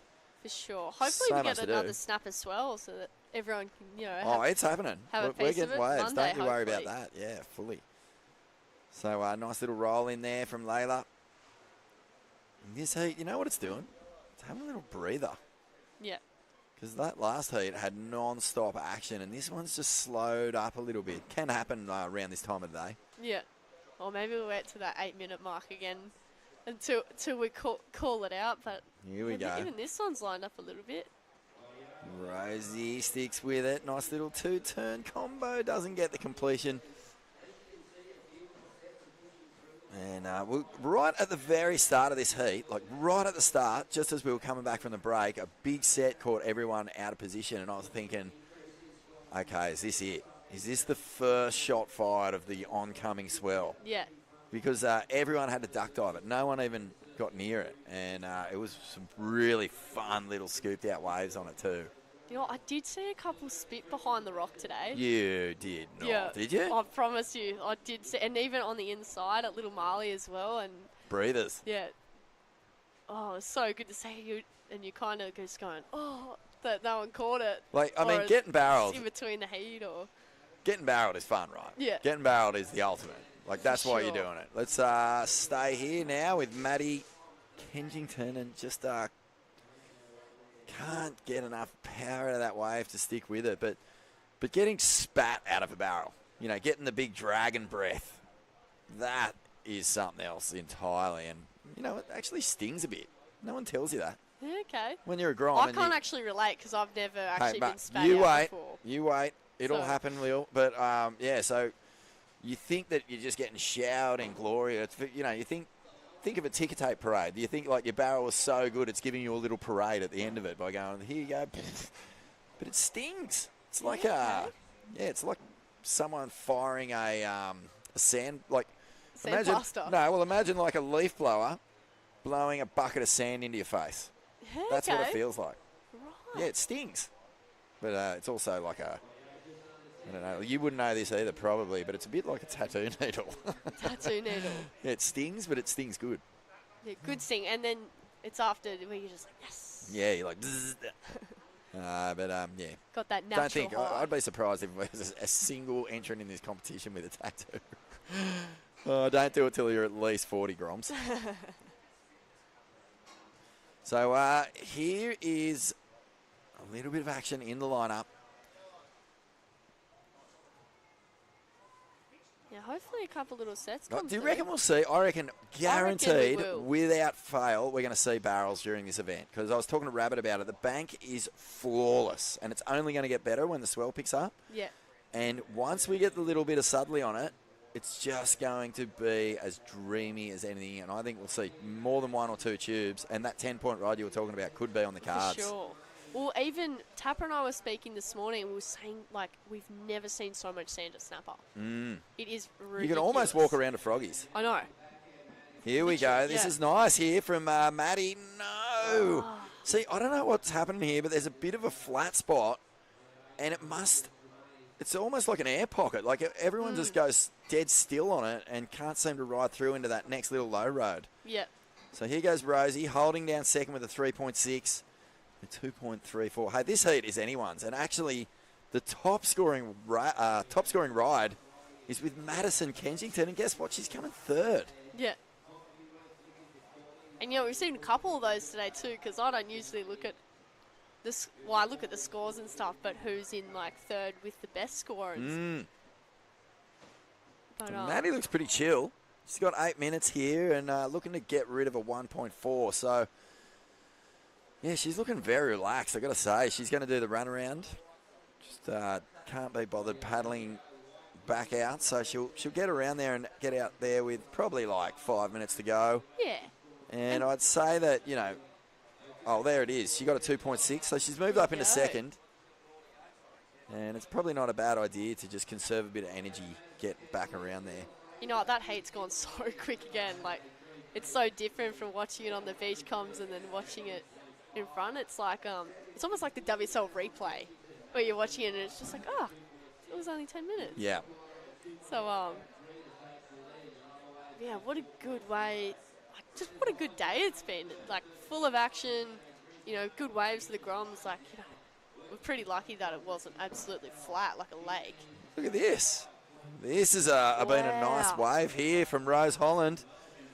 Could be right up with the better waves of this heat. No real, you know, major manoeuvres, no like massive moment of fireworks, but beautifully put together. For sure. And I love the way that she read through that little dead section that's been tripping up the girls in this heat so far. There you go. And bang, 4.4. 4.4, so best wave of the heat. And Rosie Holland straight to first place. So now Madison, who was in third before her last ride, has some work to do. Yeah. 6.5 minutes remaining. Sienna Bowdell out there as well. And still looking to really put a meaningful score on the board. But Rosie, Layla and Madison definitely locked into a bit of a battle here. Last heat of the day. You know what I wonder, though? How many Groms are there going to be out after this heat finishes? That's a good call. That is a So- really good call. And will they just, like, completely infest like a plague of locusts? Absolutely. Oh, like, there's been a couple of times I've worked at Australia Sol, and you go out for a surf, and there's all the Groms everywhere. And it's just like, the waves are so good, but there's just Groms everywhere. How do you Pretty nuts. manage surfing with so much froth? You know, like when you've got that many kids all around you just trying to paddle onto anything that moves, how do you deal with that energy? I don't actually, it's a good question, because I know most of the kids, like, from competing and stuff, so, like, they know I commentate and stuff like that, but then there's a couple of them, like I remember this one time I dropped in on Rico Haybiddle, which he was competing in the event last year, actually. And I said, oh, sorry, but... What, did he get all angry at you? No. Yeah, he's a good kid, but... He is a good kid. Oh, he was just ripping away all these waves, and I was like, I've been working all day. I just need one. Yeah, One good exactly. wave. No, you can pull rank when you've been sitting down Yeah. watching and talking about them all day long, for sure. For 5 minutes. 5 minutes to go here, So and the quick. ocean is definitely just biding its time. I think we got through that little 8-minute period without a set, so it's time for this ocean to give us a little pulse and bring this one home. Rosie Holland out in the lead, a 3.6 and a 4.4. Layla Fraser in second, couple of threes. It's Madison with that 4-point ride. That's a handy one to have there. And needing to ditch a 2.6. A set coming around the corner behind the rocks. Is Wow. someone in position here? It looks like Madison. This is a big wave Oh, over the no. handlebars. Oh, and there's another gotta wave sting. behind it. Look at this. Who's in position? No one. That's no gotta one. sting. So well, they're the two best waves Yeah. of this heat so far, and they've both gone unridden. So that's Wow. the tricky thing too, isn't it, Lil? If you sit too deep and those big sets come, you're in danger of not being in the right spot when you... Absolutely. And then if you, because like some of them have been coming a bit wider into Little Marley like beforehand, and then now, oh look, you've already got some of the free surfers paddling out already. Oh, yeah, they're all over it. 3.5 minutes Still got remaining. 3.5 minutes to go. But Way to get in the keen. judges' bad books. If you- yeah, oh for sure. That's something you don't do. Like we were saying this morning when they were all playing with the ping pong balls, no one hit the ping pong balls up at the judging tent. Okay? Sienna Bodell out there. She might have something here. Maybe another This one. is actually a nice looking wave. Go Sienna, yes. Takes off. Nice carve to get things going here. Far out. Late charge here from the Yeah. surfer in white. This is nice. Nice roll of the dice here, actually. 3 turns. There's that little. There's Wow. actually a little divot out of the bank right there because we've seen all 4 surfers almost come to a dead standstill in that little spot. But that's nice from Sienna and a way to get some momentum in the dying stages of this heat. Still plenty of time. I mean, 3 minutes. That's plenty of time to get out there. And look at that, a 3.3 back in the mix and a set wave.